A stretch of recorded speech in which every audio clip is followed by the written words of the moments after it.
Anne of Green Gables by Lucy Maud Montgomery. Chapter 1. Mrs. Rachel Lynde is surprised. Mrs. Rachel Lynde lived just where the Avonlea main road dipped down into a little hollow, fringed with alders and ladies' eardrops, and traversed by a brook that had its source away back in the woods of the old Cuthbert place. It was reputed to be an intricate, headlong brook in its earlier course through those woods, with dark secrets of pool and cascade, but by the time it reached Linde's Hollow it was a quiet, well conducted little stream, for not even a brook could run past Mrs. Rachel Linde's door without due regard for decency and decorum. It probably was conscious that Mrs. Rachel was sitting at her window, keeping a sharp eye on everything that passed, from brooks and children up, and that if she noticed anything odd or out of place she would never rest until she had ferreted out the whys and wherefores thereof. There are plenty of people, in Avonlea and out of it, who can attend closely to their neighbours' business by dint of neglecting their own, but Mrs. Rachel Lynde was one of those capable creatures who can manage their own concerns, and those of other folks into the bargain. She was a notable housewife. Her work was always done, and well done. She ran the sewing circle, helped run the Sunday school, and was the strongest prop of the Church Aid Society and Foreign Missions Auxiliary. Yet with all this Mrs. Rachel found abundant time to sit for hours at her kitchen window knitting cotton warp quilts. She had knitted 16 of them, as Avonlea housekeepers were wont to tell in awed voices, and keeping a sharp eye on the main road that crossed the hollow and wound up the steep red hill beyond. Since Avonlea occupied a little triangular peninsula jutting out into the Gulf of St. Lawrence, with water on two sides of it, anybody who went out of it or into it had to pass over that hill road, and so run the unseen gauntlet of Mrs. Rachel's all-seeing eye. She was sitting there one afternoon in early June. The sun was coming in at the window warm and bright. The orchard on the slope below the house was in a bridal flush of pinky, white bloom, hummed over by a myriad of bees. Thomas Lynde, a meek little man whom Avonlea people called Rachel Lynde's husband, was sowing his late turnip seed on the hill field beyond the barn, and Matthew Cuthbert ought to have been sowing his on the big red brook field away over by Green Gables. Mrs. Rachel knew that he ought because she had heard him tell Peter Morrison the evening before in William J. Blair's store over at Carmody that he meant to sow his turnip seed the next afternoon. Peter had asked him, of course, for Matthew Cuthbert had never been known to volunteer information about anything in his whole life. And yet here was Matthew Cuthbert, at 3:30 on the afternoon of a busy day, placidly driving over the hollow and up the hill. Moreover, he wore a white collar and his best suit of clothes, which was plain proof that he was going out of Avonlea, and he had the buggy and the sorrel mare, which betokened that he was going a considerable distance. Now, where was Matthew Cuthbert going, and why was he going there? Had it been any other man in Avonlea, Mrs. Rachel, deftly putting this and that together, might have given a pretty good guess as to both questions. But Matthew so rarely went from home that it must be something pressing and unusual which was taking him. He was the shyest man alive, and hated to have to go among strangers or to any place where he might have to talk. Matthew, dressed up with a white collar and driving in a buggy, was something that didn't happen often. Mrs. Rachel, ponder as she might, could make nothing of it, and her afternoon's enjoyment was spoiled. "I'll just step over to Green Gables after tea and find out from Marilla where he's gone and why," the worthy woman finally concluded. "He doesn't generally go to town this time of year, and he never visits. If he'd run out of turnip seed he wouldn't dress up and take the buggy to go for more. He wasn't driving fast enough to be going for a doctor. Yet something must have happened since last night to start him off. I'm clean puzzled, that's what, and I won't know a minute's peace of mind or conscience until I know what has taken Matthew Cuthbert out of Avonlea today." Accordingly, after tea Mrs. Rachel set out. She had not far to go. The big, rambling, orchard-embowered house where the Cuthberts lived was a scant quarter of a mile up the road from Lindis Hollow. To be sure, the long lane made it a good deal further. Matthew Cuthbert's father, as shy and silent as his son after him, had got as far away as he possibly could from his fellow men without actually retreating into the woods when he founded his homestead. Green Gables was built at the furthest edge of his cleared land, and there it was to this day, barely visible from the main road along which all the other Avonlea houses were so sociably situated. Mrs. Rachel Lynde did not call living in such a place da living at all. "It's just da staying, that's what," she said as she stepped along the deep rutted, grassy lane bordered with wild rose bushes. "It's no wonder Matthew and Marilla are both a little odd, living away back here by themselves. Trees aren't much company, though dear knows if they were there'd be enough of them. I'd rather look at people. To be sure they seem contented enough, but then I suppose they're used to it. A body can get used to anything, even to being hanged, as the Irishman said." With this Mrs. Rachel stepped out of the lane into the backyard of Green Gables. Very green and neat and precise was that yard, set about on one side with great patriarchal willows, and on the other with prim Lombardies. Not a stray stick nor stone was to be seen, for Mrs. Rachel would have seen it if there had been. Privately she was of the opinion that Marilla Cuthbert swept that yard over as often as she swept her house. One could have eaten a meal off the ground without overbrimming the proverbial peck of dirt. Mrs. Rachel rapped smartly at the kitchen door and stepped in when bidden to do so. The kitchen at Green Gables was a cheerful apartment, or would have been cheerful if it had not been so painfully clean as to give it something of the appearance of an unused parlor. Its windows looked east and west. Through the west one, looking out on the backyard, came a flood of mellow June sunlight, but the east one, whence you got a glimpse of the bloom white cherry trees in the left orchard and nodding, slender birches down in the hollow by the brook, was greened over by a tangle of vines. Here sat Marilla Cuthbert, when she sat at all, always slightly distrustful of sunshine, which seemed to her too dancing and irresponsible a thing for a world which was meant to be taken seriously, and here she sat now, knitting, and the table behind her was laid for supper. Mrs. Rachel, before she had fairly closed the door, had taken a mental note of everything that was on that table.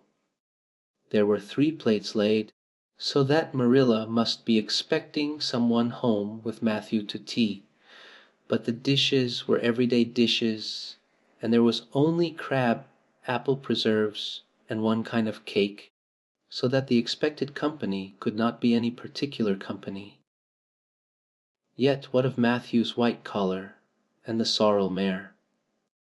Mrs. Rachel was getting fairly dizzy with this unusual mystery about quiet, unmysterious Green Gables. "Good evening, Rachel," Marilla said briskly. "This is a real fine evening, isn't it? Won't you sit down? How are all your folks?" Something that for lack of any other name might be called friendship existed and always had existed between Marilla Cuthbert and Mrs. Rachel, in spite of all, perhaps because of their dissimilarity. Marilla was a tall, thin woman with angles and without curves. Her dark hair showed some gray streaks, and was always twisted up in a hard little knot behind, with 2 wire hairpins stuck aggressively through it. She looked like a woman of narrow experience and rigid conscience, which she was, but there was a saving something about her mouth, which, if it had been ever so slightly developed, might have been considered indicative of a sense of humor. "We're all pretty well," said Mrs. Rachel. "I was kind of afraid you weren't, though, when I saw Matthew starting off today. I thought maybe he was going to the doctor's." Marilla's lips twitched understandingly. She had expected Mrs. Rachel up. She had known that the sight of Matthew jaunting off so unaccountably would be too much for her neighbor's curiosity. "Oh, no, I'm quite well, although I had a bad headache yesterday," she said. Matthew went to Bright River. "We're getting a little boy from an orphan asylum in Nova Scotia, and he's coming on the train tonight." If Marilla had said that Matthew had gone to Bright River to meet a kangaroo from Australia, Mrs. Rachel could not have been more astonished. She was actually stricken dumb for 5 seconds. It was unsupposable that Marilla was making fun of her, but Mrs. Rachel was almost forced to suppose it. "Are you in earnest, Marilla?" she demanded when voice returned to her. "Yes, of course," said Marilla, as if getting boys from orphan asylums in Nova Scotia were part of the usual spring work on any well-regulated Avonlea farm, instead of being an unheard of innovation. Mrs. Rachel felt that she had received a severe mental jolt. She thought in exclamation points. "A boy! Marilla and Matthew Cuthbert, of all people, adopting a boy from an orphan asylum!" Well, the world was certainly turning upside down. She would be surprised at nothing after this. "Nothing? What on earth put such a notion into your head?" she demanded disapprovingly. This had been done without her advice being asked, and must perforce be disapproved. "Well, we've been thinking about it for some time. All winter, in fact," returned Marilla. "Mrs. Alexander Spencer was up here one day before Christmas, and she said she was going to get a little girl from the asylum over in Hopeton in the spring. Her cousin lives there, and Mrs. Spencer has visited her and knows all about it. So Matthew and I have talked it over off and on ever since. We thought we'd get a boy. Matthew is getting up in years, you know. He's 60, and he isn't so spry as he once was. His heart troubles him a good deal, and you know how desperate hard it's got to be to get hired help. There's never anybody to be had but those stupid, half-grown little French boys. And as soon as you do get one broke into your ways and taught something, he's up and off to the lobster canneries or the States." At first Matthew suggested getting a home boy, but I said no flat to that. They may be all right, I'm not saying they're not. But no London street Arabs for me, I said. Give me a native born at least. There'll be a risk, no matter who we get, but I'll feel easier in my mind and sleep sounder at nights if we get a born Canadian. So in the end we decided to ask Mrs. Spencer to pick us out one when she went over to get her little girl. We heard last week she was going, so we sent her word by Richard Spencer's folks at Carmody to bring us a smart likely boy of about 10 or 11. We decided that would be the best age, old enough to be of some use in doing chores right off and young enough to be trained up proper. We mean to give him a good home and schooling. We had a telegram from Mrs. Alexander Spencer. Today the mail man brought it from the station, saying they were coming on the 5:30 train tonight. So Matthew went to Bright River to meet him. Mrs. Spencer will drop him off there. Of course she goes on to White Sands Station herself. Mrs. Rachel prided herself on always speaking her mind. She proceeded to speak it now, having adjusted her mental attitude to this amazing piece of news. Well, Marilla, I'll just tell you plain that I think you're doing a mighty foolish thing to a risky thing. That's what. You don't know what you're getting. You're bringing a strange child into your house and home, and you don't know a single thing about him, nor what his disposition is like, nor what sort of parents he had, nor how he's likely to turn out. Why, it was only last week I read in the paper how a man and his wife up west of the island took up a boy out of an orphan asylum, and he set fire to the house at night. Set it on purpose, Marilla, and nearly burnt them to a crisp in their beds. And I know another case where an adopted boy used to suck the eggs. They couldn't break him of it. If you had asked my advice in the matter, which you didn't do, Marilla, I'd have said for mercy's sake not to think of such a thing. That's what. This job's comforting seemed neither to offend nor to alarm Marilla. She knitted steadily on. I don't deny there's something in what you say, Rachel. I've had some qualms myself, but Matthew was terrible set on it. I could see that, so I gave in.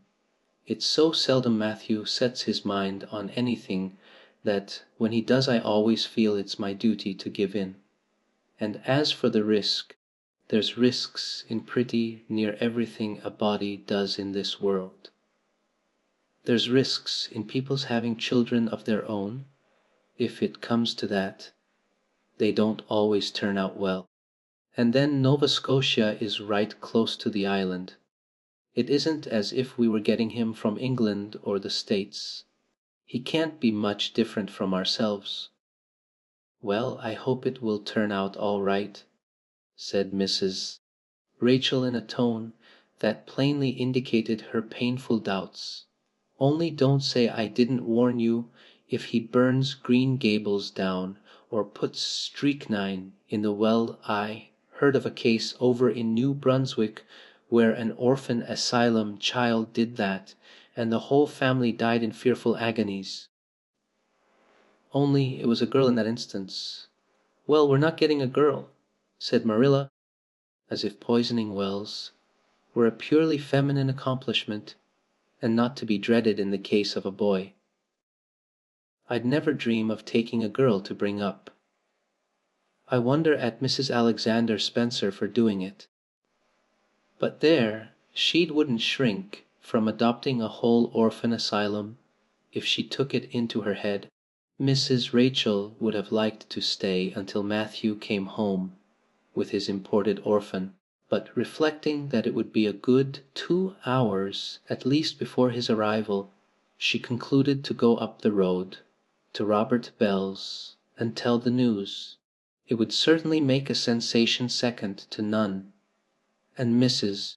Rachel dearly loved to make a sensation, so she took herself away, somewhat to Marilla's relief, for the latter felt her doubts and fears reviving under the influence of Mrs. Rachel's pessimism.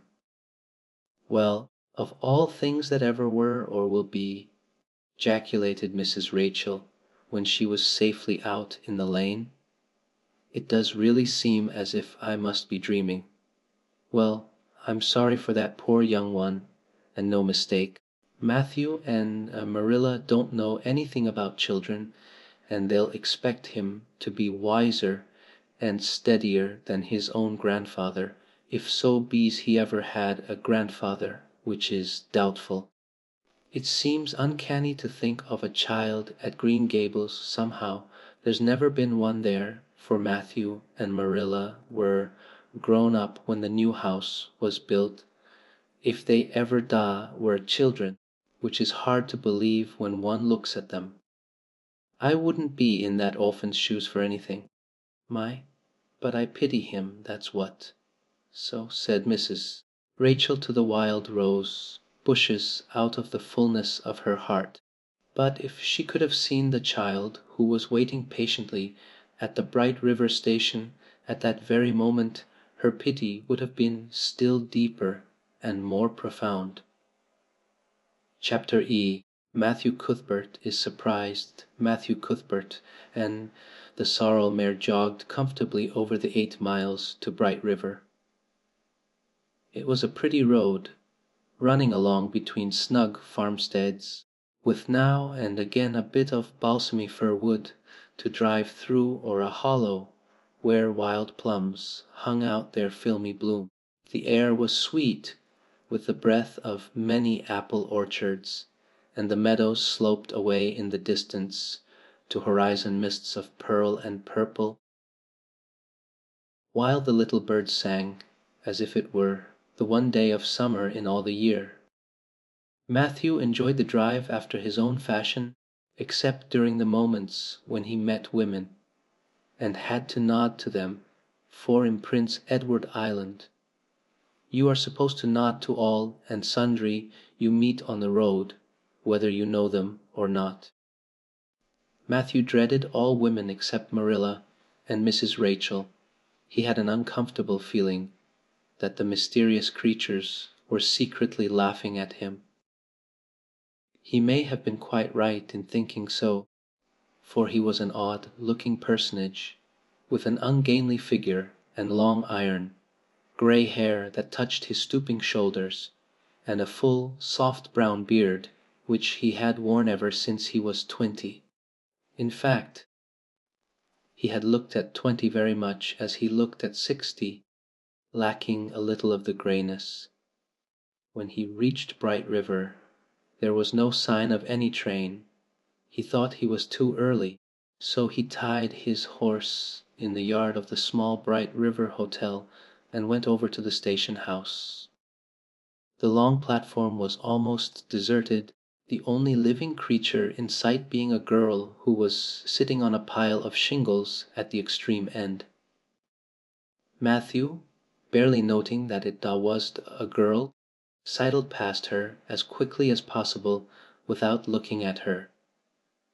Had he looked he could hardly have failed to notice the tense rigidity and expectation of her attitude and expression.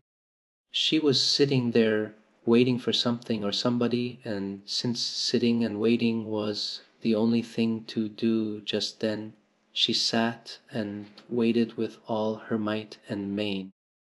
Matthew encountered the station master, locking up the ticket office preparatory to going home for supper, and asked him if the 5:30 train would soon be along.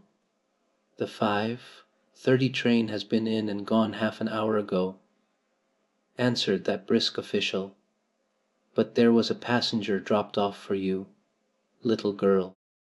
She's sitting out there on the shingles. I asked her to go into the ladies' waiting room, but she informed me gravely that she preferred to stay outside. There was more scope for imagination, she said. She's a case, I should say. I'm not expecting a girl, said Matthew blankly. It's a boy I've come for. He should be here. Mrs.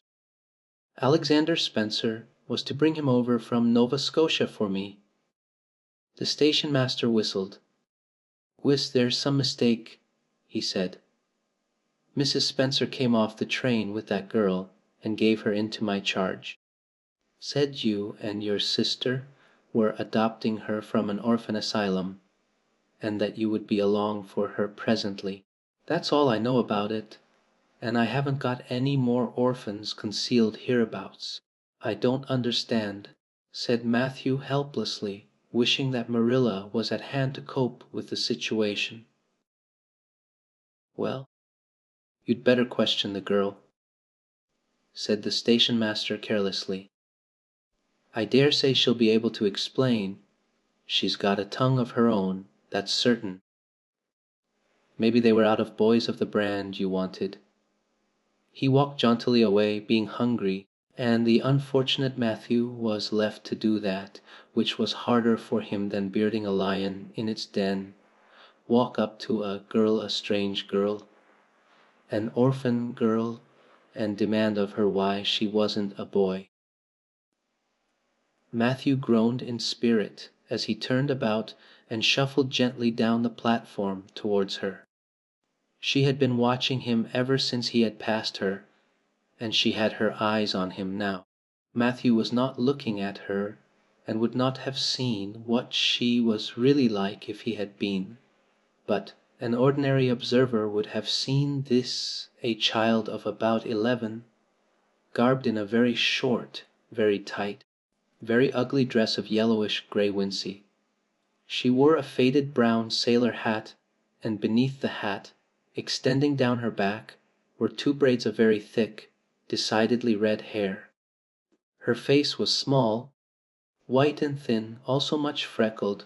Her mouth was large, and so were her eyes, which looked green in some lights and moods and grey in others.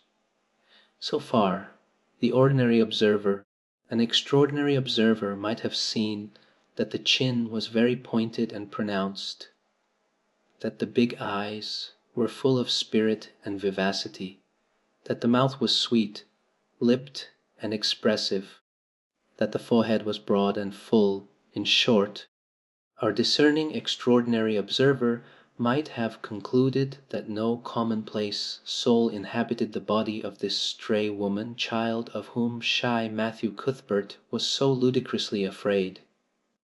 Matthew, however, was spared the ordeal of speaking first, for as soon as she concluded that he was coming to her she stood up, grasping with one thin, brown hand the handle of a shabby, old-fashioned carpet bag. The other she held out to him.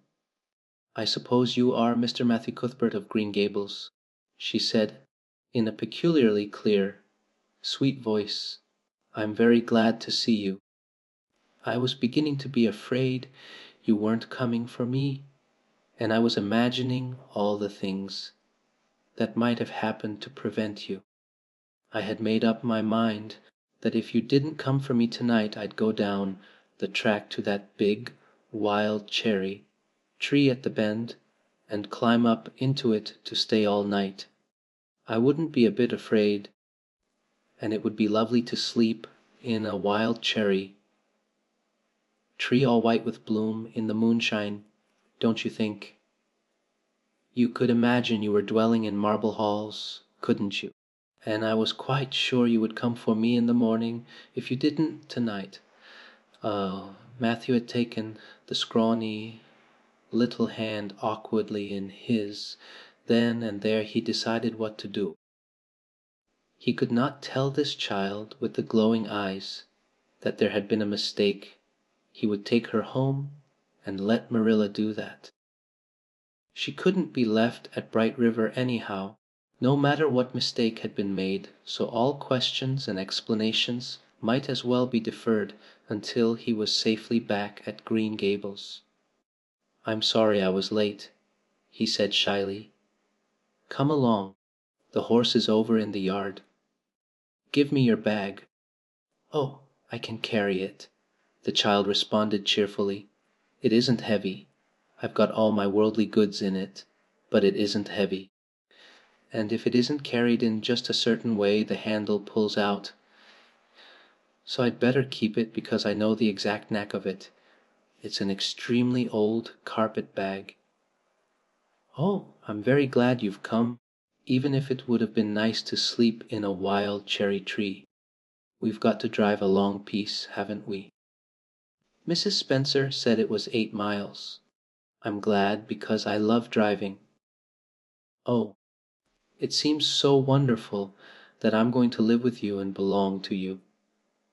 I've never belonged to anybody, not really. But the asylum was the worst. I've only been in it 4 months, but that was enough.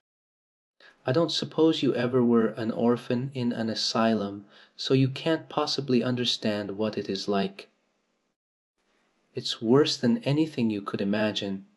Mrs. Spencer said it was wicked of me to talk like that, but I didn't mean to be wicked. It's so easy to be wicked without knowing it, isn't it? They were good, the asylum people, but there is so little scope for the imagination in an asylum, only just in the other orphans.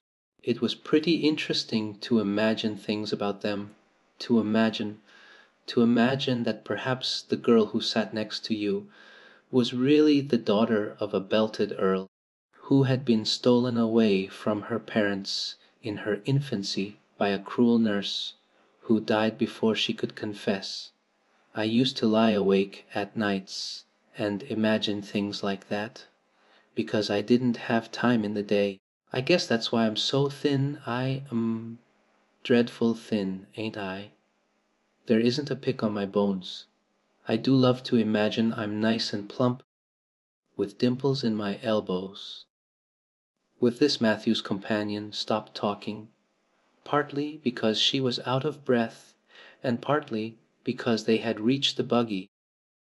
Not another word did she say, until they had left the village, and were driving down a steep little hill, the road part of which had been cut so deeply into the soft soil that the banks, fringed with blooming wild cherry trees and slim white birches, were several feet above their heads.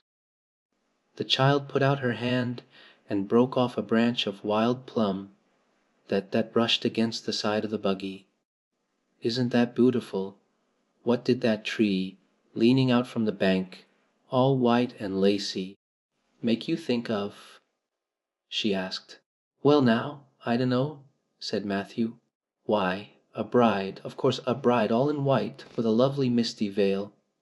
I've never seen one, but I can imagine what she would look like. I don't ever expect to be a bride myself. I'm so homely nobody will ever want to marry me, unless it might be a foreign missionary. I suppose a foreign missionary mightn't be very particular. But I do hope that some day I shall have a white dress. That is my highest ideal of earthly bliss. I just love pretty clothes.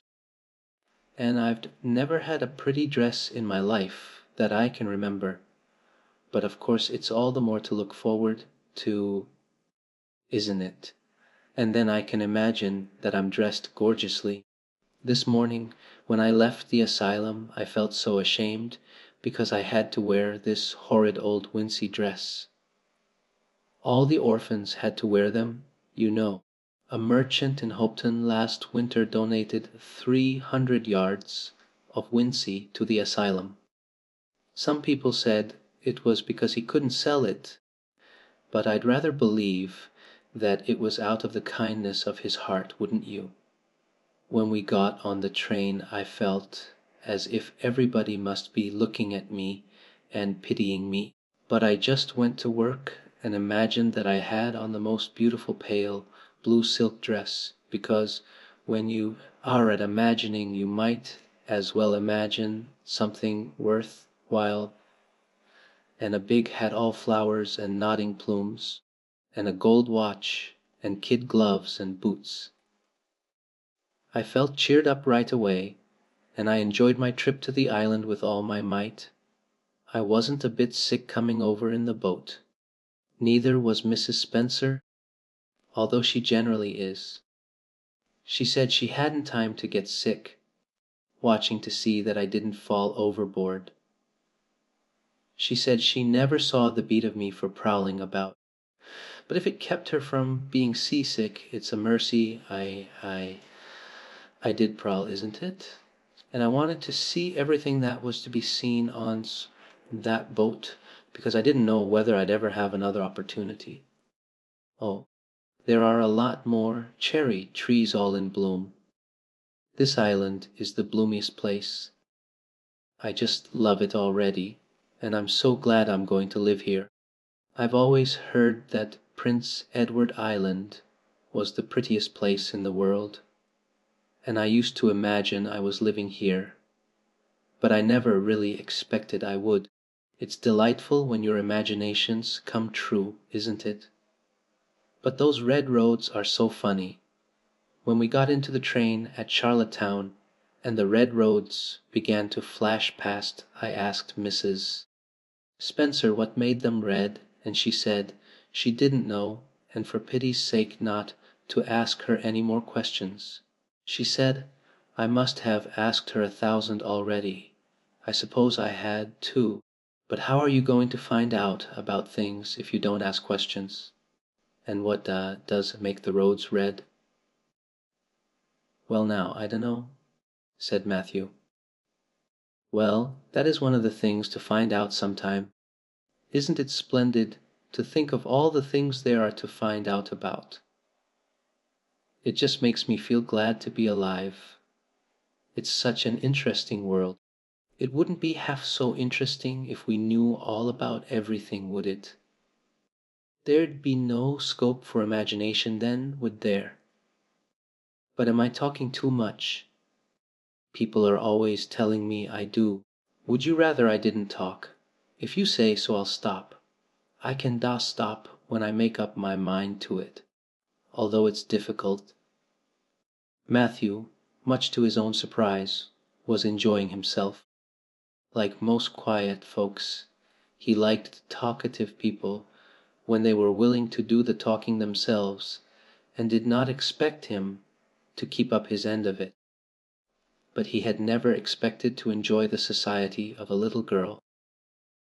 Women were bad enough in all conscience, but little girls were worse.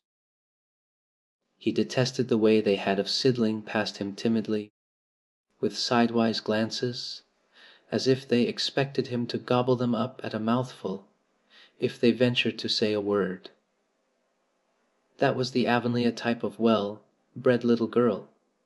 But this freckled witch was very different, and although he found it rather difficult for his slower intelligence to keep up with her brisk mental processes, he thought that he kind of liked her chatter. So he said, as shyly as usual, "Oh, you can talk as much as you like. I don't mind." "Oh, I'm so glad. I know you and I are going to get along together fine. It's such a relief to talk when one wants to, and not be told that children should be seen and not heard. I've had that said to me 1,000,000 times if I have once, and people laugh at me because I use big words, but if you have big ideas you have to use big words to express them, haven't you?" "Well now, that seems reasonable," said Matthew. Mrs. Spencer said that my tongue must be hung in the middle. "But it isn't. It's firmly fastened at one end. Mrs. Spencer said your place was named Green Gables. I asked her all about it, and she said there were trees all around it. I was gladder than ever. I just love trees. And there weren't any at all about the asylum, only a few poor teeny things out in front with little whitewashed cagey things about them. They just looked like orphans themselves, those trees did. It used to make me want to cry to look at them. I used to say to them, 'Oh, you the poor little things!' If you were out in a great big woods with other trees all around you and little mosses and June bells growing over your roots and a brook not far away and birds singing in your branches, you could grow, couldn't you? But you can't where you are. I know just exactly how you feel, little trees. I felt sorry to leave them behind this morning. You do get so attached to things like that, don't you? Is there a brook anywhere near Green Gables?" I forgot to ask Mrs. Spencer that. "Well now, yes, there's one right below the house.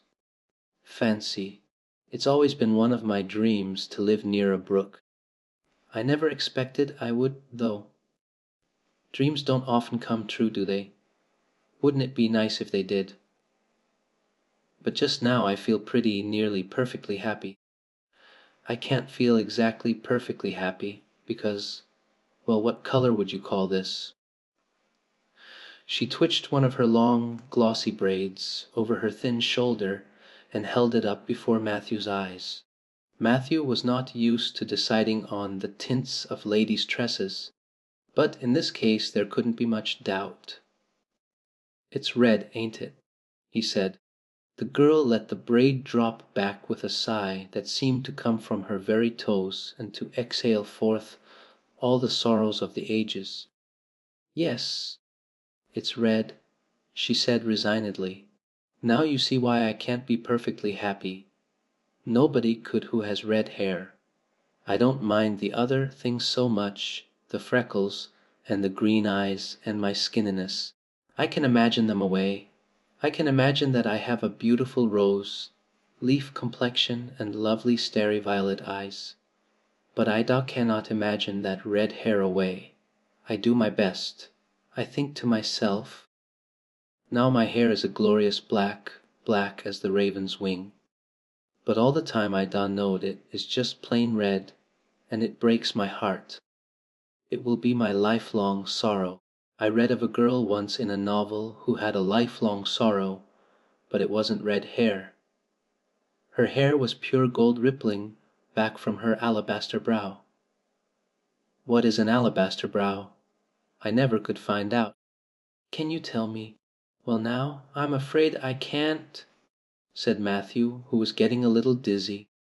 He felt as he had once felt in his rash youth, when another boy had enticed him on the merry go round at a picnic. Well, whatever it was, it must have been something nice, because she was divinely beautiful. Have you ever imagined what it must feel like to be divinely beautiful? Well now, no, I haven't, confessed Matthew ingenuously. I have, often. Which would you rather be if you had the choice, divinely beautiful or dazzlingly clever or angelically good? Well now, I don't know exactly. Neither do I. I can never decide. But it doesn't make much real difference, for it isn't likely I'll ever be either. It's certain I'll never be angelically good. Mrs. Spencer says, "Oh, Mr. Cuthbert! Oh, Mr. Cuthbert!" Oh, Mr. Cuthbert. That was not what Mrs. Spencer had said. Neither had the child tumbled out of the buggy, nor had Matthew done anything astonishing. They had simply rounded a curve in the road and found themselves in the avenue. The avenue, so called by the Newbridge people, was a stretch of road 400 or 500 yards long, completely arched over with huge, wide spreading apple trees, planted years ago by an eccentric old farmer. Overhead was one long canopy of snowy fragrant bloom. Below the boughs the air was full of a purple twilight, and far ahead a glimpse of painted sunset sky shone like a great rose window at the end of a cathedral aisle. Its beauty seemed to strike the child dumb. She leaned back in the buggy, her thin hands clasped before her, her face lifted rapturously to the white splendor above. Even when they had passed out and were driving down the long slope to Newbridge, she never moved or spoke. Still with rapt face she gazed afar into the sunset west, with eyes that saw visions trooping splendidly across that glowing background.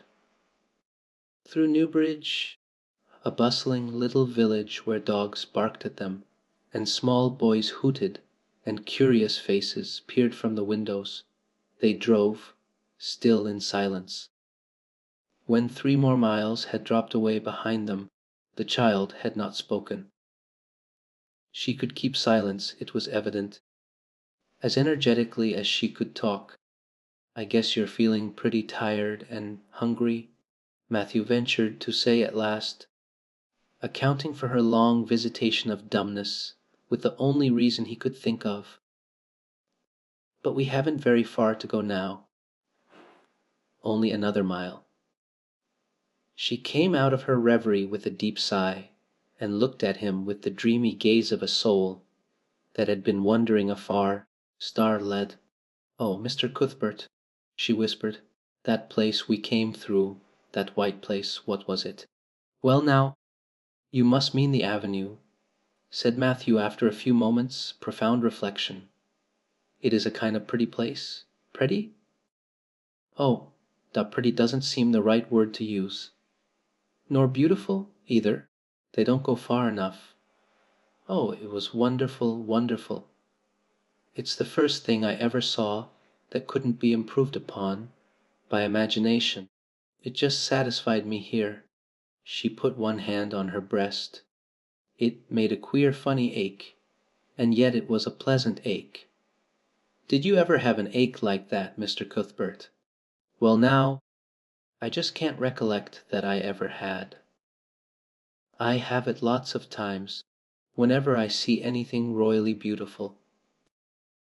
But they shouldn't call that lovely place the Avenue. There is no meaning in a name like that.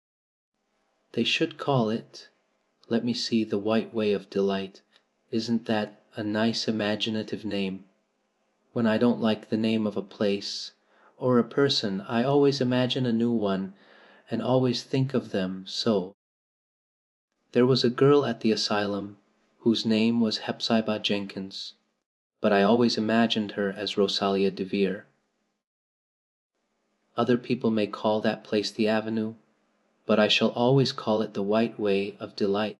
Have we really only another mile to go before we get home? I'm glad and I'm sorry. I'm sorry because this drive has been so pleasant, and I'm always sorry when pleasant things end. Something still pleasanter may come after, but you can never be sure, and it's so often the case that it isn't pleasanter. That has been my experience anyhow. But I'm glad to think of getting home. You see, I've never had a real home since I can remember. It gives me that pleasant ache again just to think of coming to a really truly home. Oh, isn't that pretty? They had driven over the crest of a hill. Below them was a pond, looking almost like a river, so long and winding was it. A bridge spanned it midway, and from there to its lower end, where an amber-hued belt of sand hills shut it in from the dark blue gulf beyond. The water was a glory of many shifting hues, the most spiritual shadings of crocus and rose and ethereal green, with other elusive tintings for which no name has ever been found. Above the bridge the pond ran up into fringing groves of fir and maple, and lay all darkly translucent in their wavering shadows. Here and there a wild plum leaned out from the bank like a white clad girl tiptoeing to her own reflection. From the marsh at the head of the pond came the clear, mournfully sweet chorus of the frogs. There was a little grey house peering around a white apple orchard on a slope beyond, and, although it was not yet quite dark, a light was shining from one of its windows. "That's Barry's Pond," said Matthew. "Oh, I don't like that name either. I shall call it, let me see, the Lake of Shining Waters. Yes, that is the right name for it. I know because of the thrill. When I hit on a name that suits exactly it gives me a thrill. Do things ever give you a thrill?" Matthew ruminated. "Well now, yes. It always kind of gives me a thrill to see them ugly white grubs that spade up in the cucumber beds. I hate the look of them." "Oh, I don't think that can be exactly the same kind of a thrill. Do you think it can? There doesn't seem to be much connection between grubs and lakes of shining waters, does there? But why do other people call it Barry's Pond? I reckon because Mr. Barry lives up there in that house. Orchard Slope's the name of his place. If it wasn't for that big bush behind it, you could see Green Gables from here." But we have to go over the bridge and round by the road, so it's near half a mile further. Has Mr. Barry any little girls? Well, not so very little either, about my size. He's got one about 11. Her name is Diana. Oh, with a long indrawing of breath. What a perfectly lovely name! Well now, I dunno. There's something dreadful heathenish about it, seems to me. I'd rather Jane or Mary or some sensible name like that. But when Diana was born there was a schoolmaster boarding there, and they gave him the naming of her, and he called her Diana. I wish there had been a schoolmaster like that around when I was born then. Oh, here we are at the bridge. I'm going to shut my eyes tight. I'm always afraid going over bridges. I can't help imagining that perhaps, just as we get to the middle, they'll crumple up like a jack-knife and nip us. So I shut my eyes. But I always have to open them for all when I think we're getting near the middle. Because, you see, if the bridge did crumple up I'd want to seed it crumple. What a jolly rumble it makes! I always like the rumble part of it. Isn't it splendid there are so many things to like in this world? There, we're over. Now I'll look back. Good night, dear lake of shining waters. I always say good night to the things I love, just as I would to people. I think they like it. That water looks as if it was smiling at me. When they had driven up the further hill and around a corner, Matthew said, "We're pretty near home now. That's Green Gables over." "Oh, don't tell me," she interrupted breathlessly, catching at his partially raised arm and shutting her eyes that she might not see his gesture. "Let me guess. I'm sure I'll guess right." She opened her eyes and looked about her. They were on the crest of a hill. The sun had set some time since, but the landscape was still clear in the mellow afterlight. To the west a dark church spire rose up against a marigold sky. Below was a little valley, and beyond a long, gently rising slope with snug farmsteads scattered along it. From one to another the child's eyes darted, eager and wistful. At last they lingered on one away to the left, far back from the road, dimly white with blossoming trees in the twilight of the surrounding woods. Over it, in the stainless southwest sky, a great crystal white star was shining like a lamp of guidance and promise. "That's it, isn't it?" she said, pointing. Matthew slapped the reins on the sorrel's back delightedly. "Well now, you've guessed it. But I reckon Mrs. Spencer described it so's you could tell. No? She didn't really, she didn't. All she said might just as well have been about most of those other places. I hadn't any real idea what it looked like, but just as soon as I saw it I felt it was home. Oh, it seems as if I must be in a dream. Do you know, my arm must be black and blue from the elbow up, for I've pinched myself so many times today. Every little while a horrible sickening feeling would come over me, and I'd be so afraid it was all a dream. Then I'd pinch myself to see if it was real, until suddenly I remembered that even supposing it was only a dream I'd better go on dreaming as long as I could, so I stopped pinching. But it is real, and we're nearly home. With a sigh of rapture she relapsed into silence. Matthew stirred uneasily. He felt glad that it would be Marilla and not he who would have to tell this waif of the world that the home she longed for was not to be hers after all. They drove over Linda's Hollow, where it was already quite dark, but not so dark that Mrs. Rachel could not see them from her window vantage, and up the hill and into the long lane of Green Gables. By the time they arrived at the house Matthew was shrinking from the approaching revelation with an energy he did not understand. It was not of Marilla or himself he was thinking, or of the trouble this mistake was probably going to make for them, but of the child's disappointment. When he thought of that rapt light being quenched in her eyes, he had an uncomfortable feeling that he was going to assist at murdering something, much the same feeling that came over him when he had to kill a lamb or calf or any other innocent little creature. The yard was quite dark as they turned into it, and the poplar leaves were rustling silkily all round it. "Listen to the trees talking in their sleep," she whispered, as he lifted her to the ground. "What nice dreams they must have!" Then, holding tightly to the carpet bag which contained all her worldly goods, she followed him into the house. Chapter E. Marilla Cuthbert is surprised. Marilla came briskly forward as Matthew opened the door, but when her eyes fell on the odd little figure in the stiff, ugly dress, with the long braids of red hair and the eager, luminous eyes, she stopped short in amazement. "Matthew Cuthbert, who's that?" she ejaculated. "Where is the boy?" "There wasn't any boy," said Matthew wretchedly. "There was only her ah." He nodded at the child, remembering that he had never even asked her name.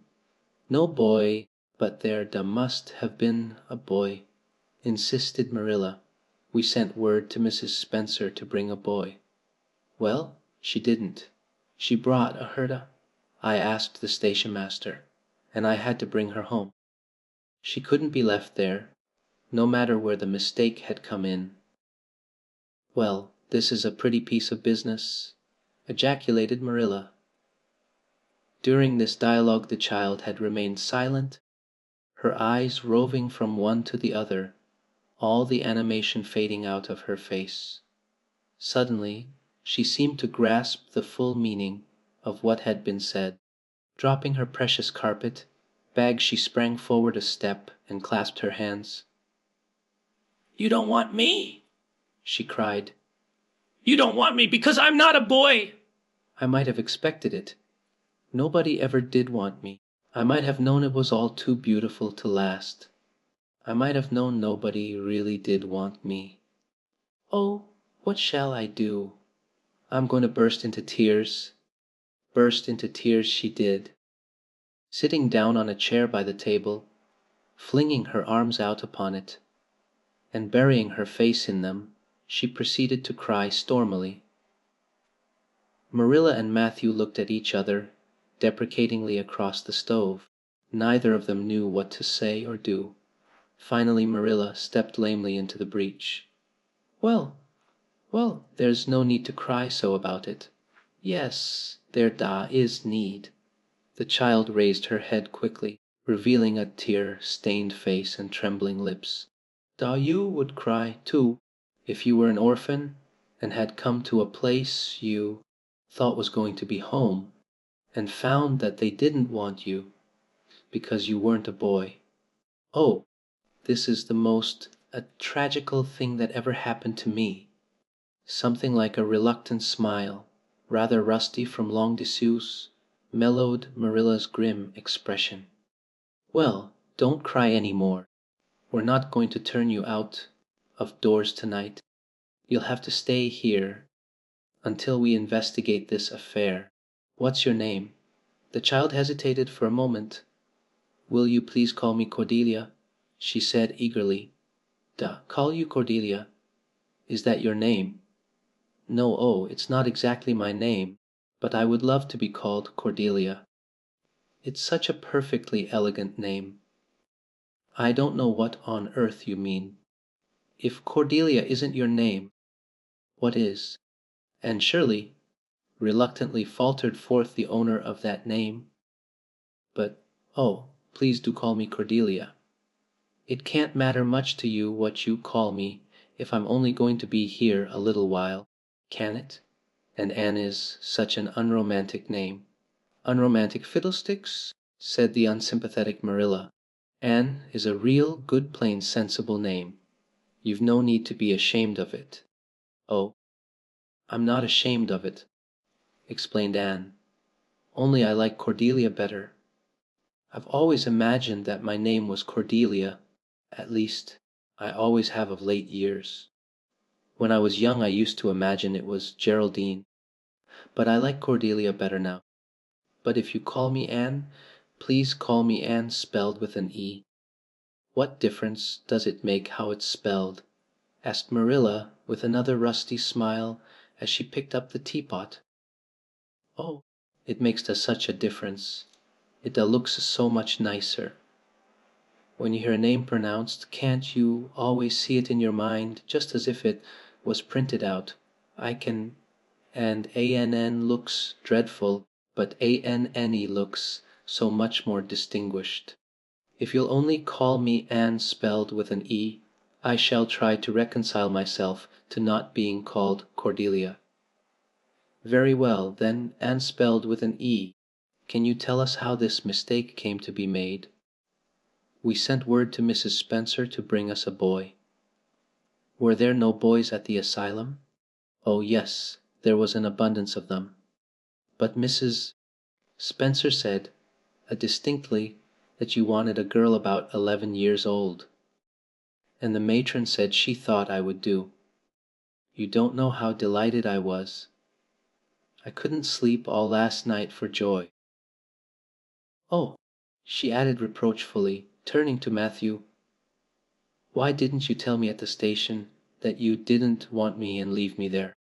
If I hadn't seen the White Way of Delight and the Lake of Shining Waters it wouldn't be so hard."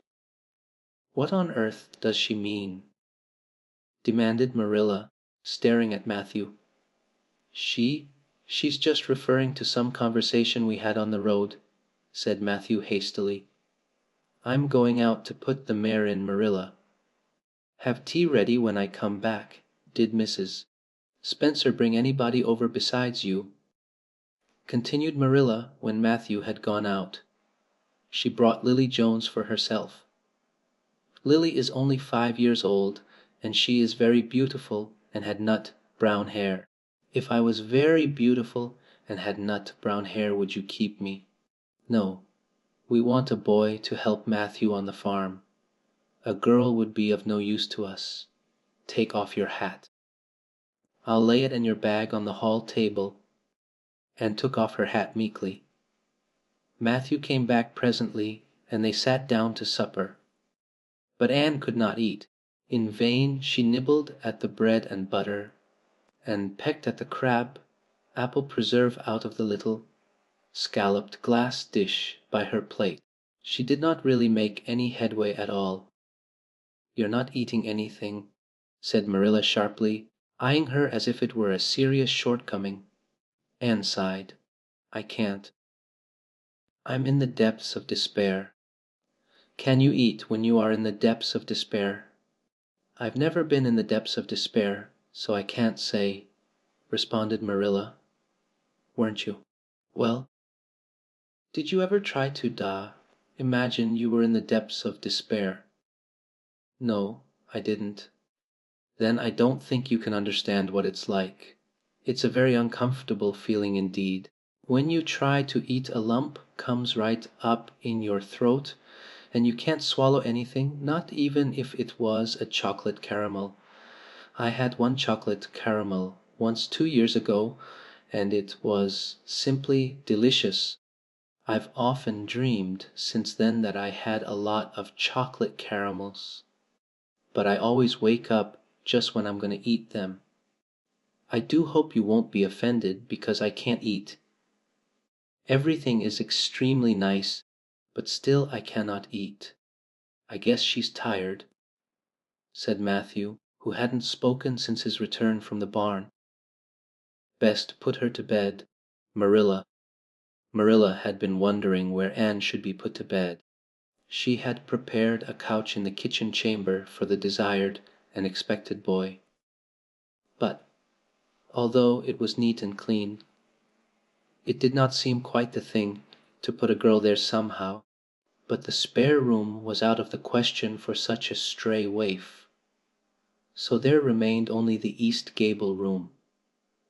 Marilla lighted a candle and told Anne to follow her, which Anne spiritlessly did, taking her hat and carpet bag from the hall table as she passed. The hall was fearsomely clean. The little gable chamber in which she presently found herself seemed still cleaner. Marilla set the candle on a three-legged, three-cornered table and turned down the bedclothes. "I suppose you have a nightgown?" she questioned. Anne nodded. "Yes, I have two. The matron of the asylum made them for me. They're fearfully skimpy. There is never enough to go around in an asylum, so things are always skimpy. At least in a poor asylum like ours. I hate skimpy night dresses, but one can dream just as well in them as in lovely trailing ones. With frills around the neck, that's one consolation. Well, undress as quick as you can and go to bed. I'll come back in a few minutes for the candle. I daren't trust you to put it out yourself. You'd likely set the place on fire." When Marilla had gone, Anne looked around her wistfully. The whitewashed walls were so painfully bare and staring that she thought they must ache over their own bareness. The floor was bare, too, except for a round braided mat in the middle such as Anne had never seen before. In one corner was the bed, a high, old-fashioned one, with 4 dark, low-turned posts. In the other corner was the aforesaid 3-cornered table adorned with a fat, red velvet pincushion hard enough to turn the point of the most adventurous pin. Above it hung a little 6-by-8 mirror. Midway between table and bed was the window, with an icy white muslin frill over it, and opposite it was the wash-stand. The whole apartment was of a rigidity not to be described in words, but which sent a shiver to the very marrow of Anne's bones. With a sob she hastily discarded her garments, put on the skimpy nightgown, and sprang into bed, where she burrowed face downward into the pillow and pulled the clothes over her head when Marilla came up for the light. Various skimpy articles of raiment scattered most untidily over the floor, and a certain tempestuous appearance of the bed were the only indications of any presence save her own. She deliberately picked up Anne's clothes, placed them neatly on a prim yellow chair, and then, taking up the candle, went over to the bed. "Good night," she said, a little awkwardly, but not unkindly. Anne's white face and big eyes appeared over the bedclothes with a startling suddenness. "How can you call it a dog-good night when you know it must be the very worst night I've ever had?" she said reproachfully. Then she dived down into invisibility again. Marilla went slowly down to the kitchen and proceeded to wash the supper dishes. Matthew was smoking, a sure sign of perturbation of mind. He seldom smoked, for Marilla set her face against it as a filthy habit, but at certain times and seasons he felt driven to it, and then Marilla winked at the practice, realizing that a mere man must have some vent for his emotions.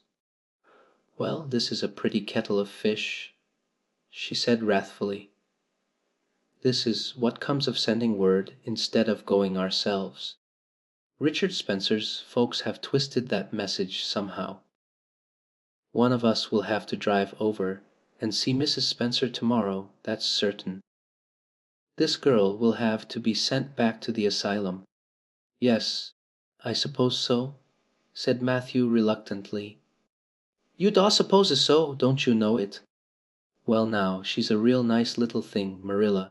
It's kind of a pity to send her back when she's so set on staying here."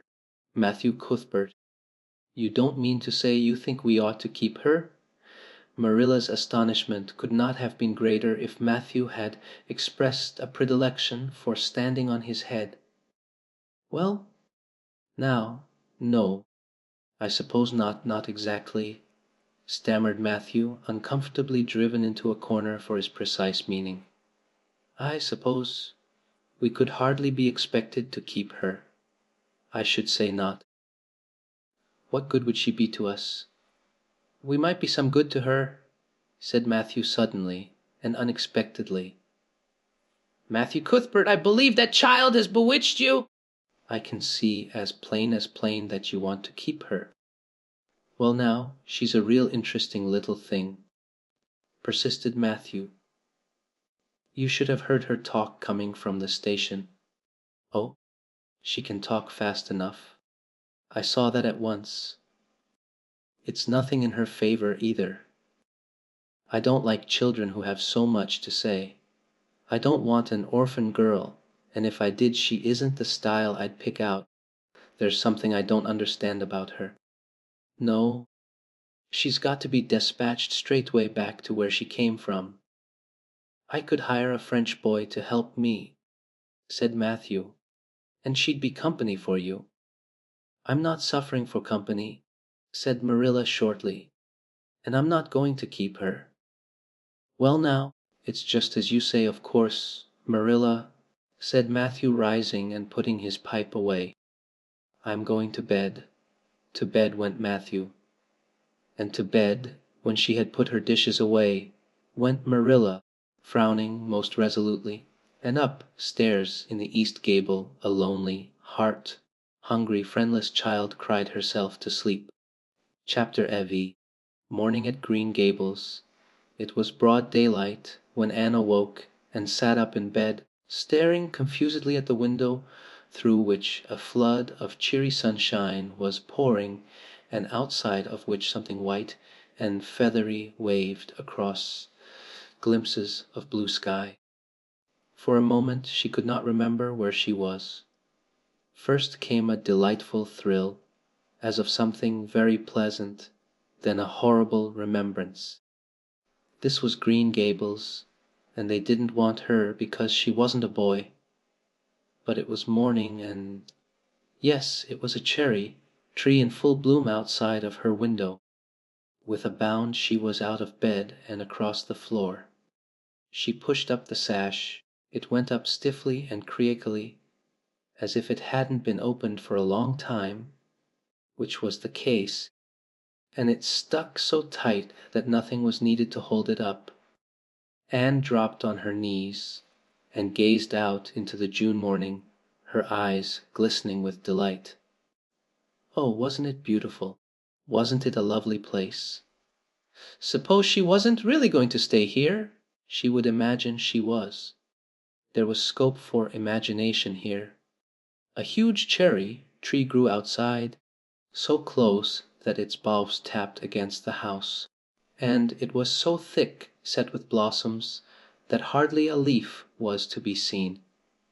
On both sides of the house was a big orchard, one of apple trees and one of cherry trees, also showered over with blossoms, and their grass was all sprinkled with dandelions.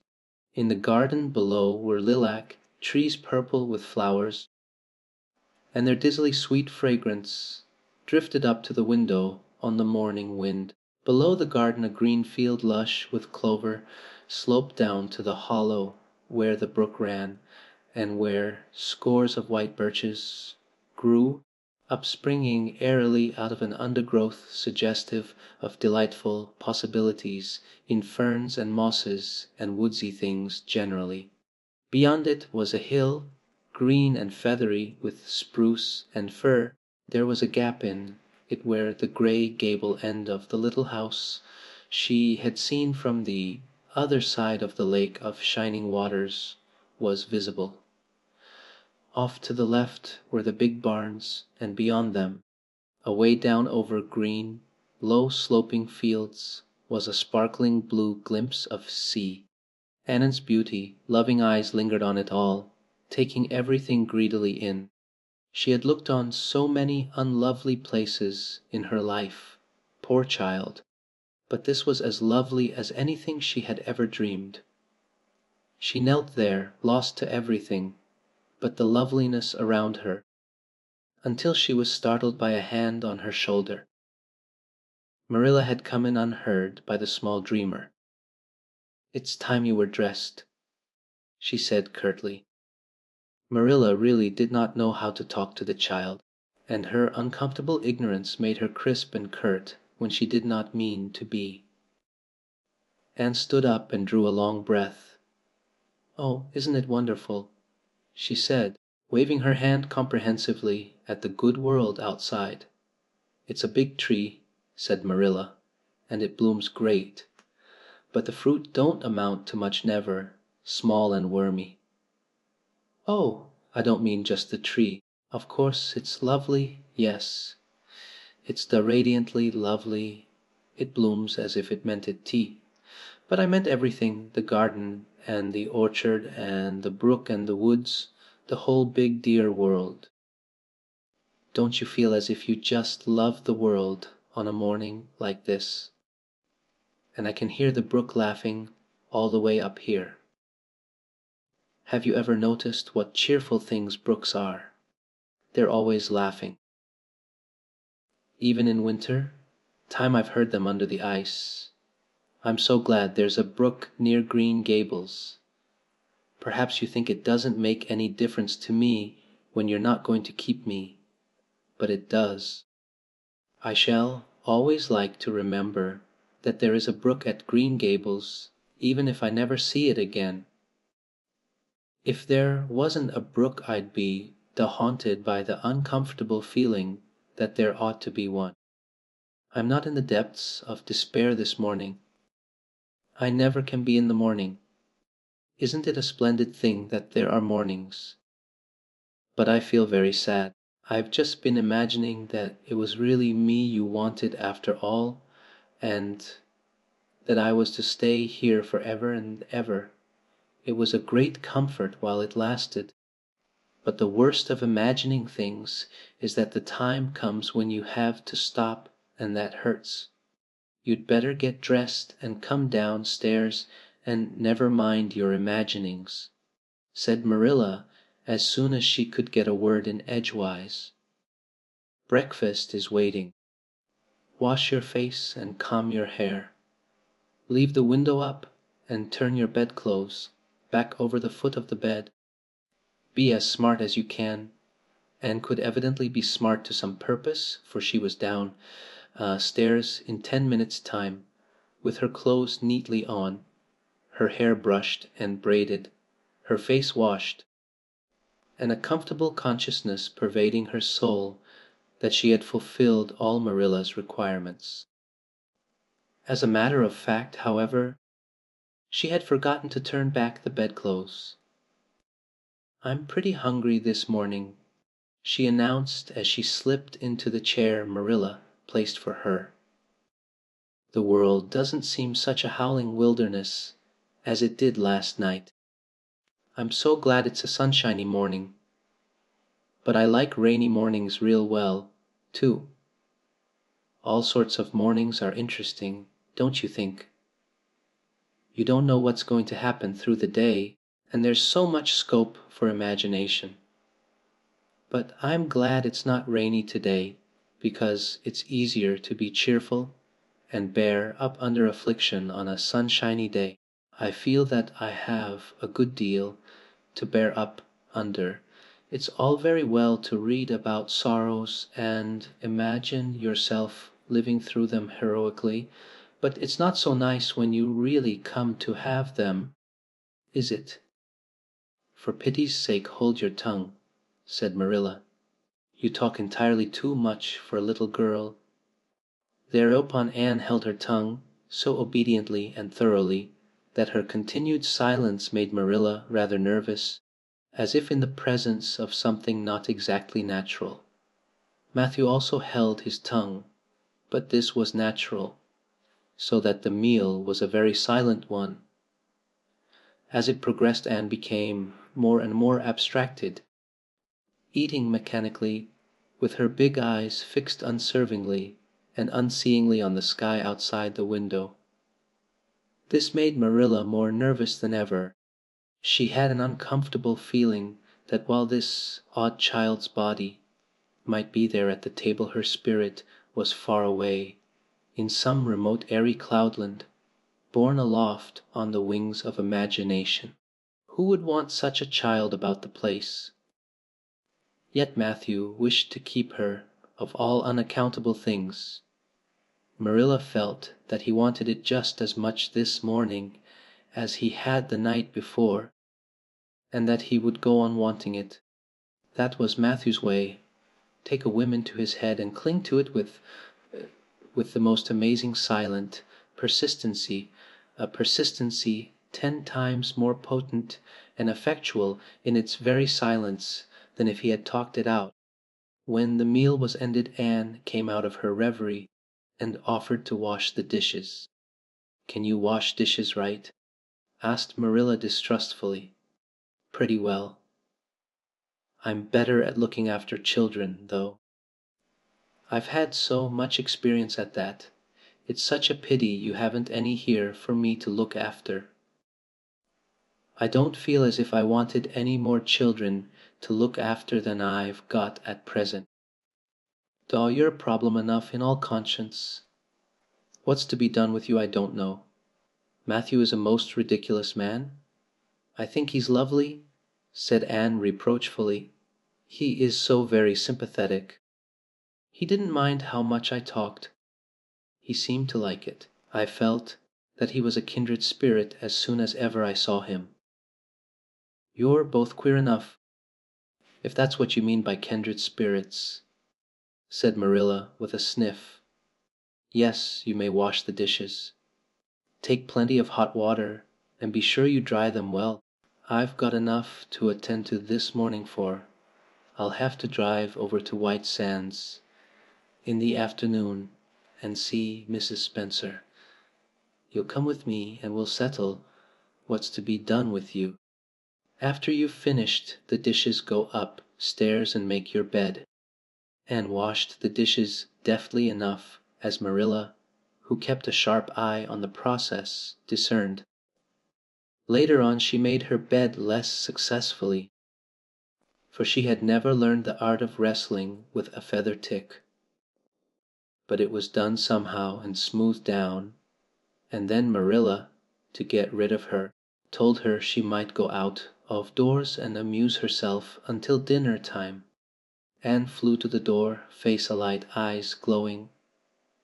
On the very threshold she stopped short, wheeled about, came back and sat down by the table, light and glow as effectually blotted out as if some one had clapped an extinguisher on her. "What's the matter now?" demanded Marilla. "I don't dare go out," said Anne, in the tone of a martyr relinquishing all earthly joys. "If I can't stay here there is no use in my loving Green Gables. And if I go out there and get acquainted with all those trees and flowers and the orchard and the brook, I'll not be able to help loving it. It's hard enough now, so I won't make it any harder. I want to go out so much, everything seems to be calling to me. Anne, come out to us. Anne, we want a playmate, but it's better not. There is no use in loving things if you have to be torn from them, is there? And it's so hard to keep from loving things, isn't it? That was why I was so glad when I thought I was going to live here. I thought I'd have so many things to love and nothing to hinder me. But that brief dream is over. I am resigned to my fate now, so I don't think I'll go out for fear. I'll get unresigned again. What is the name of that geranium on the window sill, please?" "That's the apple-scented geranium." "Oh, I don't mean that sort of a name. I mean just a name you gave it yourself." "Didn't you give it a name?" "May I give it one then?" "May I call it, let me see. Bonnie would do. May I call it Bonnie while I'm here?" "Oh, do let me. Goodness, I don't care." But where on earth is the sense of naming a geranium? Oh, I like things to have handles even if they are only geraniums. It makes them seem more like people. How do you know but that it hurts a geranium's feelings just to be called a geranium and nothing else?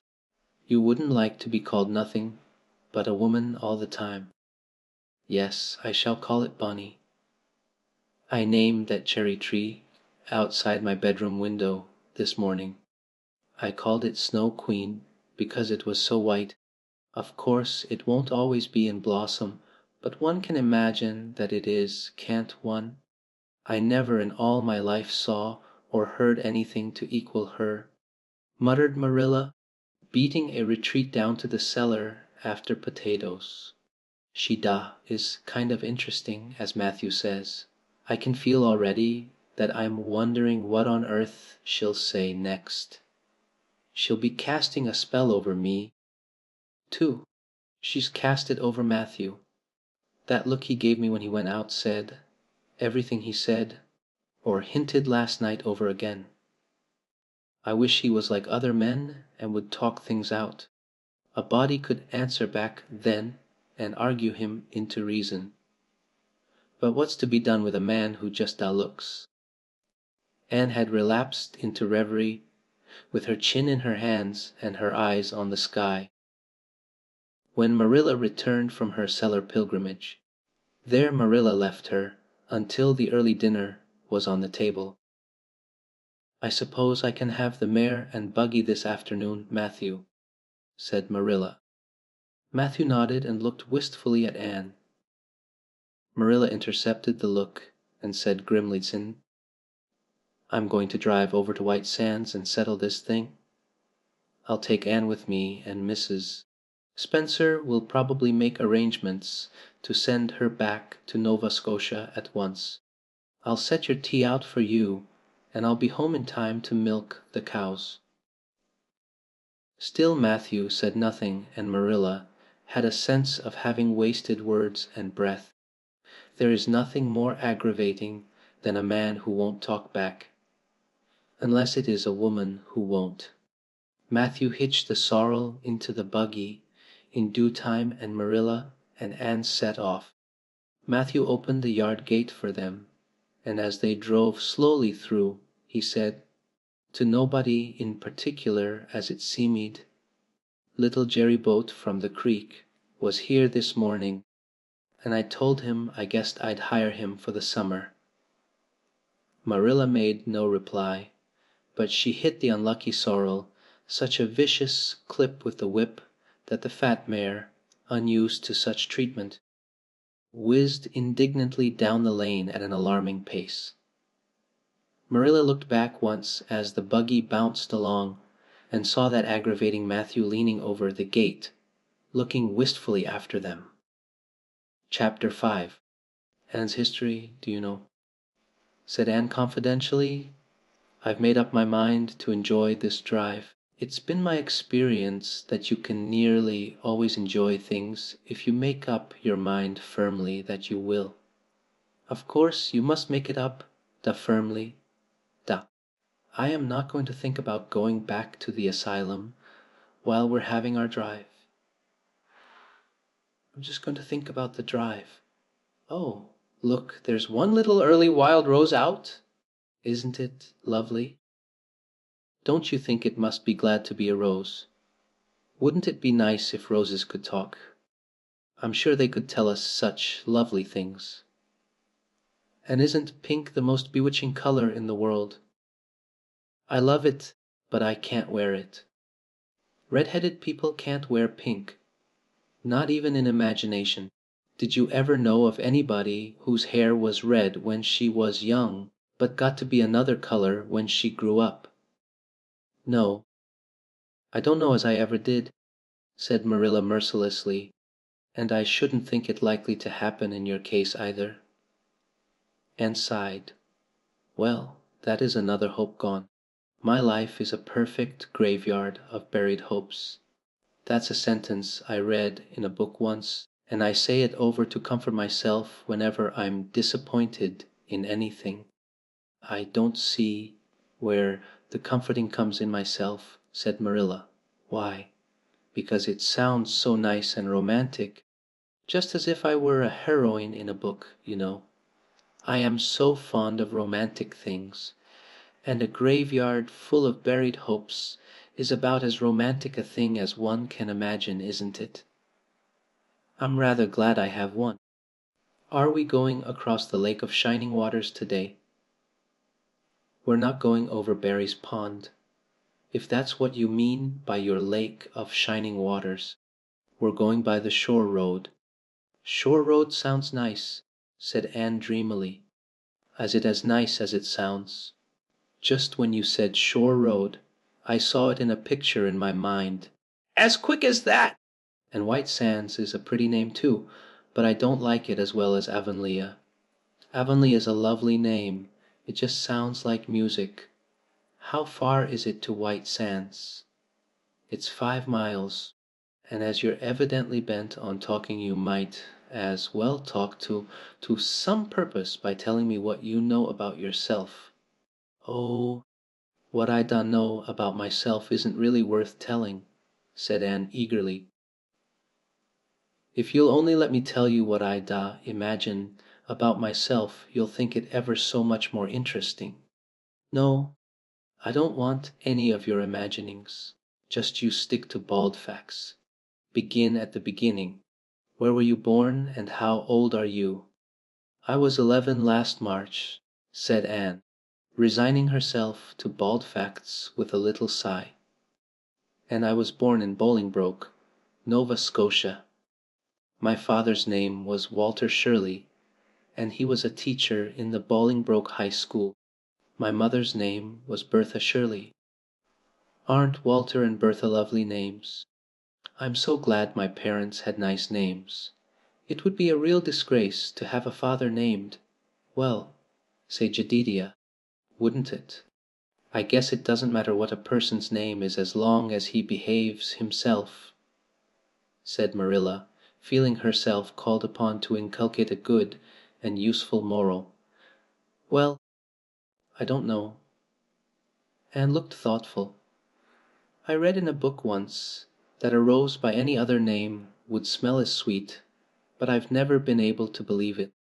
I don't believe a rose, thou wilt, be as nice if it was called a thistle or a skunk cabbage.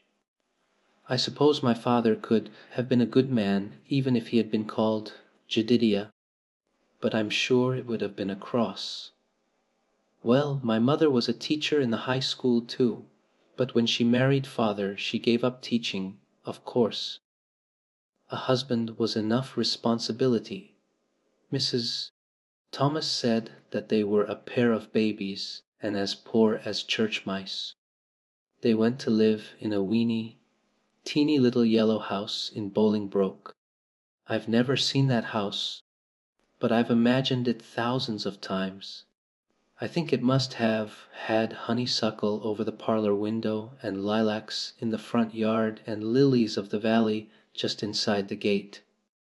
Yes, and muslin curtains in all the windows. Muslin curtains give a house such an air. I was born in that house. Mrs. Thomas said I was the homeliest baby she ever saw. I was so scrawny and tiny and nothing but eyes. But that mother thought I was perfectly beautiful. I should think a mother would be a better judge than a poor woman who came in to scrub, wouldn't you? I'm glad she was satisfied with me anyhow. I would feel so sad if I thought I was a disappointment to her, because she didn't live very long after that, you see. She died of fever when I was just 3 months old. I do wish she'd lived long enough for me to remember calling her mother. I think it would be so sweet to say mother, don't you? And father died 4 days afterwards from fever too. That left me an orphan, and folks were at their wits' end. So Mrs. Thomas said what to do with me. You see, nobody wanted me even then. It seems to be my fate. Father and mother had both come from places far away, and it was well known they hadn't any relatives living. Finally Mrs. Thomas said she'd take me, though she was poor and had a drunken husband. She brought me up by hand. Do you know, if there is anything in being brought up by hand that ought to make people who are brought up that way better than other people? Because whenever I was naughty, Mrs. Thomas would ask me how I could be such a bad girl when she had brought me up by hand, reproachful like. Mr. and Mrs. Thomas moved away from Bolingbroke to Marysville, and I lived with them until I was 8 years old. I helped look after the Thomas children. There were 4 of them younger than me, and I can tell you they took a lot of looking after. Then Mr.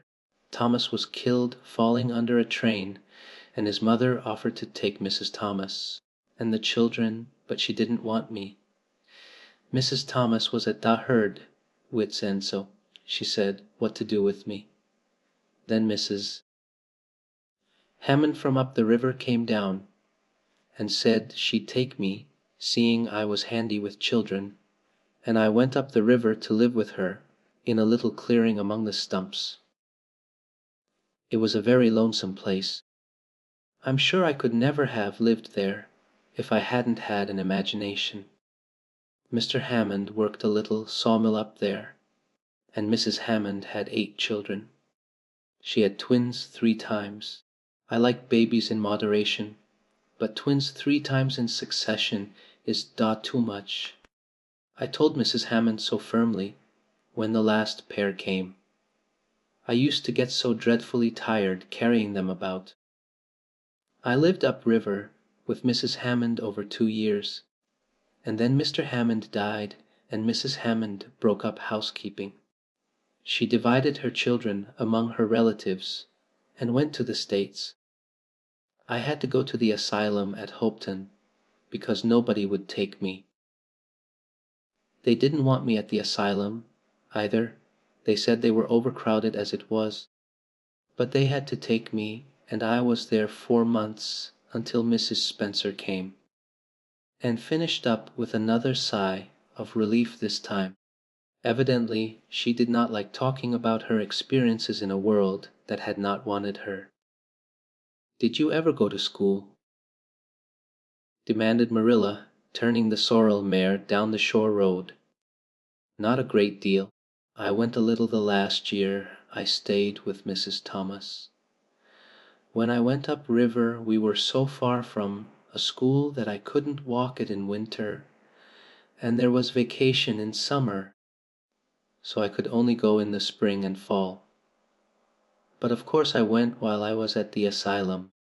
I can read pretty well, and I know ever so many pieces of poetry off by heart. The Battle of Hohenlinden and Edinburgh, after Flodden and Bingen on the Rhine, lots of the Lady of the Lake and Most of the Seasons, by James Thomson. Don't you just love poetry that gives you a crinkly feeling up and down your back? There is a piece in the 5th Reader, The Downfall of Poland, that is just full of thrills. Of course, I wasn't in the 5th Reader. I was only in the 4th, but the big girls used to lend me theirs to read." "Were those women, Mrs. Thomas and Mrs. Hammond, good to you?" asked Marilla, looking at Anne out of the corner of her eye. "Oh," faltered Anne. Her sensitive little face suddenly flushed scarlet, and embarrassment sat on her brow. "Oh, they meant to be No, they meant to be just as good and kind as possible. And when people mean to be good to you, you don't mind very much when they're not quite, always. They had a good deal to worry them, you know.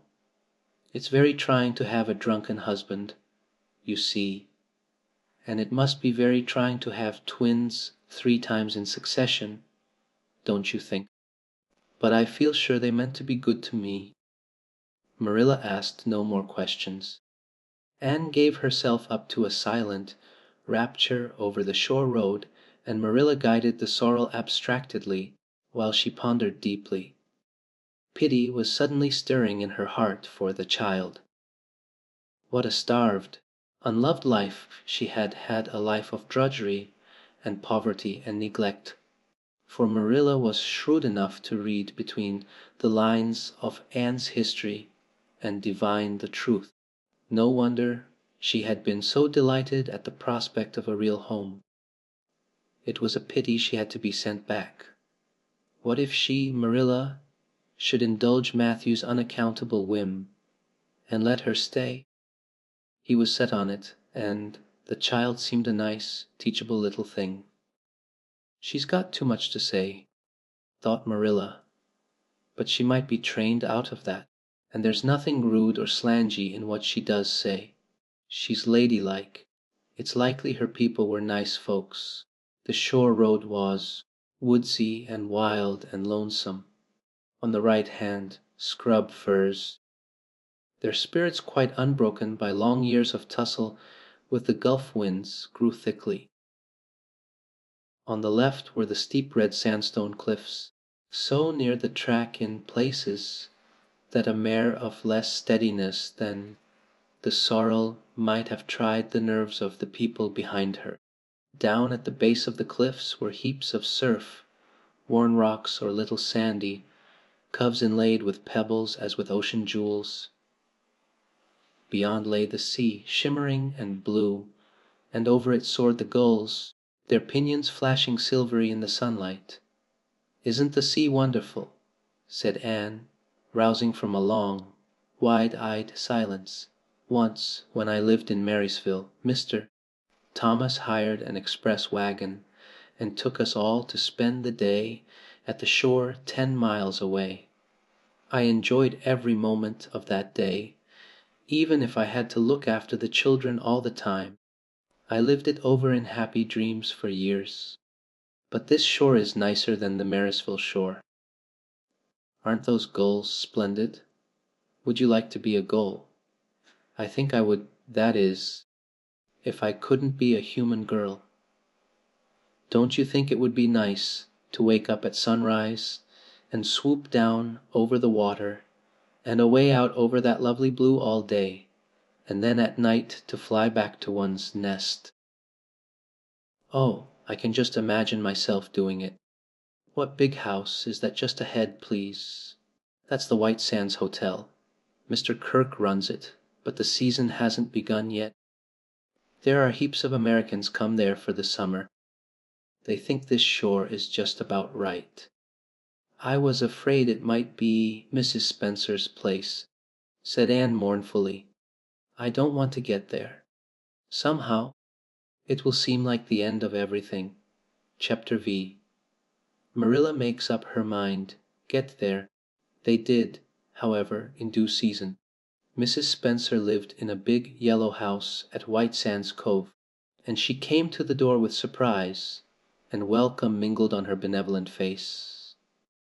"Dear, dear," she exclaimed, "you're the last folks I was looking for today, but I'm real glad to see you. You'll put your horse in, and how are you, Anne?" "I'm as well as can be expected, thank you," said Anne smilelessly. A blight seemed to have descended on her. "I suppose we'll stay a little while to rest the mare," said Marilla, "but I promised Matthew I'd be home early. The fact is, Mrs. Spencer, there's been a queer mistake somewhere, and I've come over to see where it is. We sent word, Matthew and I, for you to bring us a boy from the asylum. We told your brother Robert to tell you we wanted a boy 10 or 11 years old." "Marilla Cuthbert, you don't say so," said Mrs. Spencer in distress. "Why?" "Robert sent word down by his daughter Nancy, and she said you wanted a girl, didn't she, Flora Jane?" appealing to her daughter who had come out to the steps. "She certainly did, Miss Cuthbert," corroborated Flora Jane earnestly. "I'm dreadful sorry," said Mrs. Spencer. "It's too bad, but it certainly wasn't my fault, you see, Miss Cuthbert. I did the best I could, and I thought I was following your instructions." Nancy is a terrible flighty thing. I've often had to scold her well for her heedlessness." "It was our own fault," said Marilla resignedly. "We should have come to you ourselves, and not left an important message to be passed along by word of mouth in that fashion. Anyhow, the mistake has been made, and the only thing to do now is to set it right. Can we send the child back to the asylum? I suppose they'll take her back, won't they?" "I suppose so," said Mrs. Spencer thoughtfully. "But I don't think it will be necessary to send her back.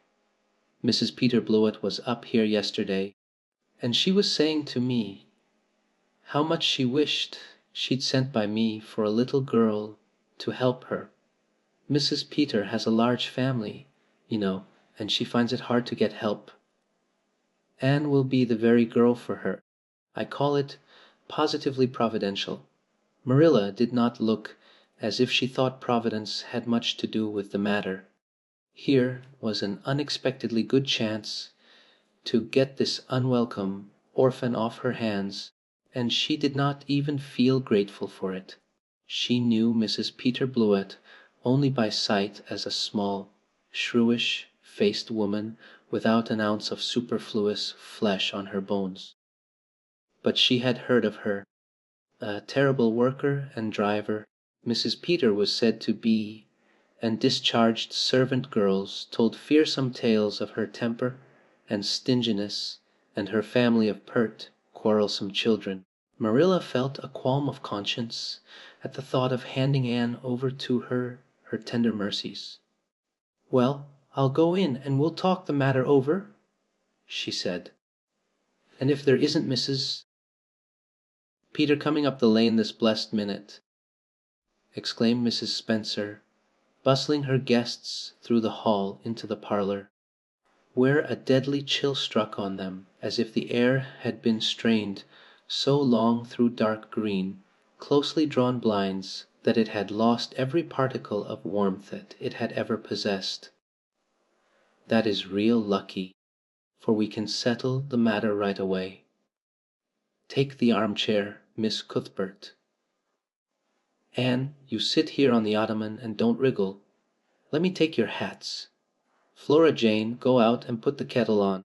Good afternoon, Mrs. Blewett. We were just saying how fortunate it was you happened along. Let me introduce you two ladies. Mrs. Blewett, Miss Cuthbert. Please excuse me for just a moment. I forgot to tell Flora Jane to take the buns out of the oven." Mrs. Spencer whisked away, after pulling up the blinds. Anne, sitting mutely on the ottoman, with her hands clasped tightly in her lap, stared at Mrs. Blewett as one fascinated. Was she to be given into the keeping of this sharp-faced, sharp-eyed woman? She felt a lump coming up in her throat and her eyes smarted painfully.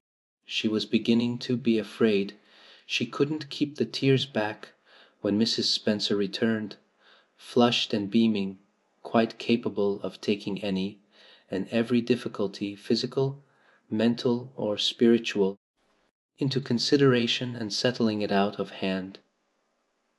"It seems there's been a mistake about this little girl, Mrs. Blewett," she said.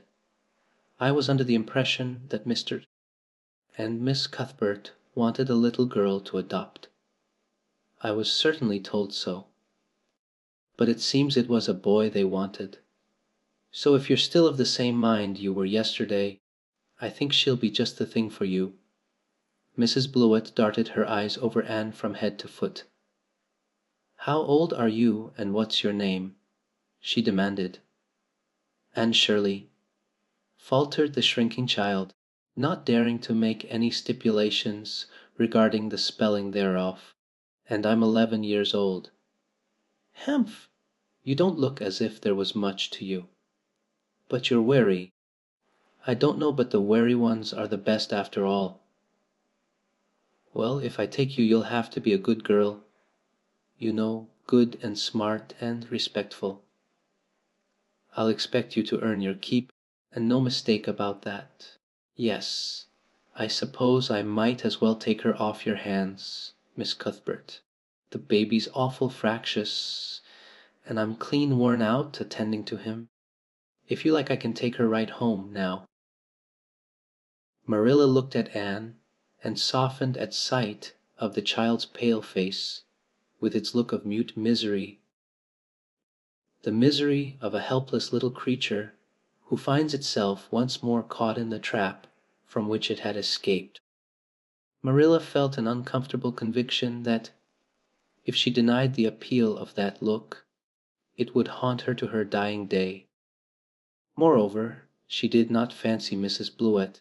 To hand a sensitive, high-strung child over to such a woman, no, she could not take the responsibility of doing that. "Well, I don't know," she said slowly. "I didn't say that, Matthew, and I had absolutely decided that we wouldn't keep her. In fact, I may say that Matthew is disposed to keep her. I just came over to find out how the mistake had occurred. I think I'd better take her home again and talk it over with Matthew. I feel that I oughtn't to decide on anything without consulting him. If we make up our mind not to keep her, we'll bring or send her over to you tomorrow night. If we don't, you may know that she is going to stay with us. Will that suit you, Mrs. Blewett?" "I suppose it'll have to," said Mrs. Blewett ungraciously. During Marilla's speech a sunrise had been dawning on Anne's face. First the look of despair faded out, then came a faint flush of hope. Her eyes grew deep and bright as morning stars.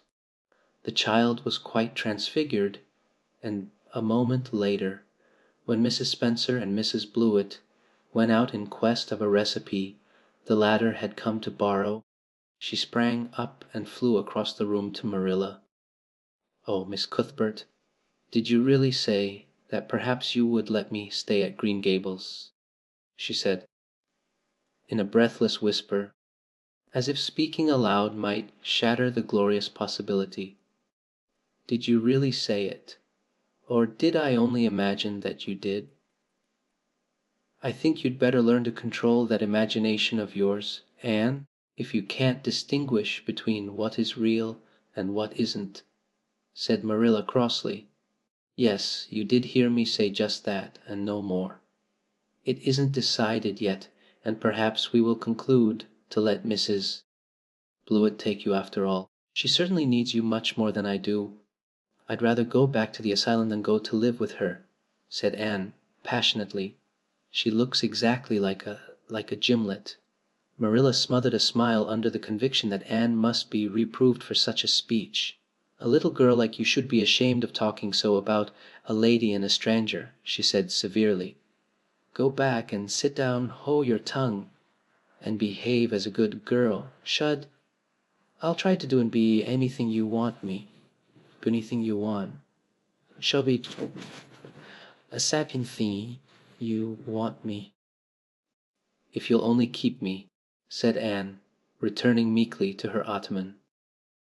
When they arrived back at Green Gables, that evening Matthew met them in the lane. Marilla from afar had noted him prowling along it, and guessed his motive. She was prepared for the relief she read in his face when he saw that she had at least brought Anne back with her. But she said nothing to him relative to the affair until they were both out in the yard behind the barn milking the cows. Then she briefly told him Anna's history and the result of the interview with Mrs. Spencer. "I wouldn't give a dog I liked to that Blewett woman," said Matthew with unusual vim. "I don't fancy her style myself," admitted Marilla, "but it's that or keeping her ourselves, Matthew. And, since you seem to want her, I suppose I'm willing, or have to be. I've been thinking over the idea until I've got kind of used to it. It seems a sort of duty. I've never brought up a child, especially a girl, and I dare say I'll make a terrible mess of it, but I'll do my best. So far as I'm concerned, Matthew, she..." may stay." Matthew's shy face was a glow of delight. "Well now, I reckoned you'd come to see it in that light." "Marilla," he said, "she's such an interesting little thing. It'd be more to the point if you could say she was a useful little thing," retorted Marilla. "But I'll make it my business to see she's trained to be that.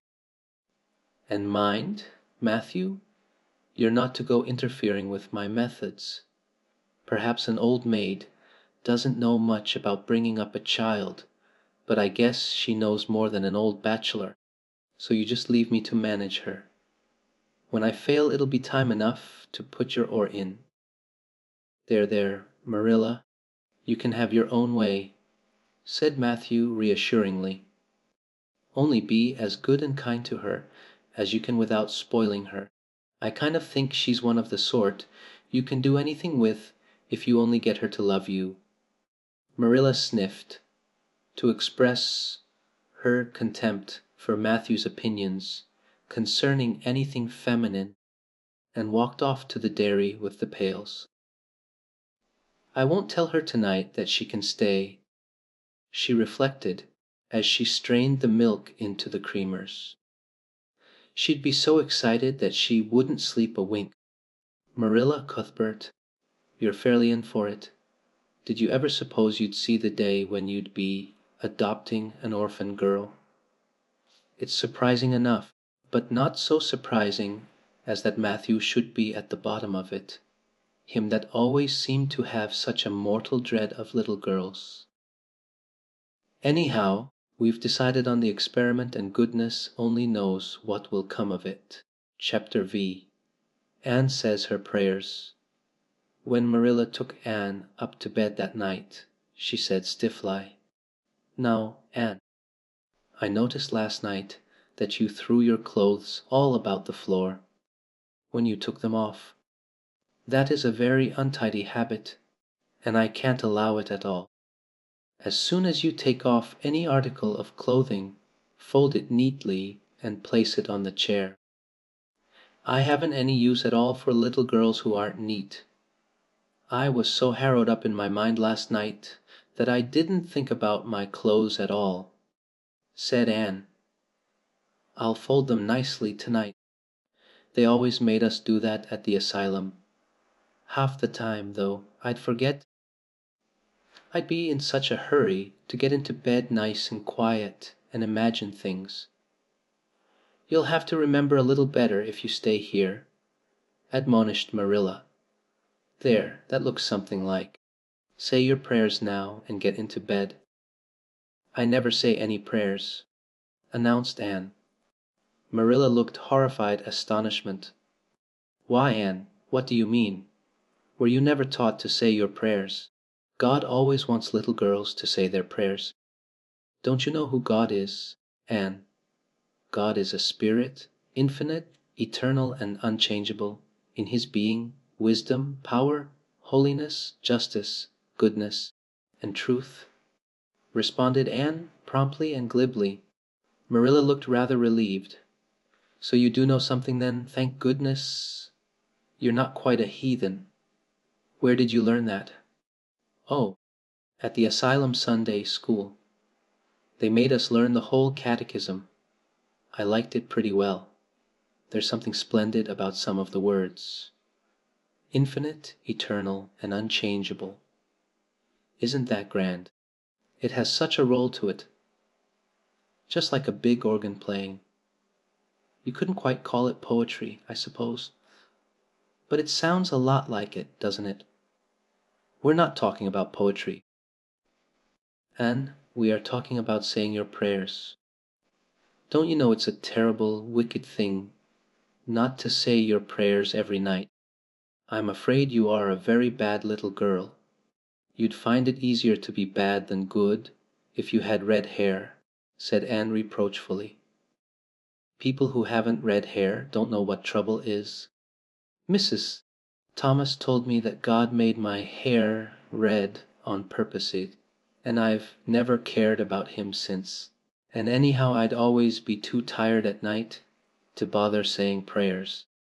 People who have to look after twins can't be expected to say their prayers. Now, do you honestly think they can?" Marilla decided that Anne's religious training must be begun at once. Plainly there was no time to be lost. "You must say your prayers while you are under my roof, Anne." "Why, of course, if you want me to," assented Anne cheerfully. "I'd do anything to oblige you. But you'll have to tell me what to say for this once. After I get into bed, I'll imagine out a real nice prayer to say always. I believe that it will be quite interesting, now that I come to think of it." "You must kneel down," said Marilla in embarrassment. Anne knelt at Marilla's knee and looked up gravely. "Why must people kneel down to pray?" "If I really wanted to pray, I'll tell you what I'd do. I'd go out into a great big field all alone, or into the deep, deep woods, and I'd look up into the sky, up, up, up into that lovely blue sky that looks as if there was no end to its blueness, and then I'd just field a prayer." "Well, I'm ready." "What am I to say?" Marilla felt more embarrassed than ever.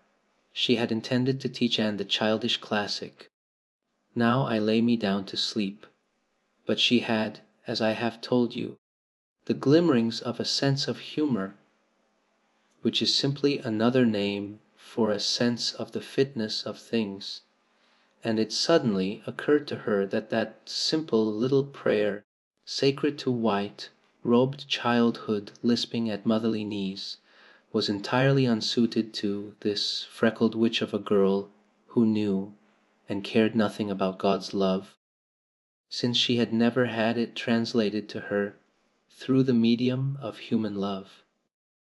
"You're old enough to pray for yourself, Anne," she said finally. "Just thank God for your blessings and ask Him humbly for the things you want." "Well, I'll do my best," promised Anne, burying her face in Marilla's lap. "Gracious Heavenly Father," that's the way the ministers say it in church, so I suppose it's all right in private prayer, isn't it? She interjected, lifting her head for a moment.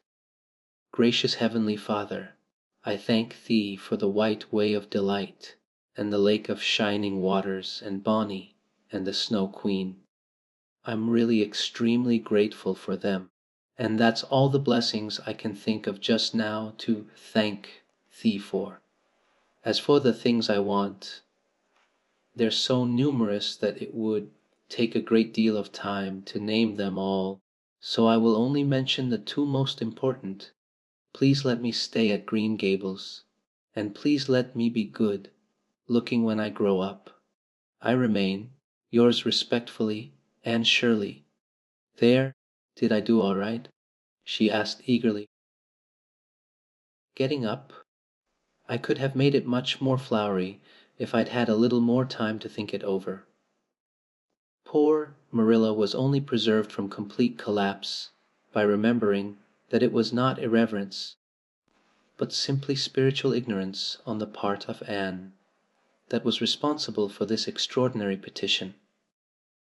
She tucked the child up in bed, mentally vowing that she should be taught a prayer the very next day, and was leaving the room with the light when Anne called her back. "I've just thought of it now. I should have said Ammon Place of yours respectfully, shouldn't I? The way the ministers do. I'd forgotten it, but I felt a prayer should be finished off in some way, so I put in the other. Do you suppose it will make any difference?" I don't suppose it will," said Marilla. "Go to sleep now like a good child. Good night. I can say good night tonight with a clear conscience," said Anne, cuddling luxuriously down among her pillows. Marilla retreated to the kitchen, set the candle firmly on the table, and glared at Matthew Cuthbert. It's about time somebody adopted that child and taught her something. She's next door to a perfect heathen. Will you believe that she never said a prayer in her life till tonight. I'll send to the manse tomorrow and borrow the Peep of the Day series. That's what I'll do. And she shall go to Sunday school just as soon as I can get some suitable clothes made for her. I foresee that I shall have my hands full. Well, well, we can't get through this world without our share of trouble. I've had a pretty easy life of it so far, but my time has come at last, and I suppose I'll just have to make the best of it. Chapter V. Anne's bringing up is begun. For reasons best known to herself, Marilla did not tell Anne that she was to stay at Green Gables until the next afternoon. During the forenoon, she kept the child busy with various tasks and watched over her with a keen eye while she did them. By noon she had concluded that Anne was smart and obedient, willing to work and quick to learn.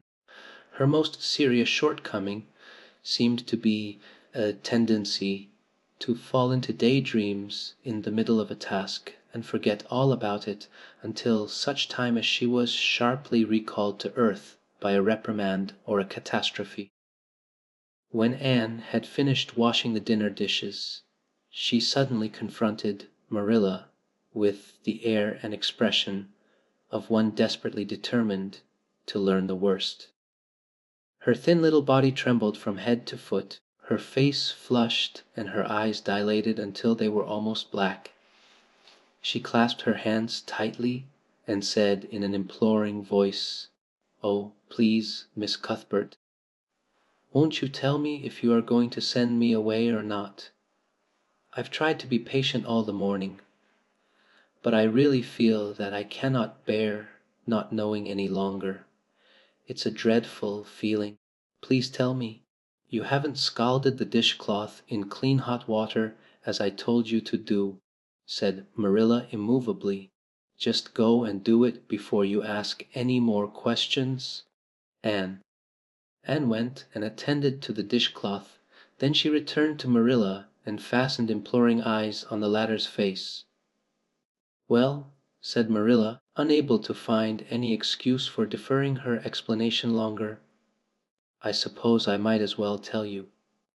Matthew and I have decided to keep you. That is, if you will try to be a good little girl and show yourself grateful." "Why, child, whatever is the matter?" "I'm crying," said Anne in a tone of bewilderment. "I can't think why.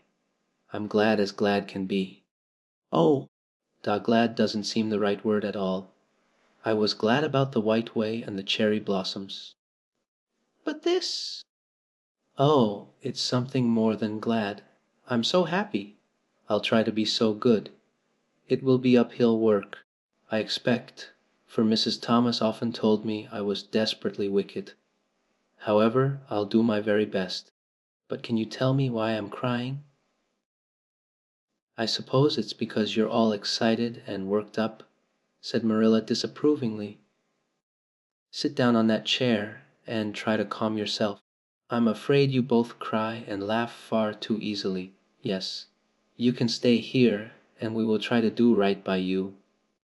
You must go to school, but it's only a fortnight till vacation, so it isn't worth while for you to start before it opens again in September." "What am I to call you?" asked Anne. "Shall I always say Miss Cuthbert? Can I call you Aunt Marilla?" "No, you'll call me just plain Marilla. I'm not used to being called Miss Cuthbert, and it would make me nervous. It sounds awfully disrespectful to just say Marilla," protested Anne. "I guess there'll be nothing disrespectful in it if you're careful to speak respectfully. Everybody, young and old, in Avonlea calls me Marilla except the minister. He says Miss Cuthbert when he thinks of it. I'd love to call you Aunt Marilla," said Anne wistfully. "I've never had an aunt or any relation at all, not even a grandmother. It would make me feel as if I really belonged to you." "Can I call you Aunt Marilla?" "No, I'm not your aunt, and I don't believe in calling people names that don't belong to them. But we could imagine you were my aunt." "I couldn't," said Marilla grimly. "Do you never imagine things different from what they really are?"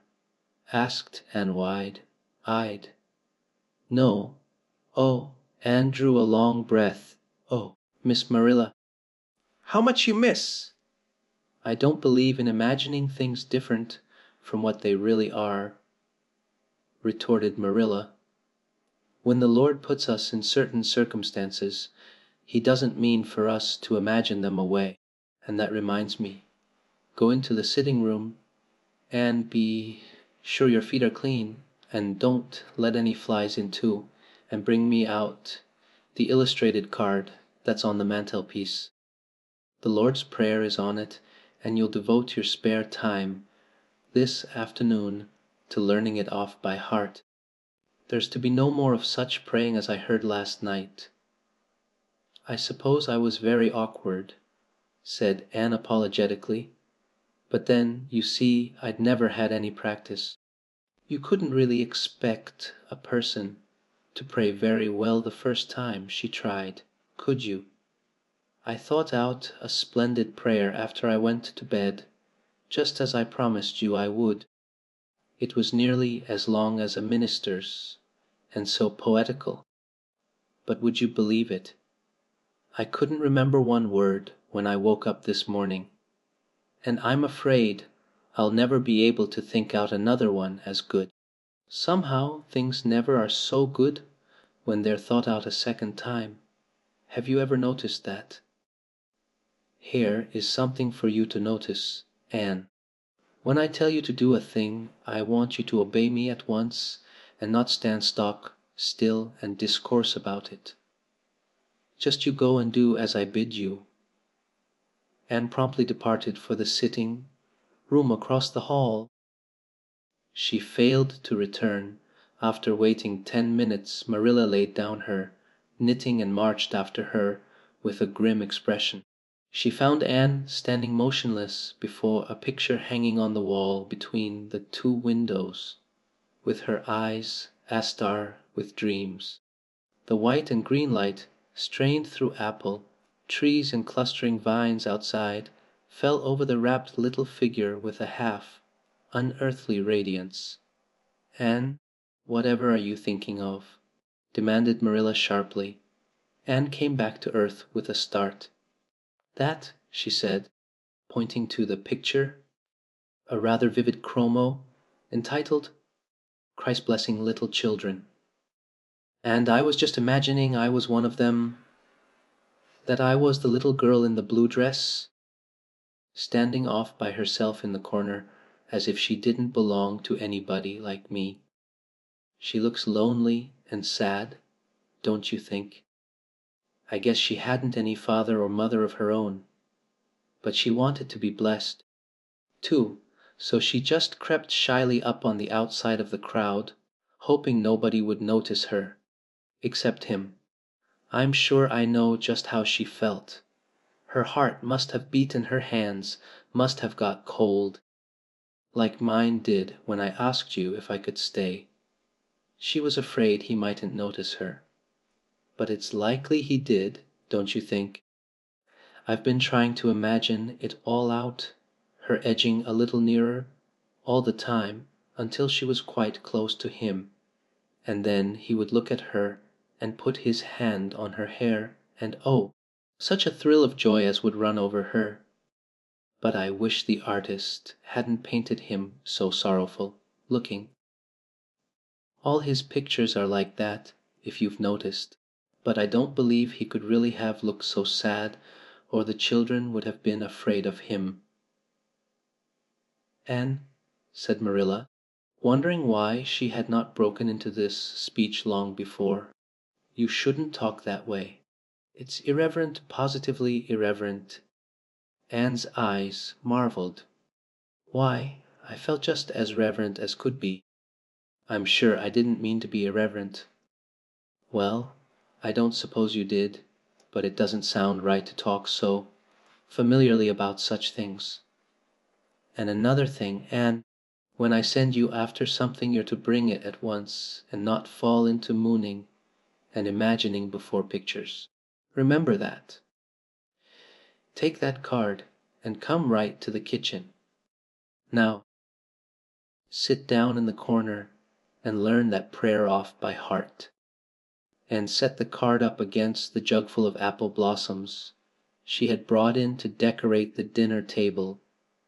Marilla had eyed that decoration askance, but had said nothing, propped her chin on her hands, and fell to studying it intently for several silent minutes. "I like this," she announced at length. "It's beautiful. I've heard it before I heard the superintendent of the asylum Sunday. School say it over once, but I didn't like it then. He had such a cracked voice, and he prayed it so mournfully. I really felt sure he thought praying was a disagreeable duty.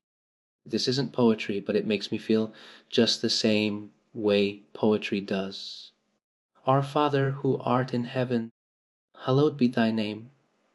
That is just like a line of music. Oh, I'm so glad you thought of making me learn this, Miss Marilla." "Well, learn it and hold your tongue," said Marilla shortly, and tipped the vase of apple blossoms near enough to bestow a soft kiss on a pink, cupped bud, and then studied diligently for some moments longer. "Marilla," she demanded presently, "do you think that I shall ever have a bosom friend in Avonlea?" What kind of friend?" "A bosom friend, an intimate friend. You know, a really kindred spirit to whom I can confide my inmost soul. I've dreamed of meeting her all my life. I never really supposed I would, but so many of my loveliest dreams have come true all at once that perhaps this one will too." "Do you think it's possible? Deanna Barry lives over at Orchard Slope, and she's about your age. She's a very nice little girl, and perhaps she will be a playmate for you when she comes home. She's visiting her aunt over at Carmody just now. You'll have to be careful how you behave yourself, though. Mrs. Barry is a very particular woman. She won't let Diana play with any little girl who isn't nice and good." Anne looked at Marilla through the apple blossoms, her eyes aglow with interest. "What is Diana like? Her hair isn't red, is it?" "Oh, I hope not. It's bad enough to have red hair myself, but I positively couldn't endure it in a bosom friend. Diana is a very pretty little girl. She has black eyes and hair and rosy cheeks. And she is good and smart, which is better than being pretty." Marilla was as fond of morals as the Duchess in Wonderland, and was firmly convinced that one should be tacked on to every remark made to a child who was being brought up. But Anne waved the moral inconsequently aside and seized only on the delightful possibilities before it. "Oh, I'm so glad she's pretty, next to being beautiful oneself. And that's impossible in my case. It would be best to have a beautiful bosom friend. When I lived with Mrs. Thomas, she had a bookcase in her sitting room with glass doors. There weren't any books in it. Mrs. Thomas kept her best china and her preserves there, when she had any preserves to keep. One of the doors was broken. Mr. Thomas smashed it one night when he was slightly intoxicated, but the other was whole, and I used to pretend that my reflection in it was another little girl who lived in it.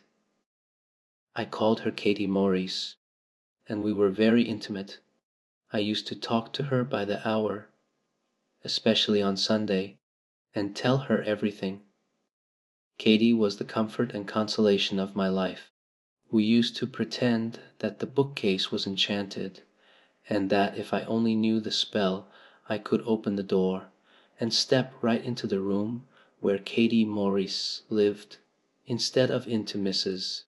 Thomas' shelves of preserves and china, and then Katie Maurice would have taken me by the hand and led me out into a wonderful place, all flowers and sunshine and fairies, and we would have lived there happy forever after.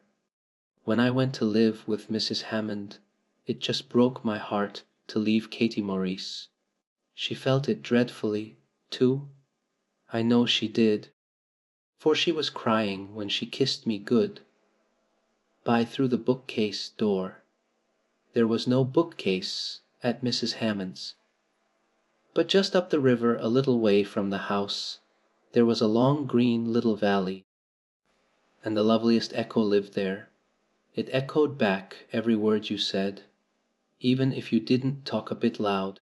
So I imagined that it was a little girl called Violetta, and we were great friends, and I loved her almost as well as I loved Katie Maurice. Not quite, but almost, you know.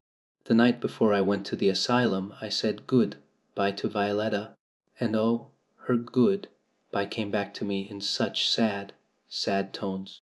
I had become so attached to her that I hadn't the heart to imagine a bosom friend at the asylum, even if there had been any scope for imagination there.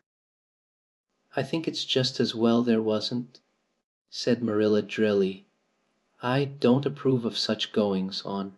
You seem to half believe your own imaginations. It will be well for you to have a real live friend to put such nonsense out of your head. But don't let Mrs. Barry hear you talking about your Katie Maurices and your Violettas, or she'll think you tell stories." "Oh, I won't. I couldn't talk of them to everybody. Their memories are too sacred for that. But I thought I'd like to have you know about them. Oh, look, here's a big bee just tumbled out of an apple blossom. Just think what a lovely place to live, in an apple blossom. Fancy going to sleep in it when the wind was rocking it. If I wasn't a human girl, I think I'd like to be a bee and live among the flowers." "Yesterday you wanted to be a sea gull," sniffed Marilla. "I think you are very fickle-minded. I told you to learn that prayer and not talk. But it seems impossible for you to stop talking if you've got anybody that will listen to you. So go up to your room and learn it." "Oh, I know it pretty nearly all now, all but just the last line." "Well, never mind. Do as I tell you. Go to your room and finish learning it well, and stay there until I call you down to help me get tea. Can I take the apple blossoms with me for company?" pleaded Anne. "No, you don't want your room cluttered up with flowers. You should have left them on the tree in the first place." I did feel a little that way, too, said Anne. "I kind of felt I shouldn't shorten their lovely lives by picking them. I wouldn't want to be picked if I were an apple blossom. But the temptation was irresistible. What do you do when you meet with an irresistible temptation?" "Anne, did you hear me tell you to go to your room?" Anne sighed, retreated to the east gable, and sat down in a chair by the window. "There, I know this prayer. I learned that last sentence coming upstairs. Now I'm going to imagine things into this room so that they'll always stay imagined. The floor is covered with a white velvet carpet with pink roses all over it, and there are pink silk curtains at the windows. The walls are hung with gold and silver brocade tapestry. The furniture is mahogany. I never saw any mahogany, but it does sound also luxurious. This is a couch all heaped with gorgeous silken cushions, pink and blue and crimson and gold, and I am reclining gracefully on it. I can see my reflection in that splendid big mirror hanging on the wall. I am tall and regal, clad in a gown of trailing white lace, with a pearl cross on my breast and pearls in my hair. My hair is of midnight darkness and my skin is a clear ivory pallor. My name is the Lady Cordelia Fitzgerald. No, it isn't. I can't make that seem real. She danced up to the little looking glass and peered into it. Her pointed freckled face and solemn grey eyes peered back at her. "You're only Anne of Green Gables," she said earnestly, "and I see you, just as you are looking now, whenever I try to imagine I'm the Lady Cordelia. But it's a million times nicer to be Anne of Green Gables than Anne of Nowhere in particular, isn't it?" She bent forward, kissed her reflection affectionately, and betook herself to the open window. "Dear Snow Queen, good afternoon. And good afternoon, dear birches down in the hollow. And good afternoon, dear grey house up on the hill. I wonder if Diana is to be my bosom friend. I hope she will, and I shall love her very much. But I must never quite forget Katie Maurice and Violetta. They would feel so hurt if I did, and I'd hate to hurt anybody's feelings, even a little bookcase girl's or a little echo girl's.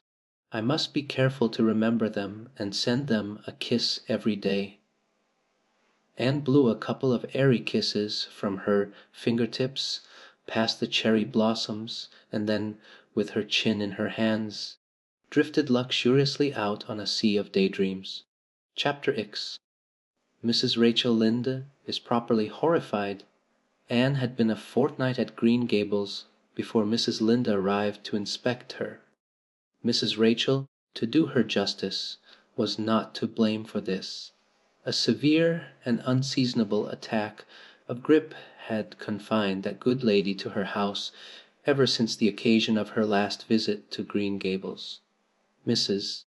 Rachel was not often sick and had a well-defined contempt for people who were, but grippe, she asserted, was like no other illness on earth, and could only be interpreted as one of the special visitations of Providence.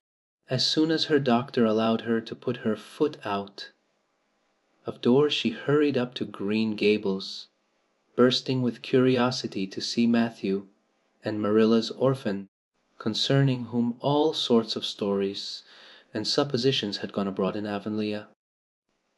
Anne had made good use of every waking moment of that fortnight. Already she was acquainted with every tree and shrub about the place.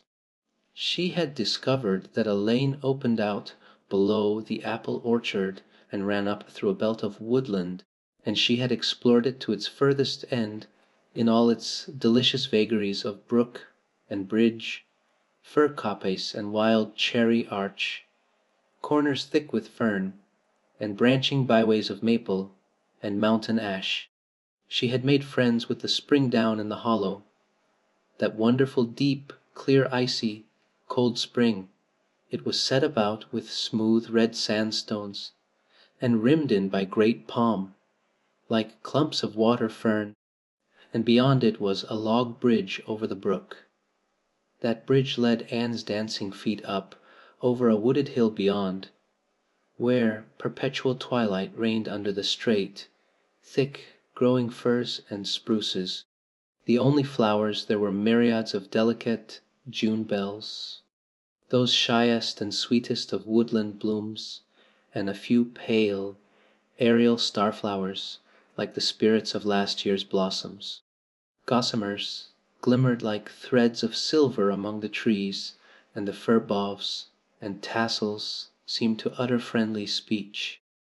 All these raptured voyages of exploration were made in the odd half hours which she was allowed for play, and Anne talked Matthew and Marilla half deaf over her discoveries. Not that Matthew complained. To be sure, he listened to it all with a wordless smile of enjoyment on his face. Marilla permitted the chatter, until she found herself becoming too interested in it, whereupon she always promptly quenched Anne by a curt command to hold her tongue. Anne was out in the orchard when Mrs. Rachel came, wandering at her own sweet will through the lush, tremulous grasses splashed with ruddy evening sunshine, so that good lady had an excellent chance to talk her illness fully over, describing every ache and pulse beat, with such evident enjoyment that Marilla thought even grippe must bring its compensations. When details were exhausted, Mrs. Rachel introduced the real reason of her call. "I've been hearing some surprising things about you and Matthew. I don't suppose you are any more surprised than I am myself," said Marilla. "I'm getting over my surprise now." "It was too bad there was such a mistake," said Mrs. Rachel sympathetically. "Couldn't you have sent her back?" "I suppose we could, but we decided not to. Matthew took a fancy to her, and I must say I like her myself, although I admit she has her faults. The house seems a different place already. She's a real bright little thing." Marilla said more than she had intended to say when she began, for she read disapproval in Mrs. Rachel's expression. "It's a great responsibility you've taken on yourself," said that lady gloomily, "especially when you've never had any experience with children. You don't know much about her or her real disposition, I suppose, and there's no guessing how a child like that will turn out. But I don't want to discourage you, I'm sure." "Marilla, I'm not feeling discouraged," was Marilla's dry response. "When I make up my mind to do a thing it stays made up. I suppose you'd like to see Anne. I'll call her in." Anne came running in presently, her face sparkling with the delight of her orchard rovings. But abashed at finding the delight herself in the unexpected presence of a stranger, she halted confusedly inside the door. She certainly was an odd looking little creature in the short, tight wincey dress she had worn from the asylum, below which her thin legs seemed ungracefully long. Her freckles were more numerous and obtrusive than ever. The wind had ruffled her hatless hair into over brilliant disorder. It had never looked redder than at that moment. "Well, they didn't pick you for your looks, that's sure and certain," was Mrs. Rachel Lynde's emphatic comment. Mrs. Rachel was one of those delightful and popular people who pride themselves on speaking their mind without fear or favor. "She's terrible skinny and homely, Marilla. Come here, child, and let me have a look at you. Lawful heart, did anyone ever see such freckles? And hair as red as carrots." Come here, child, I say." And it came there, but not exactly as Mrs. Rachel expected. With one bound she crossed the kitchen floor and stood before Mrs. Rachel, her face scarlet with anger, her lips quivering, and her whole slender form trembling from head to foot. "I hate you," she cried in a choked voice, stamping her foot on the floor. "I hate you, I hate you, I hate you." A louder stamp with each assertion of hatred. "How dare you call me skinny and ugly? How dare you say I'm freckled and red-headed? You are a rude, impolite, unfeeling woman!" exclaimed Marilla in consternation. But Anne continued to face Mrs. Rachel undauntedly, head up, eyes blazing, hands clenched, passionate indignation exhaling from her like an atmosphere. "How dare you say such things about me?" she repeated vehemently. "How would you like to have such things said about you? How would you like to be told that you are fat and clumsy and probably hadn't a spark of imagination in you? I don't care if I do hurt your feelings by saying so. I hope I hurt them. You have hurt mine worse than they were ever hurt before, even by Mrs. Thomas' intoxicated husband. And I'll never forgive you for it, never, never." Stamp. "Stamp?" "Did anybody ever see such a temper?" exclaimed the horrified Mrs. Rachel. "And go to your room and stay there until I come up," said Marilla, recovering her powers of speech with difficulty. Anne, bursting into tears, rushed to the hall door, slammed it until the tins on the porch wall outside rattled in sympathy, and fled through the hall and up the stairs like a whirlwind. A subdued slam above told that the door of the east gable had been shut with equal vehemence. "Well, I don't envy you your job bringing that up, Marilla," said Mrs. Rachel with unspeakable solemnity. Marilla opened her lips to say she knew not what of apology or deprecation. What she did say was a surprise to herself then, and ever afterwards. You shouldn't have twitted her about her looks, Rachel. Marilla Cuthbert, you don't mean to say that you are upholding her in such a terrible display of temper as we've just seen? Demanded Mrs. Scene. Rachel indignantly. No, said Marilla slowly. I'm not trying to excuse her. She's been very naughty, and I'll have to give her a talking to about it. But we must make allowances for her. She's never been taught what is right, and you were too hard on her, Rachel. Marilla could not help tacking on that last sentence, although she was again surprised at herself for doing it. Mrs. Rachel got up with an air of offended dignity. Well, I see that I'll have to be very careful what I say after this, Marilla, since the fine feelings of orphans, brought from goodness knows where, have to be considered before anything else. Oh, no, I'm not vexed. Don't worry yourself. I'm too sorry for you to leave any room for anger in my mind. You'll have your own troubles with that child. But if you'll take my advice, which I suppose you won't do, although I've brought up 10 children and buried 2, you'll do that talking to you mention with a fair-sized birch switch. I should think that would be the most effective language for that kind of a child. Her temper matches her hair, I guess. Well, good evening, Marilla. I hope you'll come down to see me often as usual, but you can't expect me to visit here again in a hurry if I'm liable to be flown at and insulted in such a fashion. It's something new in the might experience.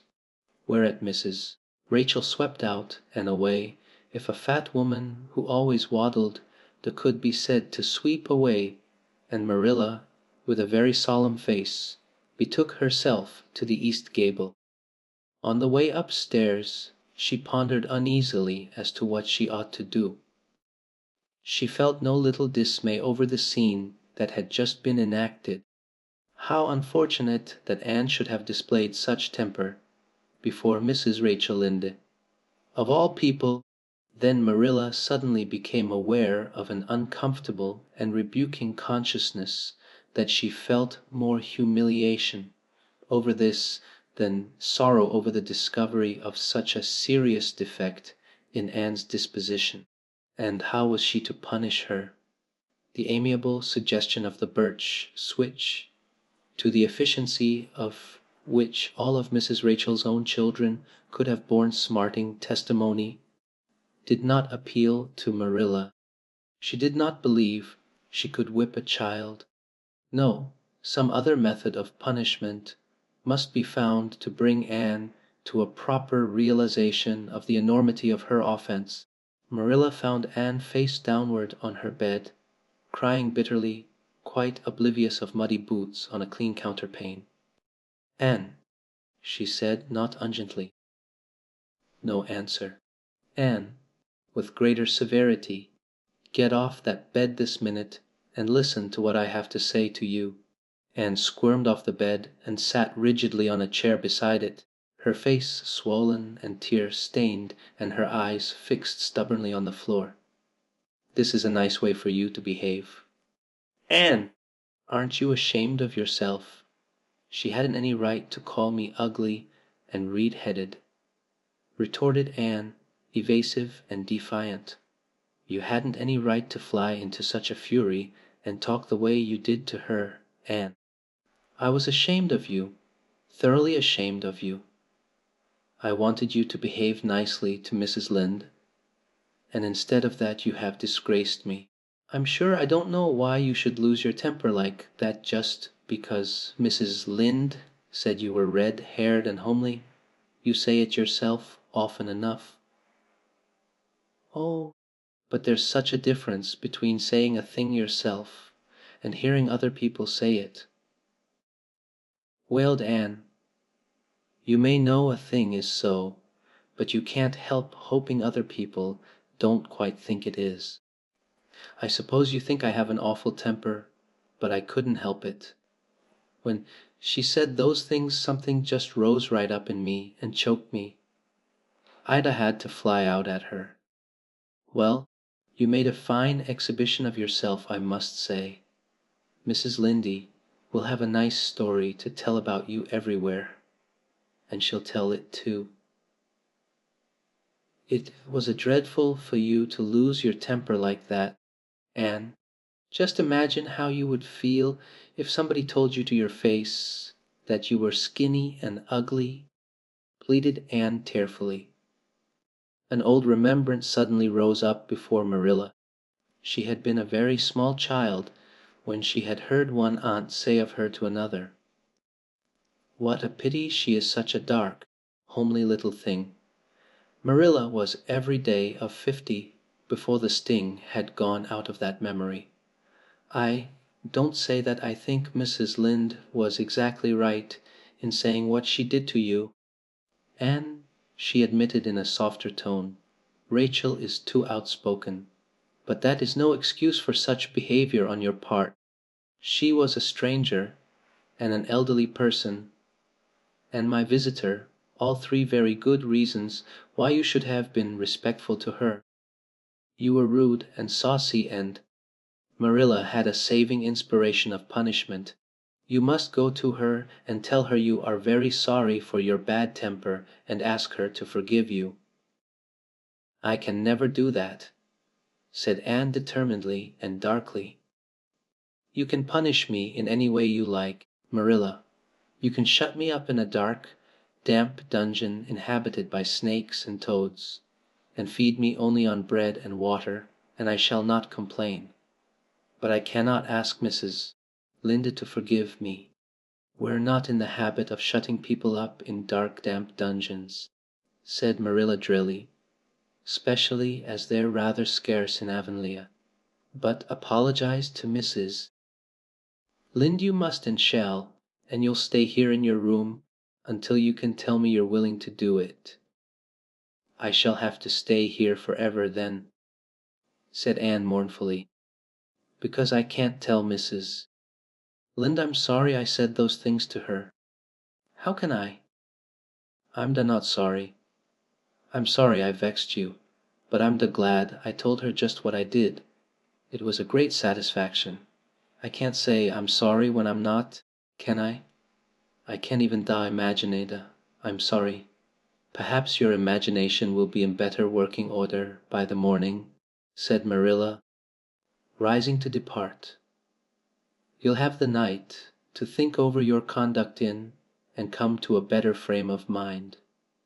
You said you would try to be a very good girl if we kept you at Green Gables, but I must say it hasn't seemed very much like it this evening." Leaving this Parthian shaft to rankle in Anne's stormy bosom, Marilla descended to the kitchen, grievously troubled in mind and vexed in soul. She was as angry with herself as with Anne, because, whenever she recalled Mrs. Rachel's dumbfounded countenance, her lips twitched with amusement, and she felt a most reprehensible desire to laugh. Chapter 10. Anne's apology. Marilla said nothing to Matthew about the affair that evening, but when Anne proved still refractory, the next morning an explanation had to be made to account for her absence from the breakfast table. Marilla told Matthew the whole story, taking pains to impress him with a due sense of the enormity of Anne's behavior. "It's a good thing Rachel Lynde got a calling down. She's a meddlesome old gossip," was Matthew's consolatory rejoinder. "Matthew Cuthbert, I'm astonished at you. You know that Anne's behavior was dreadful, and yet you take her part. I suppose you'll be saying next thing that she oughtn't to be punished at all." "Well now, nope, not exactly," said Matthew uneasily. "I reckon she ought to be punished a little. But don't be too hard on her, Marilla. Recollect she hasn't ever had anyone to teach her right. You're going to give her something to eat, aren't you? When did you ever hear of me starving people into good behavior?" demanded Marilla indignantly. "She'll have her meals regular, and I'll carry them up to her myself. But she'll stay up there until she's willing to apologize to Mrs. Lynde. And that's final, Matthew." Breakfast, dinner, and supper were very silent meals, for Anne still remained obdurate. After each meal Marilla carried a well-filled tray to the east gable and brought it down later on not noticeably depleted. Matthew eyed its last descent with a troubled eye. Had Anne eaten anything at all? When Marilla went out that evening to bring the cows from the back pasture, Matthew, who had been hanging about the barns and watching, slipped into the house with the air of a burglar and crept upstairs. As a general thing, Matthew gravitated between the kitchen and the little bedroom off the hall where he slept. Once in a while he ventured uncomfortably into the parlor or sitting room when the minister came to tea. But he had never been upstairs in his own house since the spring he helped Marilla paper the spare bedroom, and that was 4 years ago. He tiptoed along the hall and stood for several minutes outside the door of the east gable before he summoned courage to tap on it with his fingers and then open the door to peep in.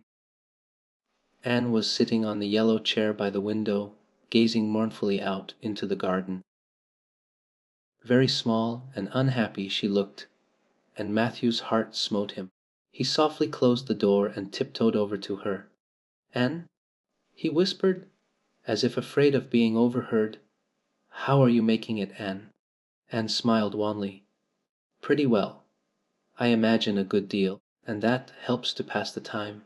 Of course, it's rather lonesome. But then, I may as well get used to that." Anne smiled again, bravely facing the long years of solitary imprisonment before her. Matthew recollected that he must say what he had come to say without loss of time, lest Marilla return prematurely. "Well now, Anne, don't you think you'd better do it and have it over with?" he whispered. "It'll have to be done sooner or later, you know, for Marilla's a dreadful determined woman, dreadful determined Anne. Do it right off, I say, and have it over." "Do you mean apologize to Mrs. Lynde?" "Yes, apologize, that's the very word," said Matthew eagerly. "Just smooth it over, so to speak. That's what I was trying to get at." "I suppose I could do it to oblige you," said Anne thoughtfully. "It would be true enough to say I am sorry, because Ida am sorry now. I wasn't a bit sorry last night. I was mad clear through, and I stayed mad all night. I know I did because I woke up 3 times, and I was just furious every time. But this morning it was over. I wasn't in a temper any more, and it left a dreadful sort of goneness too. I felt so ashamed of myself. But I just couldn't think of going and telling Mrs. Lynde so. It would be so humiliating. I made up my mind I'd stay shut up here forever rather than do that. But still I'd do anything for you. If you really want me to, well now, of course I do. It's terrible lonesome downstairs without you. Just go and smooth things over. That's a good girl." "Very well," said Anne resignedly. "I'll tell Marilla as soon as she comes in I've repented." That's right, Anne. But don't tell Marilla I said anything about it. She might think I was putting my oar in and I promised not to do that. Wild horses won't drag the secret from me," promised Anne solemnly. How would wild horses drag a secret from a person anyhow? But Matthew was gone, scared at his own success. He fled hastily to the remotest corner of the horse pasture lest Marilla should suspect what he had been up to. Marilla herself, upon her return to the house, was agreeably surprised to hear a plaintive voice calling Marilla over the banisters.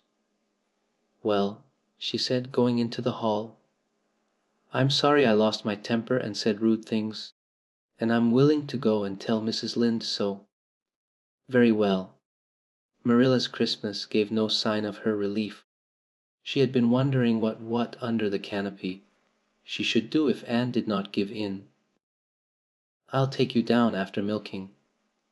Accordingly, after milking, behold Marilla and Anne walking down the lane, the former erect and triumphant, the latter drooping and dejected. But halfway down Anne's dejection vanished as if by enchantment.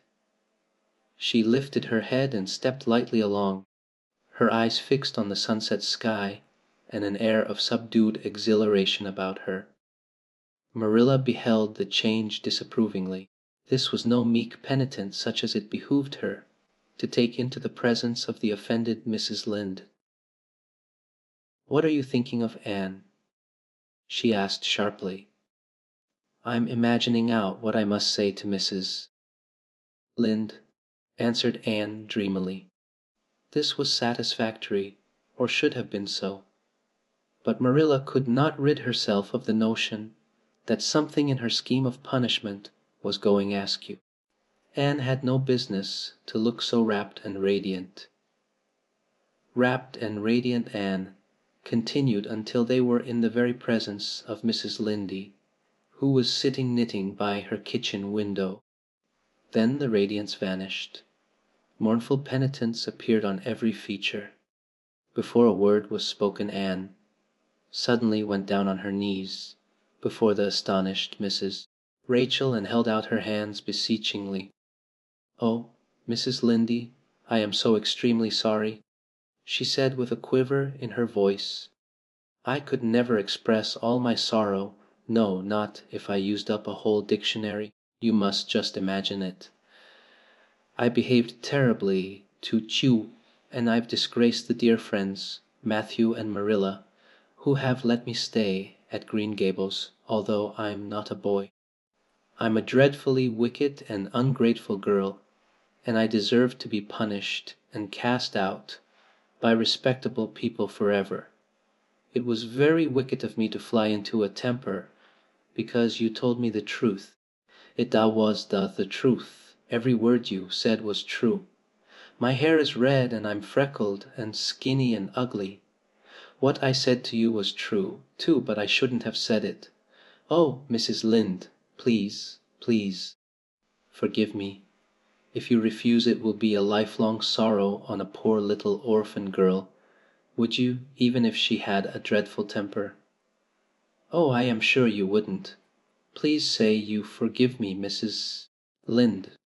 Anne clasped her hands together, bowed her head, and waited for the word of judgment. There was no mistaking her sincerity. It breathed in every tone of her voice. Both Marilla and Mrs. Lynde recognized its unmistakable ring. But the former understood in dismay that Anne was actually enjoying her valley of humiliation, was reveling in the thoroughness of her abasement. Where was the wholesome punishment upon which she, Marilla, had plumed herself? Anne had turned it into a species of positive pleasure. Good Mrs. Lynde, not being overburdened with perception, did not see this. She only perceived that Anne had made a very thorough apology, and all resentment vanished from her kindly, if somewhat officious, heart. There, get up, child," she said heartily. "Of course I forgive you. I guess I was a little too hard on you, anyway. But I'm such an outspoken person. You just mustn't mind me, that's what.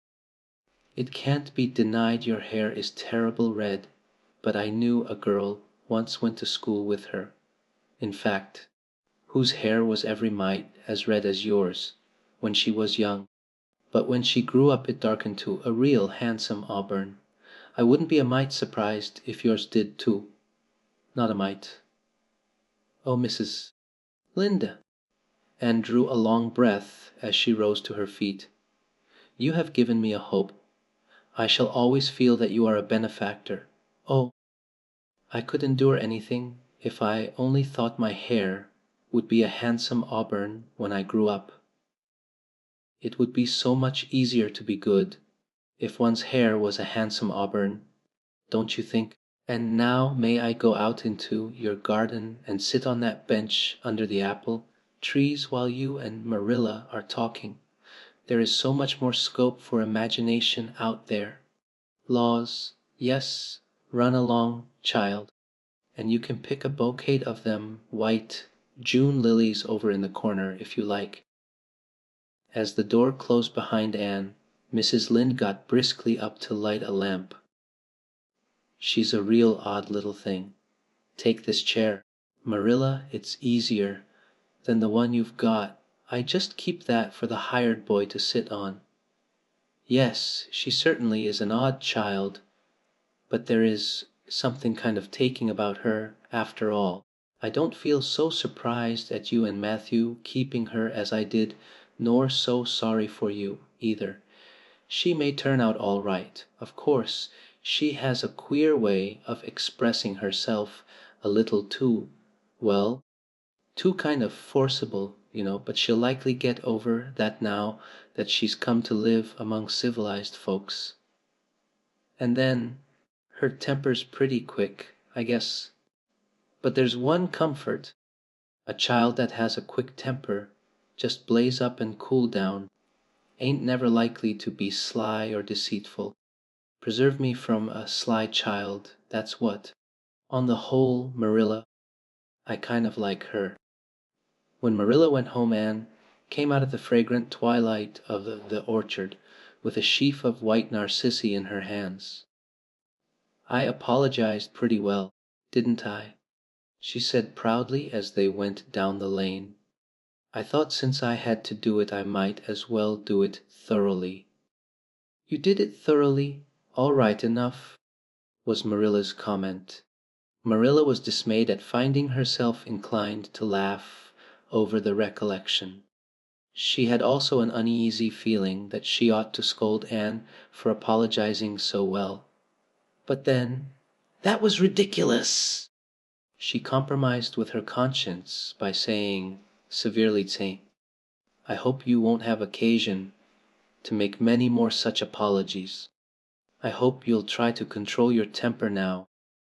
Anne, that wouldn't be so hard if people wouldn't twit me about my looks, said Anne with a sigh. I don't get cross about other things, but I'm so tired of being twitted about my hair, and it just makes me boil right over.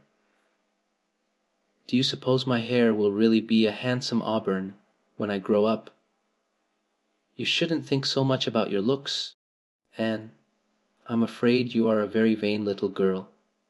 How can I be vain when I know I'm homely? Protested Anne. I love pretty things, and I hate to look in the glass and see something that isn't pretty. It makes me feel so sorrowful, just as I feel when I look at any ugly thing. I pity it because it isn't beautiful. Handsome is as handsome does, quoted Marilla. I've had that said to me before, but I have my doubts about it, remarked skeptical Anne, sniffing at her narcissi. Oh, aren't these flowers sweet? It was lovely of Mrs. Lynde to give them to me. I have no hard feelings against Mrs. Lynde now.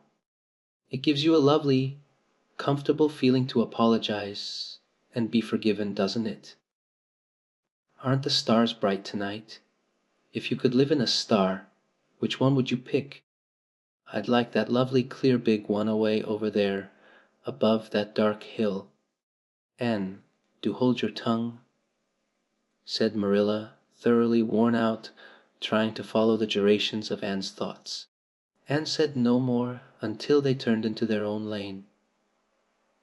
A little gypsy wind came down it to meet them, laden with the spicy perfume of young dew, wet ferns. Far up in the shadows a cheerful light gleamed out through the trees from the kitchen at Green Gables. Anne suddenly came close to Marilla and slipped her hand into the older woman's hard palm. "It's lovely to be going home and know it's home," she said. "I love Green Gables already, and I never loved any place before. No place ever seemed like home. Oh, Marilla, I'm so happy. I could pray right now and not find it a bit hard." Something warm and pleasant welled up in Marilla's heart at touch of that thin little hand in her own, a throb of the maternity she had missed, perhaps. Its very unaccustomedness and sweetness disturbed her. She hastened to restore her sensations to their normal calm by inculcating a moral. "If you'll be a good girl you'll always be happy, Anne, and you should never find it hard to say your prayers. Saying one's prayers isn't exactly the same thing as praying," said Anne meditatively. "But I'm going to imagine that I'm the wind that is blowing up there in those tree tops. When I get tired of the trees, I'll imagine I'm gently waving down here in the ferns, and then I'll fly over to Mrs. Linda's garden and set the flowers dancing, and then I'll go with one great swoop over the clover field, and then I'll blow over the lake of shining waters and ripple it all up into little sparkling waves." Oh, there's so much scope for imagination in a wind! "So I'll not talk any more just now, Marilla. Thanks be to goodness for that," breathed Marilla in devout relief. Chapter C. Anne's Impressions of Sunday School. "Well, how do you like them?" said Marilla. Anne was standing in the gable room, looking solemnly at 3 new dresses spread out on the bed. One was of snuffy-colored gingham, which Marilla had been tempted to buy from a peddler the preceding summer, because it looked so serviceable. One was of black and white checkered sateen, which she had picked up at a bargain counter in the winter, and one was a stiff print of an ugly blue shade which she had purchased that week at a Carmody store. She had made them up herself, and they were all made alike, plain skirts, full tightly to plain waists, with sleeves as plain as waist and skirt, and tight as sleeves could be. "I'll imagine that I like them," said Anne soberly. "I don't want you to imagine it," said Marilla, offended. "Oh?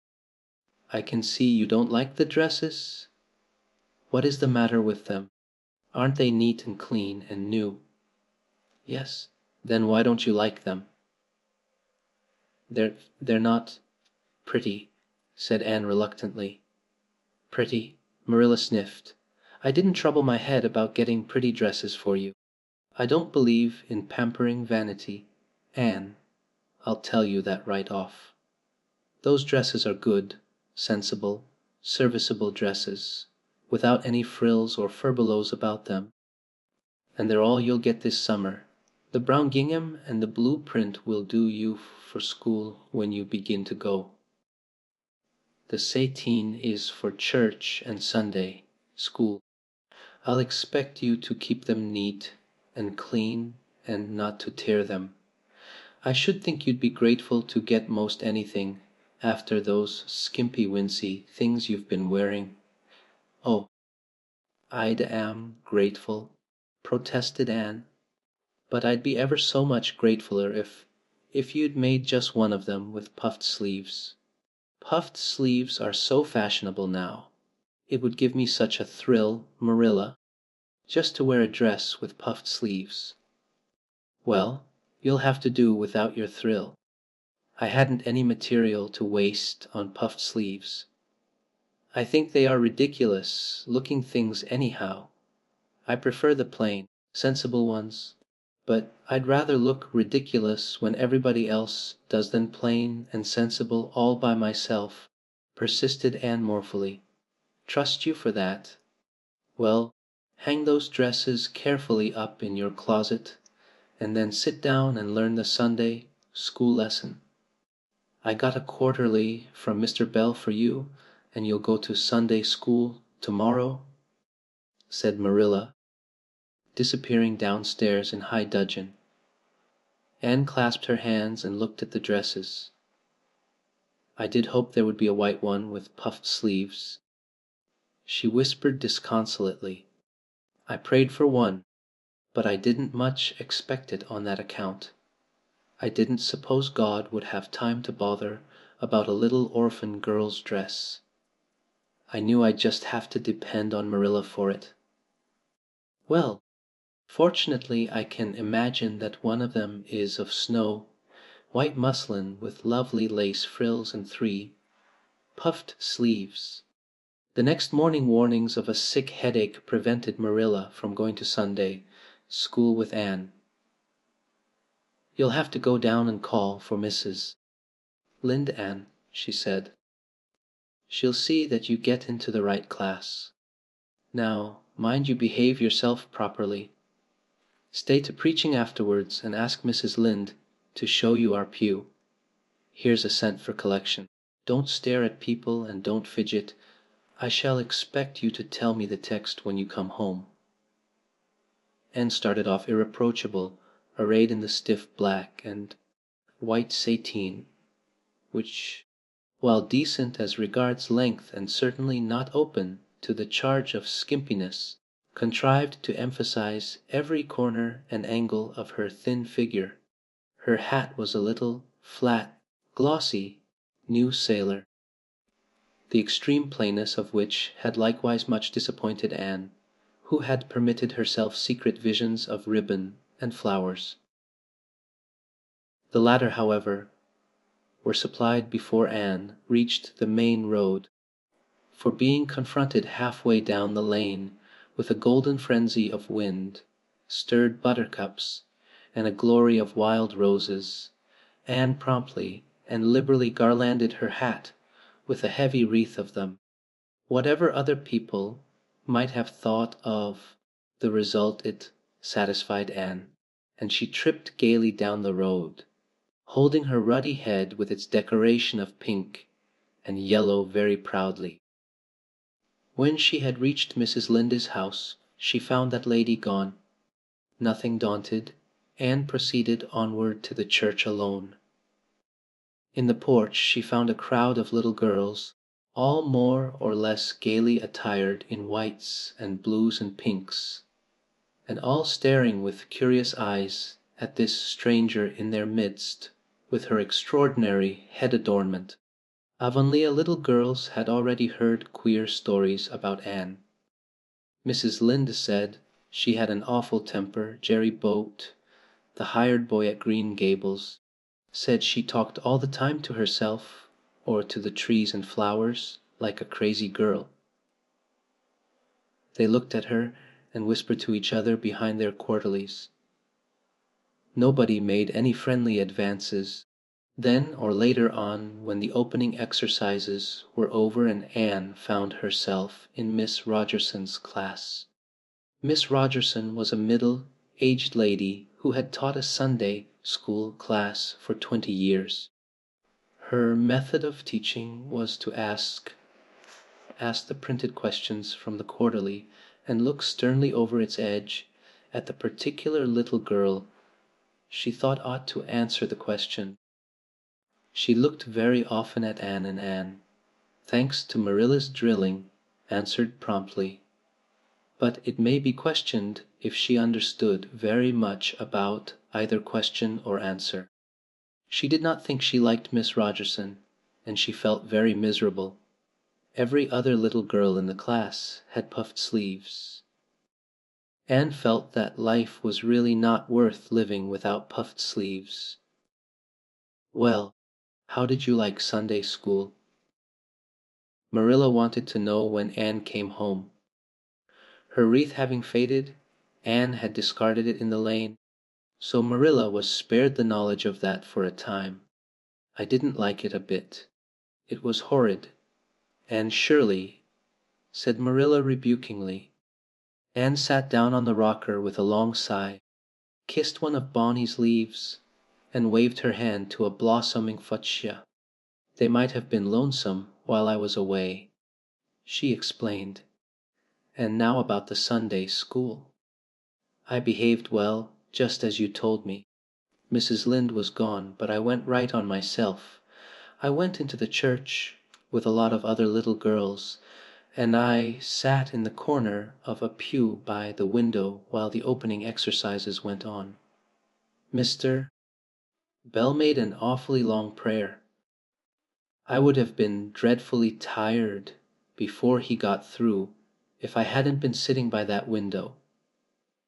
But it looked right out on the lake of shining waters, so I just gazed at that and imagined all sorts of splendid things. You shouldn't have done anything of the sort. You should have listened to Mr. Bell. But he wasn't talking to me, protested Anne. He was talking to God, and he didn't seem to be very much interested in it either. I think he thought God was too far off, though. There was a long row of white birches hanging over the lake, and the sunshine fell down through them, way, way down, deep into the water. Oh, Marilla, it was like a beautiful dream. It gave me a thrill, and I just said thank you for it, God, 2 or 3 times. Not out loud, I hope, said Marilla anxiously. Oh, no, just under my breath. Well, Mr. Bell did get through at last, and they told me to go into the classroom with Miss Rogerson's class. There were 9 other girls in it. They all had puffed sleeves. I tried to imagine mine were puffed too, but I couldn't. Why couldn't I? It was as easy as could be to imagine they were puffed when I was alone in the east gable.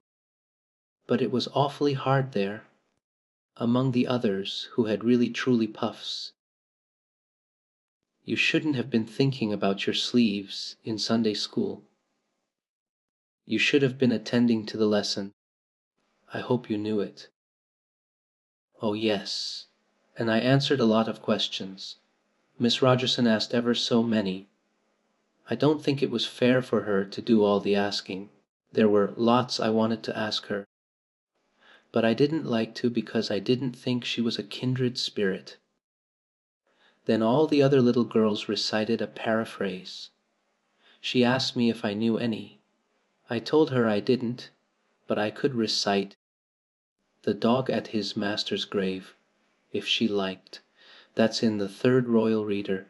It isn't a really truly religious piece of poetry, but it's so sad and melancholy that it might as well be. She said it wouldn't do, and she told me to learn the 19th paraphrase for next Sunday. I read it over in church afterwards, and it's splendid. There are 2 lines in particular that just thrill me. Quick as the slaughtered squadrons fell in Midian's evil day. I don't know what squadrons means, nor Midian either, but it sounds also tragical. I can hardly wait until next Sunday to recite it. I'll practice it all the week. After Sunday school I asked Miss Rogerson, because Mrs. Lynde was too far away, to show me your pew. I sat just as still as I could, and the text was Revelation's 3rd chapter, 2nd and 3rd verses. It was a very long text. If I was a minister, I'd pick the short, snappy ones. The sermon was awfully long, too. I suppose the minister had to match it to the text. I didn't think he was a bit interesting. The trouble with him seems to be that he hasn't enough imagination. I didn't listen to him very much.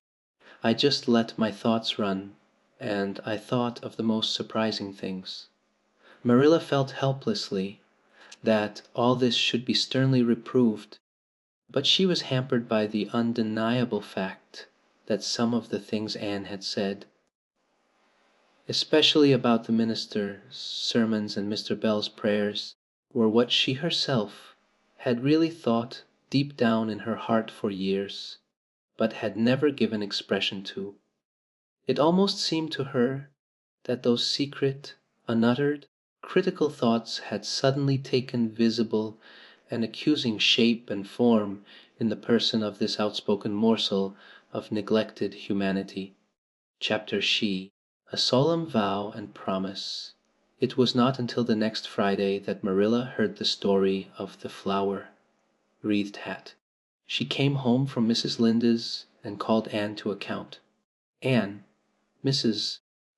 Rachel says you went to church last Sunday with your hat rigged out ridiculous with roses and buttercups. What on earth put you up to such a caper? A pretty-looking object you must have been. Oh, I know pink and yellow aren't becoming to me, began Anne. Becoming fiddlesticks! It was putting flowers on your hat at all, no matter what color they were, that was ridiculous. You are the most aggravating child. I don't see why it's any more ridiculous to wear flowers on your hat than on your dress, protested Anne. Lots of little girls there had bouquets pinned on their dresses. What's the difference? Marilla was not to be drawn from the safe concrete into dubious paths of the abstract. Don't answer me back like that, Anne. It was very silly of you to do such a thing. Never let me catch you at such a trick again. Mrs. Rachel says she thought she would sink through the floor when she saw you come in all rigged out like that. She couldn't get near enough to tell you to take them off till it was too late. She says people talked about it something dreadful. Of course they would think I had no better sense than to let you go decked out like that. Oh, I'm so sorry, said Anne, tears welling into her eyes. I never thought you'd mind. The roses and buttercups were so sweet and pretty I thought they'd look lovely on my hat. Lots of the little girls had artificial flowers on their hats. I'm afraid I'm going to be a dreadful trial to you. Maybe you'd better send me back to the asylum. That would be terrible. I don't think I could endure it. Most likely I would go into consumption. I'm so thin as it is, you see. But that would be better than being a trial to you. Nonsense, said Marilla, vexed at herself for having made the child cry. I don't want to send you back to the asylum, I'm sure. All I want is that you should behave like other little girls and not make yourself ridiculous. Don't cry any more. I've got some news for you. Diana Barry came home this afternoon. I'm going up to see if I can borrow a skirt pattern from Mrs. Barry, and if you like you can come with me and get acquainted with Diana. Anne rose to her feet with clasped hands, the tears still glistening on her cheeks. The dish towel she had been hemming slipped unheeded to the floor. Oh, Marilla, I'm frightened. Now that it has come I'm actually frightened. What if she shouldn't like me? It would be the most tragical disappointment of my life. Now, don't get into a fluster. And I do wish you wouldn't use such long words. It sounds so funny in a little girl. I guess Diana'll like you well enough. It's her mother you've got to reckon with. If she doesn't like you, it won't matter how much Diana does. If she has heard about your outburst to Mrs. Lynde and going to church with buttercups round your hat, I don't know what she'll think of you. You must be polite and well behaved, and don't make any of your startling speeches. For pity's sake, if the child isn't actually trembling. Enda was a-trembling. Her face was pale and tense. Oh, Marilla, you'd be excited too. If you were going to meet a little girl you hoped to be your bosom friend, and whose mother mightn't like you.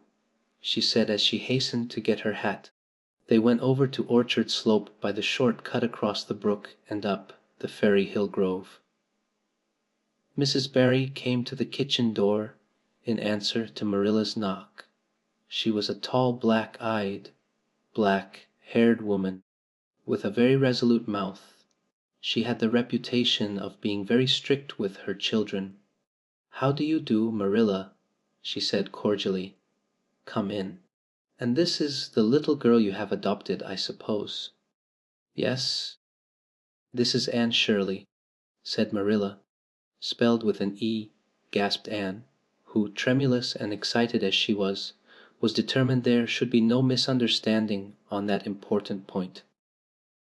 Mrs. Barry, not hearing or not comprehending, merely shook hands and said kindly, "How are you? I am well in body, although considerable rumpled up in spirit, thank you, ma'am," said Anne gravely. Then aside to Marilla in an audible whisper, "There wasn't anything startling in that, was there, Marilla?" Diana was sitting on the sofa, reading a book which she dropped when the callers entered. She was a very pretty little girl, with her mother's black eyes and hair, and rosy cheeks, and the merry expression which was her inheritance from her father. "This is my little girl Diana," said Mrs. Barry. "Diana, you might take Anne out into the garden and show her your flowers. It will be better for you than straining your eyes over that book. She reads entirely too much," this to Marilla as the little girls went out, "and I can't prevent her, for her father aids and abets her. She's always poring over a book. I'm glad she has the prospect of a playmate. Perhaps it will take her more out of doors." Outside in the garden, which was full of mellow sunset light streaming through the dark old firs to the west of it, stood Anne and Diana gazing bashfully at each other over a clump of gorgeous tiger lilies. The Barry garden was a bowery wilderness of flowers which would have delighted Anne's heart at any time less fraught with destiny.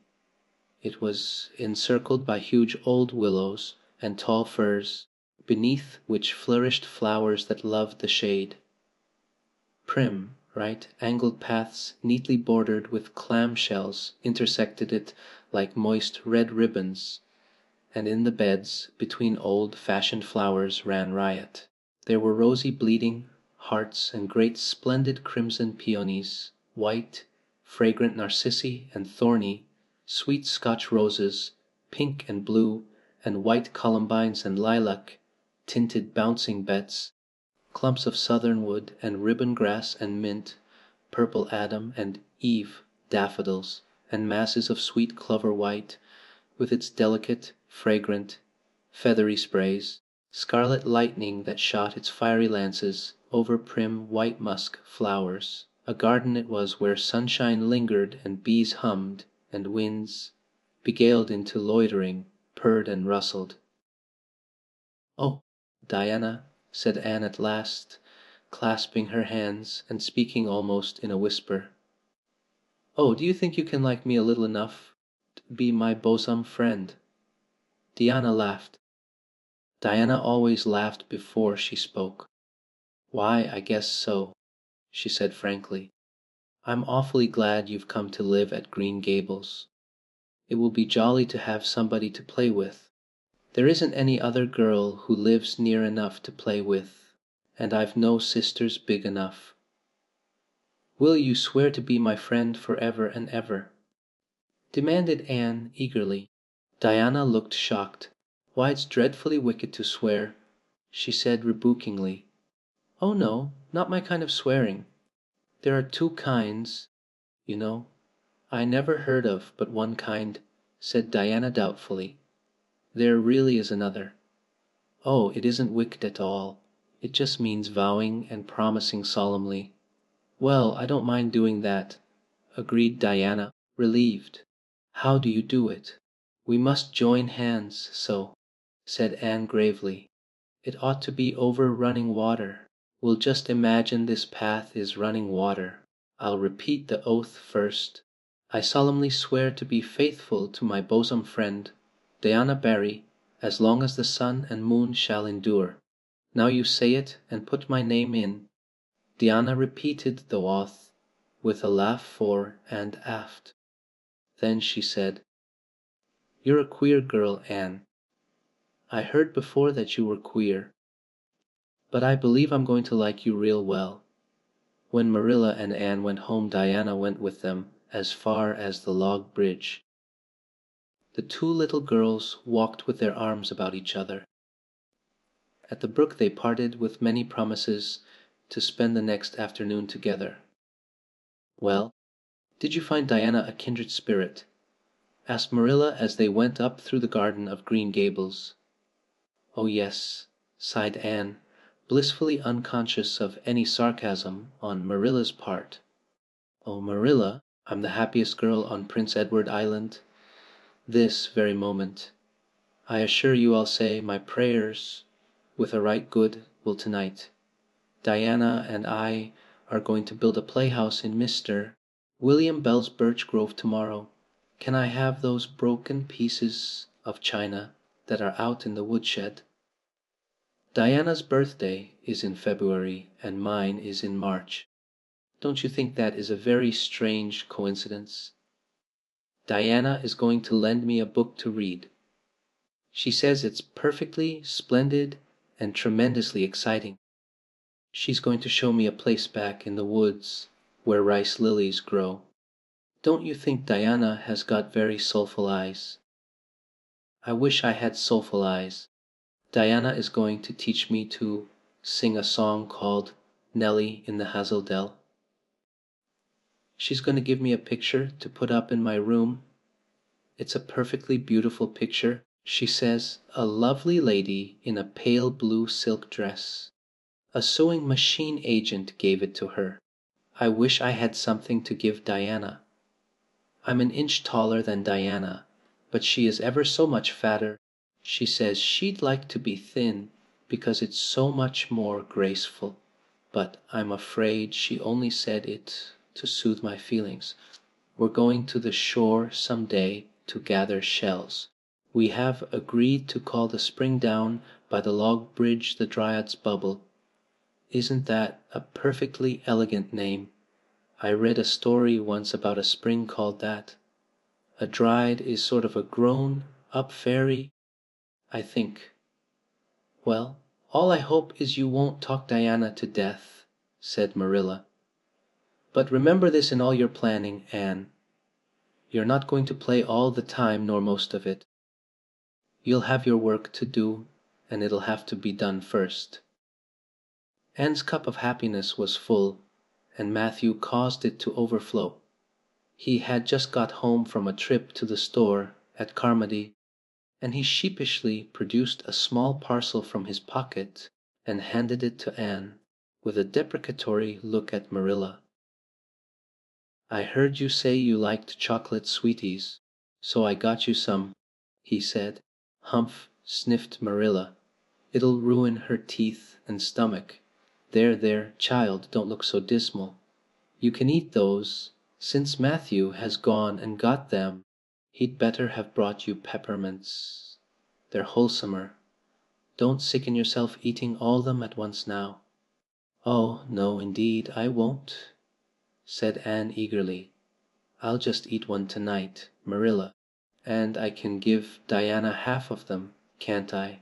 The other half will taste twice as sweet to me if I give some to her. It's delightful to think I have something to give her."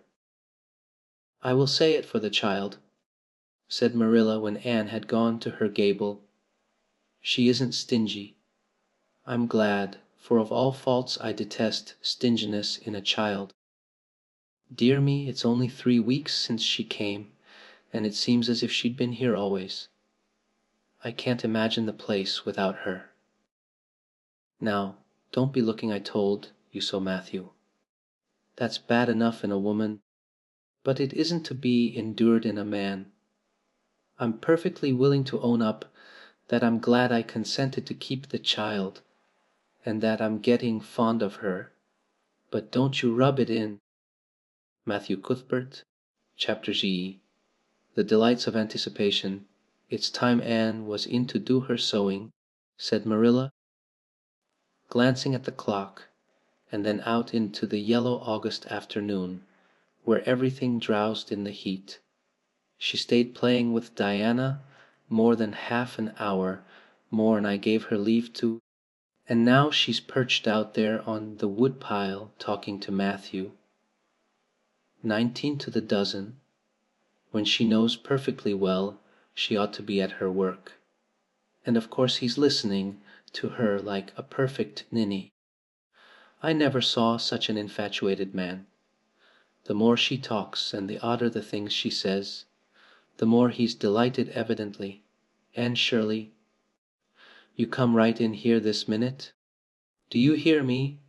A series of staccato taps on the west window brought Anne flying in from the yard, eyes shining, cheeks faintly flushed with pink, unbraided hair streaming behind her in a torrent of brightness.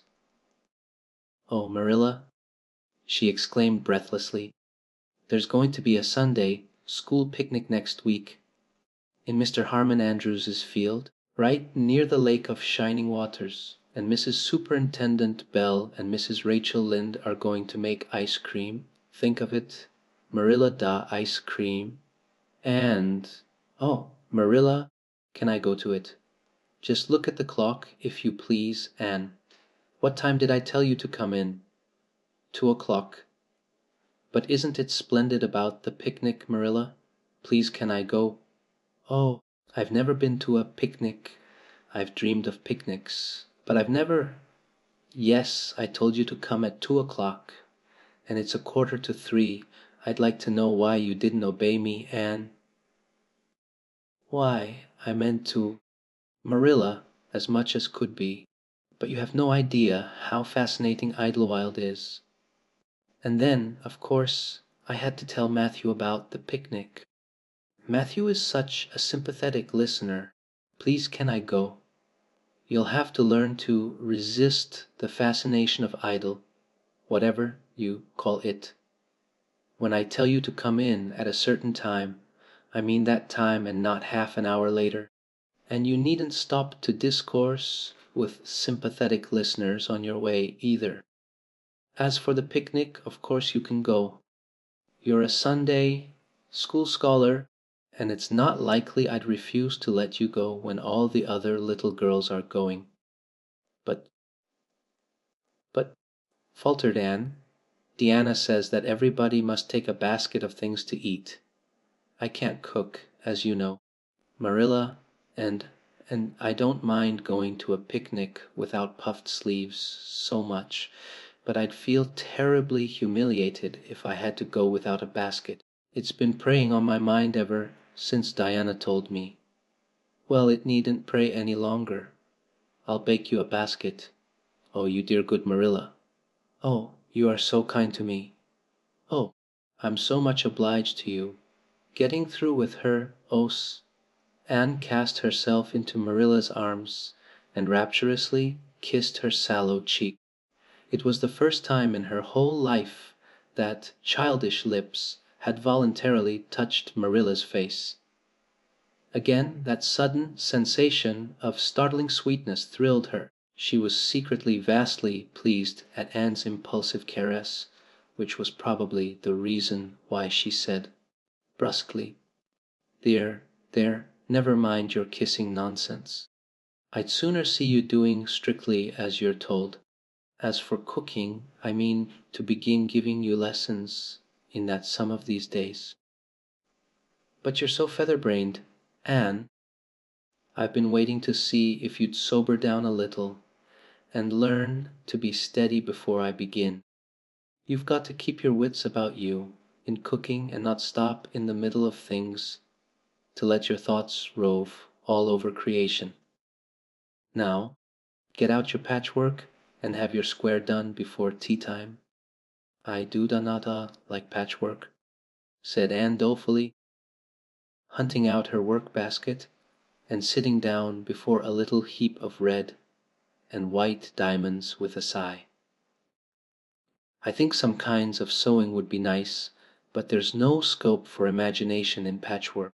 It's just one little seam after another, and you never seem to be getting anywhere. But, of course, I'd rather be Anne of Green Gables, sewing patchwork, than Anne of any other place, with nothing to do but play. I wish time went as quick sewing patches as it does when I'm playing with Diana, though. Oh, we do have such elegant times, Marilla.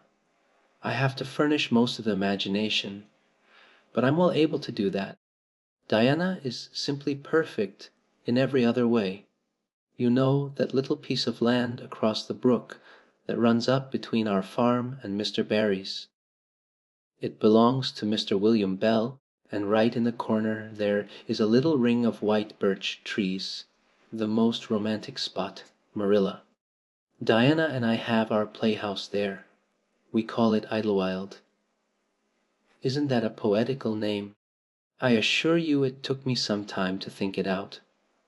I stayed awake nearly a whole night before I invented it. Then, just as I was dropping off to sleep, it came like an inspiration. Diana was enraptured when she heard it. We have got our house fixed up elegantly. You must come and see it, Marilla, won't you? We have great big stones, all covered with moss, for seats, and boards from tree to tree for shelves, and we have all our dishes on them. Of course they're all broken, but it's the easiest thing in the world to imagine that they are whole. There's a piece of a plate with a spray of red and yellow ivy on it that is especially beautiful. We keep it in the parlor, and we have the fairy glass there, too. The fairy glass is as lovely as a dream. Diana found it out in the woods behind their chicken house. It's all full of rainbows, just little young rainbows that haven't grown big yet, and Diana's mother told her it was broken off a hanging lamp they once had. But it's nice to imagine the fairies lost it one night when they had a ball, so we call it the fairy glass. Matthew is going to make us a table. Oh, we have named that little round pool over in Mr. Barry's field Willowmere. I got that name out of the book Diana lent me. That was a thrilling book, Marilla. The heroine had 5 lovers. I'd be satisfied with one, wouldn't you? She was very handsome, and she went through great tribulations. She could faint as easy as anything. I'd love to be able to faint, wouldn't you, Marilla? It's so romantic. But I'm really very healthy for all I'm so thin. I believe I'm getting fatter, though. Don't you think I am? I look at my elbows every morning when I get up to see if any dimples are coming. Diana is having a new dress made with elbow sleeves. She is going to wear it to the picnic. Oh, I do hope it will be fine next Wednesday. I don't feel that I could endure the disappointment if anything happened to prevent me from getting to the picnic. I suppose I'd live through it, but I'm certain it would be a lifelong sorrow. It wouldn't matter if I got to 100 picnics in after years. They wouldn't make up for missing this one. They're going to have boats on the lake of shining waters and ice cream. As I told you, I have never tasted ice cream. Diana tried to explain what it was like, but I guess ice cream is one of those things that are beyond imagination. Anne, you have talked even on for 10 minutes by the clock, said Marilla. Now, just for curiosity's sake, see if you can hold your tongue for the same length of time. Anne held her tongue as desired, but for the rest of the week she talked picnic and thought picnic and dreamed picnic. On Saturday it rained, and she worked herself up into such a frantic state lest it should keep on raining until and over Wednesday that Marilla made her sew an extra patchwork square by way of steadying her nerves. On Sunday Anne confided to Marilla on the way home from church that she grew actually cold all over with excitement when the minister announced the picnic from the pulpit. Such a thrill as went up and down my back. Marilla, I don't think I'd ever really believed until then that there was honestly going to be a picnic. I couldn't help fearing I'd only imagined it. But when a minister says a thing in the pulpit, you just have to believe it. You set your heart too much on things, Anne, said Marilla, with a sigh. I'm afraid there'll be a great many disappointments in store for you through life. Oh, Marilla, looking forward to things is half the pleasure of them, exclaimed Anne. You mayn't get the things themselves, but nothing can prevent you from having the fun of looking forward to them. Mrs. Lynde says, "Blessed are they who expect nothing, for they shall not be disappointed." But I think it would be worse to expect nothing than to be disappointed. Marilla wore her amethyst brooch to church that day as usual. Marilla always wore her amethyst brooch to church. She would have thought it rather sacrilegious to leave it off. As bad as forgetting her Bible or her collection dime, that amethyst brooch was Marilla's most treasured possession. A seafaring uncle had given it to her mother, who in turn had bequeathed it to Marilla. It was an old-fashioned oval containing a braid of her mother's hair, surrounded by a border of very fine amethysts.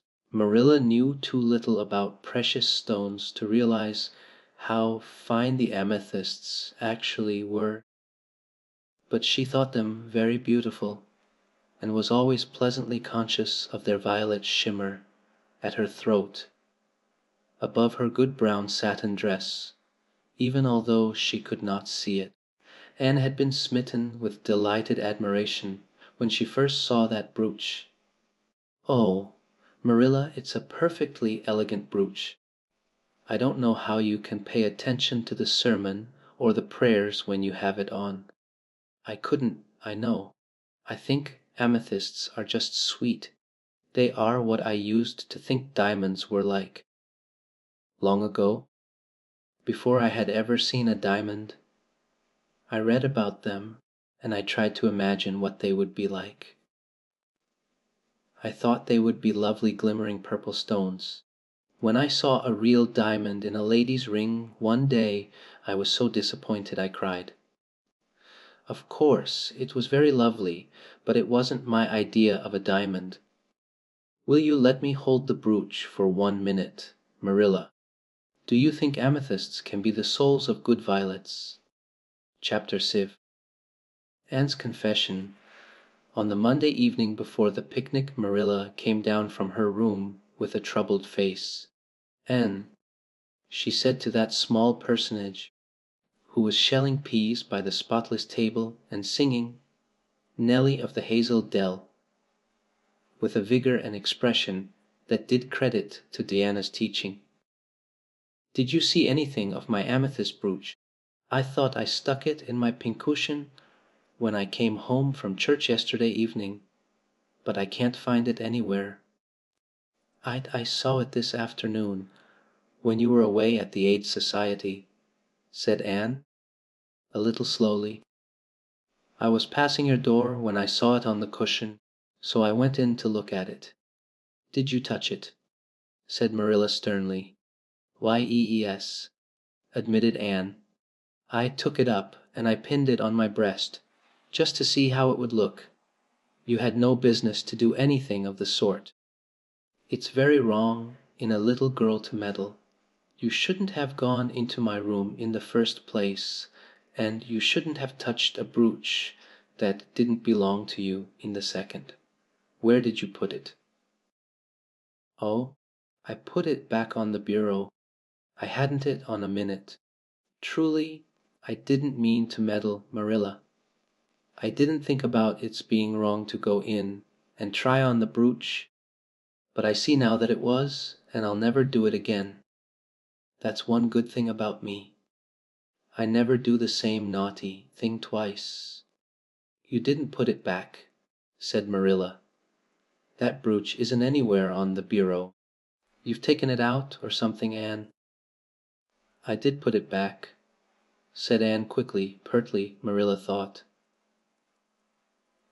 "I don't just remember whether I stuck it on the pincushion or laid it in the china tray. But I'm perfectly certain I put it back." "I'll go and have another look," said Marilla, determining to be just. "If you put that brooch back it's there still. If it isn't I'll know you didn't. That's all."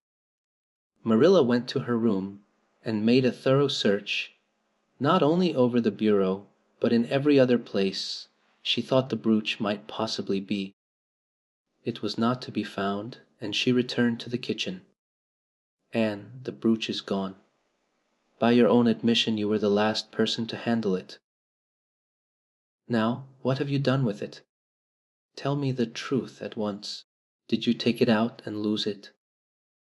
"No, I didn't," said Anne solemnly, meeting Marilla's angry gaze squarely. "I never took the brooch out of your room, and that is the truth if I was to be led to the block for it, although I'm not very certain what a block is. So there, Marilla, and so there," was only intended to emphasize her assertion, but Marilla took it as a display of defiance. "I believe you are telling me a falsehood, Anne," she said sharply. "I know you are. There now. Don't say anything more unless you are prepared to tell the whole truth. Go to your room and stay there until you are ready to confess." "Will I take the peas with me?" said Anne meekly. "No, I'll finish shelling them myself. Do as I bid you." When Anne had gone Marilla went about her evening tasks in a very disturbed state of mind. She was worried about her valuable brooch. What if Anne had lost it? And how wicked of the child to deny having taken it, when anybody could see she must have, with such an innocent face. "Too, I don't know what I wouldn't sooner have had happen," thought Marilla as she nervously shelled the peas. "Of course, I don't suppose she meant to steal it or anything like that. She's just taken it to play with, or help along that imagination of hers. She must have taken it, that's clear, for there hasn't been a soul in that room since she was in it, by her own story, until I went up tonight. And the brooch is gone, there's nothing surer. I suppose she has lost it and is afraid to own up for fear she'll be punished. It's a dreadful thing to think she tells falsehoods. It's a far worse thing than her fit of temper. It's a fearful responsibility to have a child in your house you can't trust. Slyness and untruthfulness, that's what she has displayed. I declare I feel worse about that than about the brooch. If she'd only have told the truth about it, I wouldn't mind so much." Marilla went to her room at intervals all through the evening and searched for the brooch, without finding it. A bedtime visit to the east gable produced no result. Anne persisted in denying that she knew anything about the brooch, but Marilla was only the more firmly convinced that she did. She told Matthew the story the next morning. Matthew was confounded and puzzled. He could not so quickly lose faith in Anne, but he had to admit that circumstances were against her. "You're sure it hasn't fell down behind the bureau?" was the only suggestion he could offer. "I've moved the bureau, and I've taken out the drawers, and I've looked in every crack and cranny," was Marilla's positive answer. "The brooch is gone, and that child has taken it, and lied about it. That's the plain, ugly truth, Matthew Cuthbert, and we might as well look it in the face." Well now, what are you going to do about it? Matthew asked forlornly, feeling secretly thankful that Marilla and not he had to deal with the situation. He felt no desire to put his oar in this time. She'll stay in her room until she confesses, said Marilla grimly, remembering the success of this method in the former case. Then we'll see. Perhaps we'll be able to find the brooch if she'll only tell where she took it, but in any case she'll have to be severely punished. Matthew. Well, now you'll have to punish her, said Matthew, reaching for his hat. I've nothing to do with it, remember. You warned me off yourself. Marilla felt deserted by everyone. She could not even go to Mrs. Lynde for advice. She went up to the east gable with a very serious face, and left it with a face more serious still. Anne steadfastly refused to confess. She persisted in asserting that she had not taken the brooch. The child had evidently been crying, and Marilla felt a pang of pity, which she sternly repressed. By night she was, as she expressed it, beat out. You'll stay in this room until you confess, Anne. You can make up your mind to that, she said firmly. But the picnic is tomorrow. Marilla, cried Anne, you won't keep me from going to that, will you? You'll just let me out for the afternoon, won't you? Then I'll stay here as long as you like, afterwards cheerfully. But Ida must go to the picnic. You'll not go to picnics nor anywhere else until you've confessed, Anne. Oh, Marilla, gasped Anne. But Marilla had gone out and shut the door. Wednesday morning dawned as bright and fair as if expressly made to order for the picnic. Birds sang around Green Gables. The Madonna lilies in the garden sent out whiffs of perfume that entered in on viewless winds at every door and window and wandered through halls and rooms like spirits of benediction. The birches in the hollow waved joyful hands as if watching for Anne's usual morning greeting from the east gable. But Anne was not at her window. When Marilla took her breakfast up to her she found the child sitting primly on her bed, pale and resolute, with tight, shut lips and gleaming eyes. Marilla, I'm ready to confess. Ah, Marilla laid down her tray. Once again her method had succeeded, but her success was very bitter to her. Let me hear what you have to say then, Anne. I took the amethyst brooch, said Anne, as if repeating a lesson she had learned. I took it just as you said. I didn't mean to take it when I went in. But it did look so beautiful, Marilla, when I pinned it on my breast that I was overcome by an irresistible temptation. I imagined how perfectly thrilling it would be to take it to Idlewild and play I was the Lady Cordelia Fitzgerald. It would be so much easier to imagine I was the Lady Cordelia if I had a real amethyst brooch on. Diana and I make necklaces of roseberries, but what are roseberries compared to amethysts? So I took the brooch. I thought I could put it back before you came home. I went all the way around by the road to lengthen out the time. When I was going over the bridge across the lake of shining waters, I took the brooch off to have another look at it. Oh, how it did shine in the sunlight! And then, when I was leaning over the bridge, it just slipped through my fingers so too, and went down, down, down, all purply sparkling, and sank forevermore beneath the lake of shining waters. And that's the best I can do at confessing, Marilla. Marilla felt hot anger surge up into her heart again. This child had taken and lost her treasured amethyst brooch, and now sat there calmly reciting the details thereof without the least apparent compunction or repentance. "Anne, this is terrible," she said, trying to speak calmly. You are the very wickedest girl I ever heard of." "Yes, I suppose I am," agreed Anne tranquilly. "And I know I'll have to be punished. It'll be your duty to punish me, Marilla. Won't you please get it over right off, because I'd like to go to the picnic with nothing on my mind." "Picnic, indeed. You'll go to no picnic today, Anne Shirley. That shall be your punishment, and it isn't half severe enough either for what you've done." "Not go to the picnic?" Anne sprang to her feet and clutched Marilla's hand. "But you promised me I might." "Oh, Marilla, I must go to the picnic." That was why I confessed. "Punish me any way you like but that." "Oh, Marilla, please, please, let me go to the picnic." "Think of the ice cream." "For anything you know, I may never have a chance to taste ice cream again." Marilla disengaged Anne's clinging hands stonily.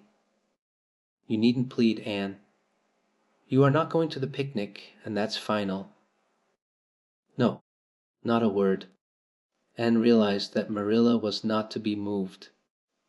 She clasped her hands together, gave a piercing shriek, and then flung herself face downward on the bed, crying and writhing in an utter abandonment of disappointment and despair. "For the land's sake," gasped Marilla, hastening from the room, "I believe the child is crazy. No child in her senses would behave as she does. If she isn't, she's utterly bad.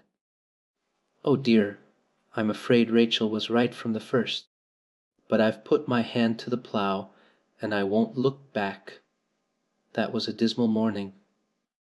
Marilla worked fiercely and scrubbed the porch floor and the dairy shelves when she could find nothing else to do. Neither the shelves nor the porch needed it, but Marilla did. Then she went out and raked the yard. When dinner was ready she went to the stairs and called Anne. A tear-stained face appeared, looking tragically over the banisters. "Come down to your dinner, Anne." "I don't want any dinner, Marilla," said Anne, sobbingly. "I couldn't eat anything. My heart is broken. You'll feel remorse of conscience some day, I expect, for breaking it, Marilla. But I forgive you. Remember when the time comes that I forgive you. But please don't ask me to eat anything, especially boiled pork and greens. Boiled pork and greens are so unromantic when one is in affliction." Exasperated, Marilla returned to the kitchen and poured out her tale of woe to Matthew, who, between his sense of justice and his unlawful sympathy with Anne, was a miserable man. "Well now, she shouldn't have taken the brooch, Marilla, or told stories about it," he admitted, mournfully surveying his plateful of unromantic pork and greens, as if he, like Anne, thought it a food unsuited to crises of feeling. "But she's such a little thing, such an interesting little thing. Don't you think it's pretty rough not to let her go to the picnic when she's so set on it? Matthew Cuthbert, I'm amazed at you. I think I've let her off entirely too easy, and she doesn't appear to realize how wicked she's been at all. That's what worries me most. If she'd really felt sorry it wouldn't be so bad. And you don't seem to realize it, neither. You're making excuses for her all the time to yourself. I can see that." "Well now, she's such a little thing," feebly reiterated Matthew, "and there should be allowances made, Marilla. You know she's never had any bringing up." "Well, she's having it now," retorted Marilla. The retort silenced Matthew if it did not convince him. That dinner was a very dismal meal. The only cheerful thing about it was Jerry Boute, the hired boy, and Marilla resented his cheerfulness as a personal insult. When her dishes were washed and her bread sponge set and her hens fed, Marilla remembered that she had noticed a small rent in her best black lace shawl when she had taken it off on Monday afternoon on returning from the Ladies' Aid. She would go and mend it. The shawl was in a box in her trunk. As Marilla lifted it out, the sunlight, falling through the vines that clustered thickly about the window, struck upon something caught in the shawl, something that glittered and sparkled in facets of violet light. Marilla snatched at it with a gasp. It was the amethyst brooch, hanging to a thread of the lace by its catch! "Dear life and heart," said Marilla blankly, "what does this mean? Here's my brooch safe and sound that I thought was at the bottom of Barry's pond. Whatever did that girl mean by saying she took it and lost it? I declare I believe Green Gables is bewitched. I remember now that when I took off my shawl Monday afternoon I laid it on the bureau for a minute. I suppose the brooch got caught in it somehow. Well," Marilla betook herself to the east gable, brooch in hand. Anne had cried herself out, and was sitting dejectedly by the window. "And Shirley," said Marilla solemnly, "I've just found my brooch hanging to my black lace shawl. Now I want to know what that rigmarole you told me this morning meant. Why, you said you'd keep me here until I confessed," returned Anne wearily. "And so I decided to confess because I was bound to get to the picnic. I thought out a confession last night after I went to bed and made it as interesting as I could. And I said it over and over so that I wouldn't forget it. But you wouldn't let me go to the picnic after all, so all my trouble was wasted." Marilla had to laugh in spite of herself, but her conscience pricked her. "Anne, you do beat all. But I was wrong, I see that now. I shouldn't have doubted your word when I'd never known you to tell a story. Of course it wasn't right for you to confess to a thing you hadn't done. It was very wrong to do so. But I drove you to it. So if you'll forgive me, Anne, I'll forgive you and we'll start square again. And now get yourself ready for the picnic." And flew up like a rocket. "Oh, Marilla, isn't it too late?" "No, it's only 2 o'clock. They won't be more than well gathered yet, and it'll be an hour before they have tea. Wash your face and comb your hair and put on your gingham. I'll fill a basket for you. There's plenty of stuff baked in the house, and I'll get Jerry to hitch up the sorrel and drive you down to the picnic ground." "Oh, Marilla," exclaimed Anne, flying to the wash stand. "5 minutes ago I was so miserable I was wishing I'd never been born, and now I wouldn't change places with an angel." That night a thoroughly happy, completely tired out Anne returned to Green Gables in a state of beatification impossible to describe. "Oh, Marilla, I've had a perfectly scrumptious time." Scrumptious is a new word I learned today. I heard Mary Alice Bell use it. Isn't it very expressive? Everything was lovely. We had a splendid tea, and then Mr. Harmon Andrews took us all for a row on the Lake of Shining Waters, 6 of us at a time. And Jane Andrews nearly fell overboard. She was leaning out to pick water lilies, and if Mr. Andrews hadn't caught her by her sash just in the nick of time she'd fallen in and probably been drowned. I wish it had been me. It would have been such a romantic experience to have been nearly drowned. It would be such a thrilling tale to tell. And we had the ice cream. Words fail me to describe that ice cream. Marilla, I assure you it was sublime. That evening Marilla told the whole story to Matthew over her stocking basket. "I'm willing to own up that I made a mistake," she concluded candidly. "But I've learned a lesson. I have to laugh when I think of Anne's confession, although I suppose I shouldn't, for it really was a falsehood, but it doesn't seem as bad as the other would have been. somehow, and anyhow I'm responsible for it. That child is hard to understand in some respects, but I believe she'll turn out all right yet. And there's one thing certain, no house will ever be dull that she's in. Chapter XV. A Tempest in the School Teapot. "What a splendid day," said Anne, drawing a long breath. "Isn't it good just to be alive on a day like this? I pity the people who aren't born yet for missing it.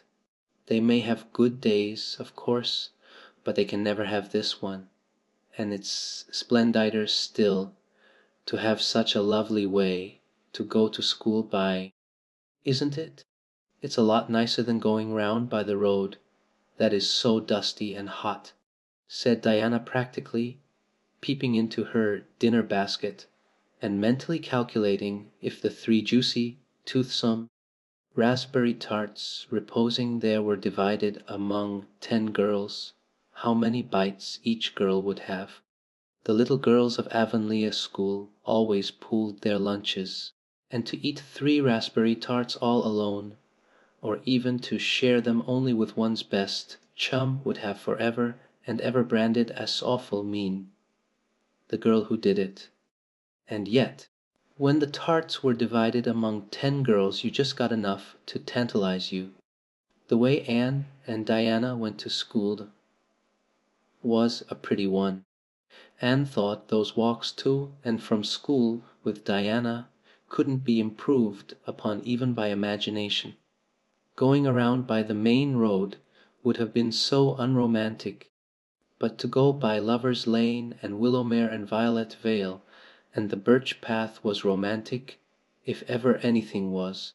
Lover's Lane opened out below the orchard at Green Gables and stretched far up into the woods to the end of the Cuthbert farm. It was the way by which the cows were taken to the back pasture and the wood hauled home in winter. Anne had named it Lover's Lane before she had been a month at Green Gables. "Not that lovers ever really walk there," she explained to Marilla, "but Diana and I are reading a perfectly magnificent book, and there's a Lover's Lane in it, so we want to have one, too. And it's a very pretty name, don't you think?" "So romantic!" "We can't imagine the lovers into it, you know. I like that lane because you can think out loud there without people calling you crazy." Anne, starting out alone in the morning, went down Lover's Lane as far as the brook. Here Diana met her, and the 2 little girls went on up the lane under the leafy arch of maples. "Maples are such sociable trees," said Anne. "They're always rustling and whispering to you." Until they came to a rustic bridge. Then they left the lane and walked through Mr. Barry's back field and past Willowmere. Beyond Willowmere came Violet Vale, a little green dimple in the shadow of Mr. Andrew Bell's big woods. "Of course there are no violets there now," Anne told Marilla, "but Diana says there are millions of them in spring. Oh, Marilla, can't you just imagine you see them? It actually takes away my breath." I named it Violet Vale. Diana says she never saw the beat of me for hitting on fancy names for places. It's nice to be clever at something, isn't it? But Diana named the Birch Path. She wanted to, so I let her. But I'm sure I could have found something more poetical than plain Birch Path. Anybody can think of a name like that. But the Birch Path is one of the prettiest places in the world. Marilla, it was. Other people besides Anne thought so when they stumbled on it. It was a little narrow, twisting path winding down over a long hill straight through Mr. Bell's woods, where the light came down sifted through so many emerald screens that it was as flawless as the heart of a diamond. It was fringed in all its length with slim young birches, white-stemmed and lissom-boughed, Ferns and starflowers and wild lilies of the valley and scarlet tufts of pigeonberries grew thickly along it, and always there was a delightful spiciness in the air, and music of bird calls, and the murmur and laugh of wood winds in the trees overhead. Now and then you might see a rabbit skipping across the road if you were quiet, which with Anne and Diana happened about once in a blue moon. Down in the valley the path came out to the main road, and then it was just up the spruce hill to the school. The Avonlea school was a whitewashed building, low in the eaves and wide in the windows, furnished inside with comfortable, substantial, old-fashioned desks that opened and shut, and were carved all over their lids with the initials and hieroglyphics of 3 generations of school children. The schoolhouse was set back from the road, and behind it was a dusky fir wood, and a brook where all the children put their bottles of milk in the morning to keep cool and sweet until dinner hour. Marilla had seen Anne start off to school on the first day of September with many secret misgivings. Anne was such an odd girl.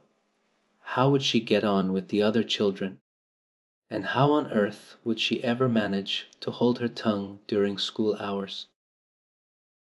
Things went better than Marilla feared, however. Anne came home that evening in high spirits. "I think I'm going to like school here," she announced. "I don't think much of the master, though. He's all the time curling his mustache and making eyes at Prissy Andrews. Prissy is grown up, you know. She's 16, and she's studying for the entrance examination into Queen's Academy at Charlottetown next year. Tilly Boulter says the master is dead gond on her. She's got a beautiful complexion and curly brown hair, and she does it up so elegantly. She sits in the long seat at the back, and he sits there, too, most of the time, to explain her lessons, he says. But Ruby Gillis says she saw him writing something on her slate, and when Prissy read it she blushed as red as a beet and giggled. And Ruby Gillis says she doesn't believe it had anything to do with the lesson. And Shirley, don't let me hear you talking about your teacher in that way again," said Marilla sharply. "You don't go to school to criticize the master. I guess he can teach Dawyud something, and it's your business to learn, and I want you to understand right off that you are not to come home telling tales about him. That is something I won't encourage. I hope you were a good girl." "Indeed I was," said Anne comfortably. "It wasn't so hard as you might imagine, either. I sit with Deanna. Our seat is right by the window, and we can look down to the lake of shining waters. There are a lot of nice girls in school, and we had scrumptious fun playing at dinner time. It's so nice to have a lot of little girls to play with. But of course I like Deanna best and always will. I adore Deanna. I'm dreadfully far behind the others. They're all in the 5th book, and I'm only in the 4th. I feel that it's kind of a disgrace. But there's not one of them has such an imagination as I have, and I soon found that out. We had reading and geography and Canadian history and dictation today. Mr. Phillips said my spelling was disgraceful, and he held up my slate so that everybody could see it, all marked over. I felt so mortified, Marilla. He might have been politer to a stranger, I think. Ruby Gillis gave me an apple, and Sophia Sloane lent me a lovely pink card with "May I see you home" on it. I'm to give it back to her tomorrow. And Tilly Boulter let me wear her bead ring all the afternoon. Can I have some of those pearl beads off the old pincushion in the garret to make myself a ring? And oh, Marilla, Jane Andrews told me that Minnie Macpherson told her that she heard Prissy Andrews tell Sarah Gillis that I had a very pretty nose. Marilla, that is the first compliment I have ever had in my life, and you can't imagine what a strange feeling it gave me. Marilla, have I really a pretty nose? I know you'll tell me the truth. Your nose is well enough, said Marilla shortly. Secretly she thought Anne's nose was a remarkable pretty one, but she had no intention of telling her so. That was 3 weeks ago, and all had gone smoothly so far. And now, this crisp September morning, Anne and Diana were tripping blithely down the birch path, two of the happiest little girls in Avonlea. I guess Gilbert Blythe will be in school today, said Diana. He's been visiting his cousins over in New Brunswick all summer, and he only came home Saturday night. He's da awfully handsome, Anne, and he teases the girls something terrible. He just torments our lives out. Diana's voice indicated that she rather liked having her life tormented out than not. Gilbert Blythe, said Anne. Isn't his name that's written up on the porch wall with Julia bells and a big take notice over them? Yes, said Diana, tossing her head, but I'm sure he doesn't like Julia Bell so very much. I've heard him say he studied the multiplication table by her freckles. Oh, don't speak about freckles to me, implored Anne. It isn't delicate when I've got so many. But I do think that writing take notices up on the wall about the boys and girls is the silliest ever. I should just like to see anybody dare to write my name up with a boy's. Not, of course, she hastened to add, that anybody would, and sighed. She didn't want her name written up, but it was a little humiliating to know that there was no danger of it. Nonsense, said Diana, whose black eyes and glossy tresses had played such havoc with the hearts of Avonlea schoolboys that her name figured on the porch walls in half a dozen take notices. It's only meant as a joke, and don't you be too sure your name won't ever be written up. Charlie Sloane is da dead gond on you. He told his mother, his da mother, mind you, that you were the smartest girl in school. That's better than being good looking. No, it isn't, said Anne, feminine to the core. I'd rather be pretty than clever. And I hate Charlie Sloane. I can't bear a boy with goggle eyes. If anyone wrote my name up with his I'd never get over it. Diana Barry. But it is nice to keep head of your class.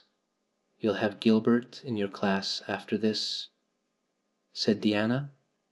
And he's used to being head of his class, I can tell you. He's only in the 4th book, although he's nearly 14. 4 years ago his father was sick and had to go out to Alberta for his health, and Gilbert went with him. They were there 3 years, and Gil didn't go to school hardly any until they came back. You won't find it so easy to keep head after this, Anne? I'm glad, said Anne quickly. I couldn't really feel proud of keeping head of little boys and girls of just 9 or 10. I got up yesterday spelling ebullition. Josie Pye was head, and mind you, she peeped in her book. Mr. Phillips didn't see her. He was looking at Prissy Andrews, but I did. I just swept her a look of freezing scorn, and she got as red as a beet and spelled it wrong after all. Those Pye girls are cheats all round, said Diana indignantly, as they climbed the fence of the main road. Gertie Pye actually went and put her milk bottle in my place in the brook yesterday. Did you ever? I don't speak to her now. When Mr. Phillips was in the back of the room hearing Prissy Andrews's Latin. Diana whispered to Anne, That's Gilbert Blythe sitting right across the easel from you, Anne. Just look at him. and see if you don't think he's handsome." Anne looked accordingly. She had a good chance to do so, for the said Gilbert Blythe was absorbed in stealthily pinning the long yellow braid of Ruby Gillis, who sat in front of him, to the back of her seat. He was a tall boy with curly brown hair, roguish hazel eyes, and a mouth twisted into a teasing smile. Presently Ruby Gillis started up to take a sum to the master. She fell back into her seat with a little shriek, believing that her hair was pulled out by the roots. Everybody looked at her, and Mr. Phillips glared so sternly that Ruby began to cry. Gilbert had whisked the pin out of sight, and was studying his history with the soberest face in the world. But when the commotion subsided he looked at Anne and winked with inexpressible drollery. "I think your Gilbert Blythe, thou is handsome," confided Anne to Diana, "but I think he's very bold. It isn't good manners to wink at a strange girl." But it was not until the afternoon that things really began to happen. Mr. Phillips was back in the corner, explaining a problem in algebra to Prissy Andrews, and the rest of the scholars were doing pretty much as they pleased, eating green apples, whispering, drawing pictures on their slates, and driving crickets harnessed to strings up and down aisle. Gilbert Blythe was trying to make Anne Shirley look at him, and failing utterly, because Anne was at that moment totally oblivious not only to the very existence of Gilbert Blythe, but of every other scholar in Avonlea school itself. With her chin propped on her hands and her eyes fixed on the blue glimpse of the lake of shining waters that the west window afforded, she was far away in a gorgeous dreamland, hearing and seeing nothing save her own wonderful visions. Gilbert Blythe wasn't used to putting himself out to make a girl look at him and meeting with failure. She should look at him, that red-haired Shirley girl, with the little pointed chin and the big eyes that weren't like the eyes of any other girl in Avonlea school. Gilbert reached across the aisle, picked up the end of Anne's long red braid, held it out at arm's length, and said in a piercing whisper, "Carrots!" "Carrots!" Then Anne looked at him with a vengeance. She did more than look. She sprang to her feet, her bright fancies fallen into cureless ruin. She flashed one indignant glance at Gilbert from eyes whose angry sparkle was swiftly quenched in equally angry tears. "You mean, hateful boy," she exclaimed passionately, "how dare you!" And then thwack! Anne had brought her slate down on Gilbert's head and cracked it, slate not head, clear across. Avonlea school always enjoyed a scene. This was an especially enjoyable one. Everybody said "Oak" in horrified delight. Diana gasped. Ruby Gillis, who was inclined to be hysterical, began to cry. Tommy Sloane let his team of crickets escape him altogether while he stared open-mouthed at the tableau. Mr. Phillips stalked down the aisle and laid his hand heavily on Anne's shoulder. "Anne Shirley, what does this mean?" he said angrily. Anne returned no answer. It was asking too much of flesh and blood to expect her to tell before the whole school that she had been called carrots. Gilbert it was who spoke up stoutly. "It was my fault, Mr. Phillips. I teased her." Mr. Phillips paid no heed to Gilbert. "I am sorry to see a pupil of mine displaying such a temper and such a vindictive spirit," he said in a solemn tone, as if the mere fact of being a pupil of his ought to root out all evil passions from the hearts of small imperfect mortals. "Anne, go and stand on the platform in front of the blackboard for the rest of the afternoon." Anne would have infinitely preferred a whipping to this punishment under which her sensitive spirit quivered as from a whiplash. With a white, set face she obeyed. Mr. Phillips took a chalk crayon and wrote on the blackboard above her head, "And Shirley has a very bad temper, and Shirley must learn to control her temper," and then read it out loud so that even the primer class, who couldn't read writing, should understand it. Anne stood there the rest of the afternoon with that legend above her. She did not cry or hang her head. Anger was still too hot in her heart for that, and it sustained her amid all her agony of humiliation. With resentful eyes and passion, red cheeks she confronted alike Diana's sympathetic gaze and Charlie Sloane's indignant nods and Josie Pye's malicious smiles. As for Gilbert Blythe, she would not even look at him. She would never look at him again. She would never speak to him. When school was dismissed, Anne marched out with her red head held high. Gilbert Blythe tried to intercept her at the porch door. "I'm awfully sorry I made fun of your hair, Anne," he whispered contritely. "Honest I am. Don't be mad for keeps now." Anne swept by disdainfully, without look or sign of hearing. "Oh, how could you, Anne?" breathed Diana as they went down the road, half reproachfully, half admiringly. Diana felt that a shed could never have resisted Gilbert's plea. "I shall never forgive Gilbert Blythe," said Anne firmly. "And Mr. Phillips spelled my name without an E, too. The iron has entered into my soul." Diana hadn't the least idea what Anne meant, but she understood it was something terrible. "You mustn't mind Gilbert making fun of your hair," she said soothingly. "Why, he makes fun of all the girls. He laughs at mine because it's so black.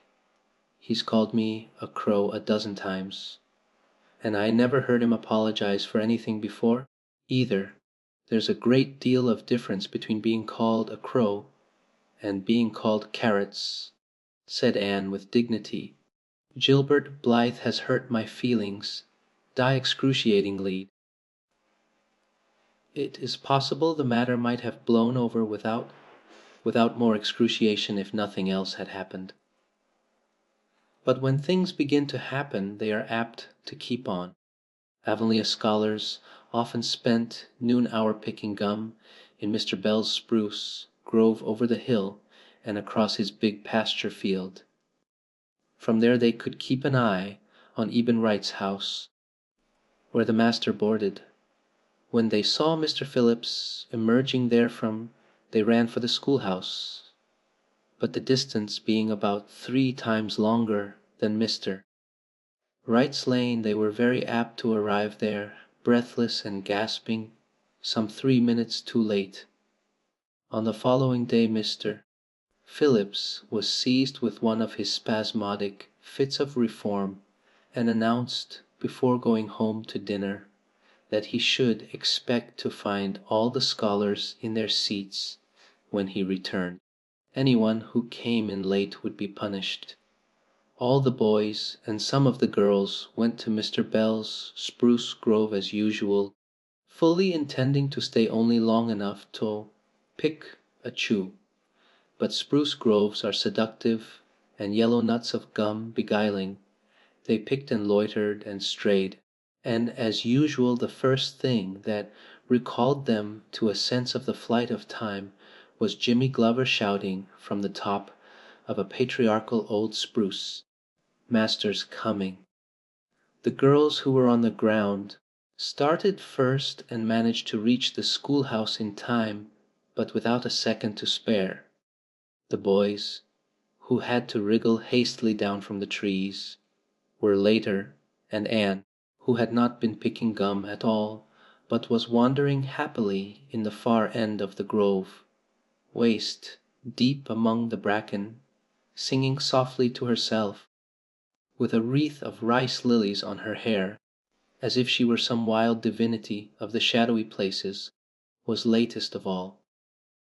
Anne could run like a deer, however, Run she did, with the impish result that she overtook the boys at the door, and was swept into the schoolhouse among them just as Mr. Phillips was in the act of hanging up his hat. Mr. Phillips's brief reforming energy was over. He didn't want the bother of punishing a dozen pupils, but it was necessary to do something to save his word, so he looked about for a scapegoat, and found it in Anne, who had dropped into her seat, gasping for breath, with a forgotten lily wreath hanging askew over one ear, and giving her a particularly rakish and dishevelled appearance. "Anne Shirley, since you seem to be so fond of the boys' company, we shall indulge your taste for it this afternoon," he said sarcastically.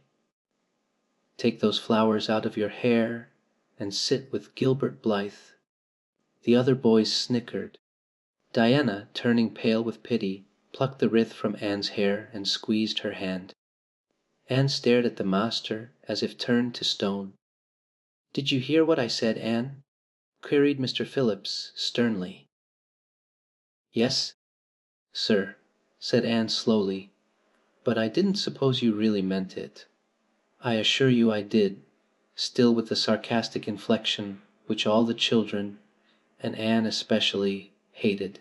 It flicked on the raw. "Obey me at once."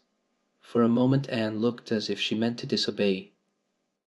Then, realizing that there was no help for it, she rose haughtily, stepped across the aisle, sat down beside Gilbert Blythe, and buried her face in her arms on the desk. Ruby Gillis, who got a glimpse of it as it went down, told the others going home from school that she'd actually never seen anything like it. It was so white, with awful little red spots in it. To Anne, this was as the end of all things. It was bad enough to be singled out for punishment from among a dozen equally guilty ones. It was worse still to be sent to sit with a boy. But that boy should be Gilbert Blythe was heaping insult on injury to a degree utterly unbearable. Anne felt that she could not bear it, and it would be of no use to try. Her whole being seethed with shame and anger and humiliation.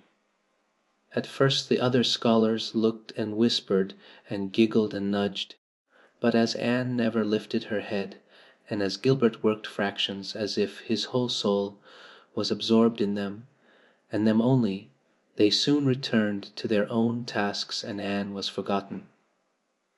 When Mr. Phillips called the history class out, Anne should have gone. But Anne did not move, and Mr. Phillips, who had been writing some verses to Priscilla before he called the class, was thinking about an obstinate rhyme still, and never missed her. Once, when nobody was looking, Gilbert took from his desk a little pink candy heart with a gold motto on it, "You are sweet," and slipped it under the curve of Anne's arm. Whereupon Anne arose, took the pink heart gingerly between the tips of her fingers, dropped it on the floor, ground it to powder beneath her heel, and resumed her position without deigning to bestow a glance on Gilbert. When school went out Anne marched to her desk, ostentatiously took out everything therein, books and writing tablet, pen and ink, testament and arithmetic, and piled them neatly on her cracked slate. "What are you taking all those things home for, Anne?" Deanna wanted to know as soon as they were out on the road. She had not dared to ask the question before. "I am not coming back to school any more," said Anne. Diana gasped and stared at Anne to see if she meant it. "Will Marilla let you stay home?" she asked. "She'll have to," said Anne. "I'll never go to school to that man again." "Oh, Anne!" Diana looked as if she were ready to cry. "I do think you're mean. What shall I do? Mr. Phillips will make me sit with that horrid Gertie Pye, I know he will, because she is sitting alone. Do come back." Anne, I'd do almost anything in the world for you, Diana, said Anne sadly. I'd let myself be torn limb from limb, if it would do you any good. But I can't do this, so please don't ask it. You harrow up my very soul. Just think of all the fun you will miss. Mourn Diana. We are going to build the loveliest new house down by the brook, and we'll be playing ball next week, and you've never played ball, Anne. It's tremendously exciting. And we're going to learn a new song. Jane Andrews is practicing it up now, and Alice Andrews is going to bring a new Pansy book next week, and we're all going to read it out loud, chapter about Down by the Brook. And you know you are so fond of reading out loud, Anne. Nothing moved Anne in the least. Her mind was made up. She would not go to school to Mr. Phillips again. She told Marilla so when she got home. Nonsense, said Marilla. It isn't nonsense at all, said Anne, gazing at Marilla with solemn, reproachful eyes. Don't you understand, Marilla? I've been insulted fiddlesticks. You'll go to school tomorrow as usual. Oh, no. Anne shook her head gently. I'm not going back, Marilla. I'll learn my lessons at home, and I'll be as good as I can be, and hold my tongue all the time if it's possible at all. But I will not go back to school, I assure you. Marilla saw something remarkably like unyielding stubbornness looking out of Anne's small face. She understood that she would have trouble in overcoming it, but she resolved wisely to say nothing more just then. I'll run down and see Rachel about it this evening, she thought. There's no use reasoning with Anne now. She's too worked up, and I've an idea she can be awful stubborn if she takes the notion. Far as I can make out from her story, Mr. Phillips has been carrying matters with a rather high hand. But it would never do to say so to her. I'll just talk it over with Rachel. She's sent 10 children to school, and she ought to know something about it. She'll have heard the whole story, too, by this time. Marilla found Mrs. Lynde knitting quilts as industriously and cheerfully as usual. I suppose you know what I've come about, she said, a little shamefacedly. Mrs. Rachel nodded. About Anne's fuss in school. I reckon, she said.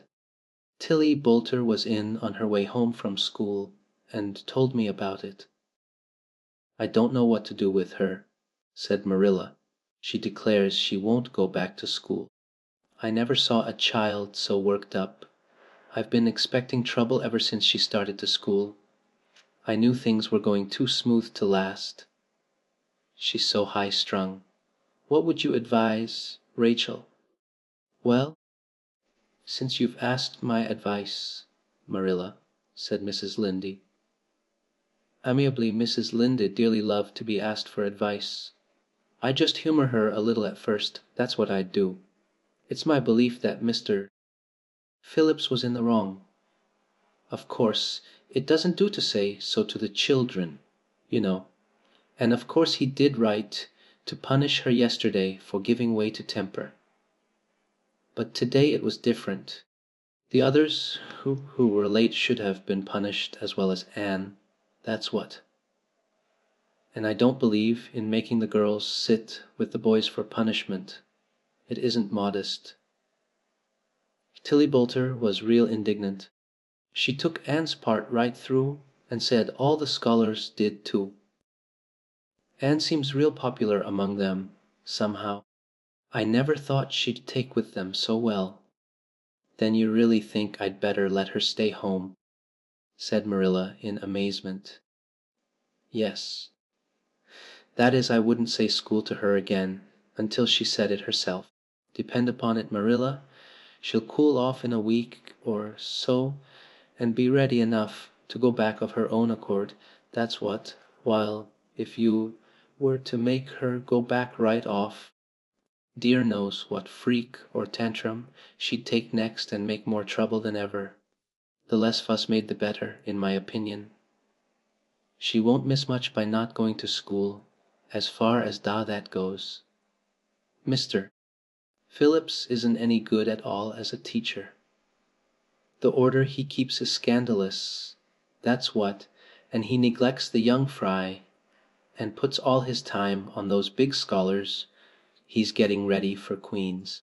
He'd never have got the school for another year if his uncle hadn't been a trustee, the trustee, for he just leads the other two around by the nose, that's what. I declare, I don't know what education in this island is coming to. Mrs. Rachel shook her head, as much as to say if she were only at the head of the educational system of the province things would be much better managed. Marilla took Mrs. Rachel's advice, and not another word was said to Anne about going back to school. She learned her lessons at home, did her chores, and played with Diana in the chilly purple autumn twilights. But when she met Gilbert Blythe on the road or encountered him in Sunday school, she passed him by with an icy contempt that was no whit thawed by his evident desire to appease her. Even Diana's efforts as a peacemaker were of no avail. Anne had evidently made up her mind to hate Gilbert Blythe to the end of life. As much as she hated Gilbert, however, did she love Diana, with all the love of her passionate little heart, equally intense in its likes and dislikes. One evening Marilla, coming in from the orchard with a basket of apples, found Anne sitting along by the east window in the twilight, crying bitterly. "Whatever's the matter now, Anne?" she asked. "It's about Diana," sobbed Anne luxuriously. "I love Diana so, Marilla. I cannot ever live without her. But I know very well when we grow up that Diana will get married and go away and leave me. And oh, what shall I do? I hate her husband. I just hate him furiously. I've been imagining it all out, the wedding and everything. Diana dressed in snowy garments, with a veil, and looking as beautiful and regal as a queen. And me the bridesmaid, with a lovely dress too, and puffed sleeves, but with a breaking heart hid beneath my smiling face. And then bidding Diana goodbye Here Anne broke down entirely, and wept with increasing bitterness. Marilla turned quickly away to hide her twitching face, but it was no use. She collapsed on the nearest chair, and burst into such a hearty and unusual peal of laughter that Matthew, crossing the yard outside, halted in amazement. When had he heard Marilla laugh like that before?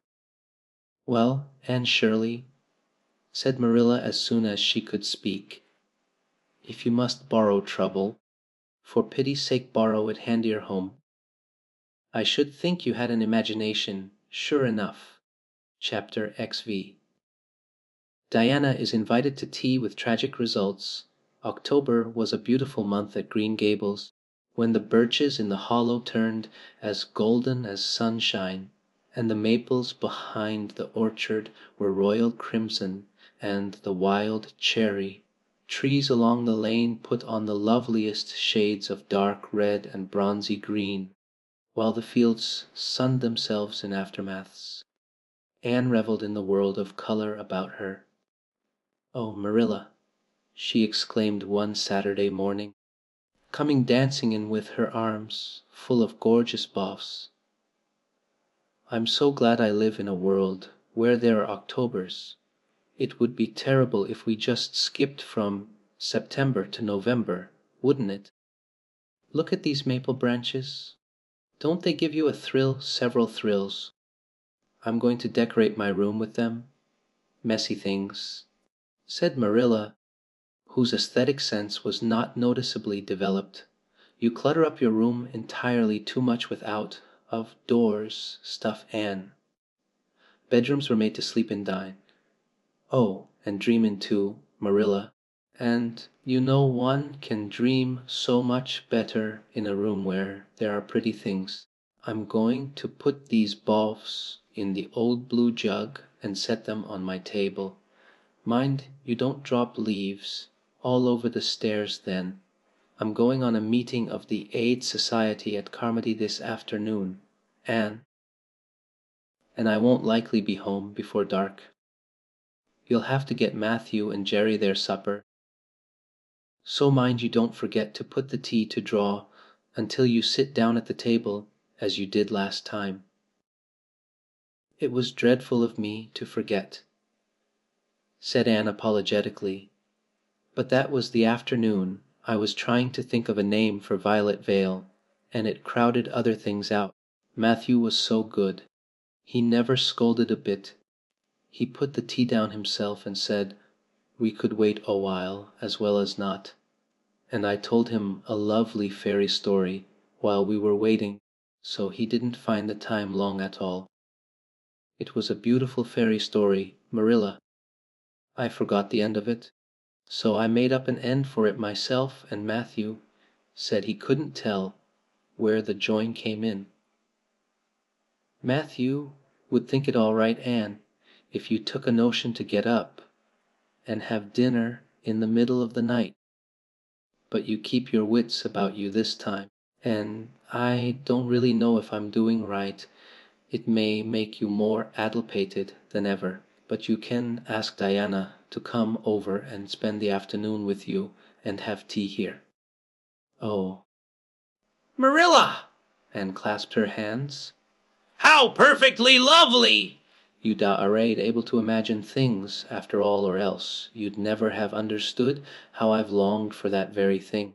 It will seem so nice and grown-uppish. No fear of my forgetting to put the tea to draw when I have company. Oh, Marilla, can I use the rosebud spray tea set? No, indeed. The rosebud tea set?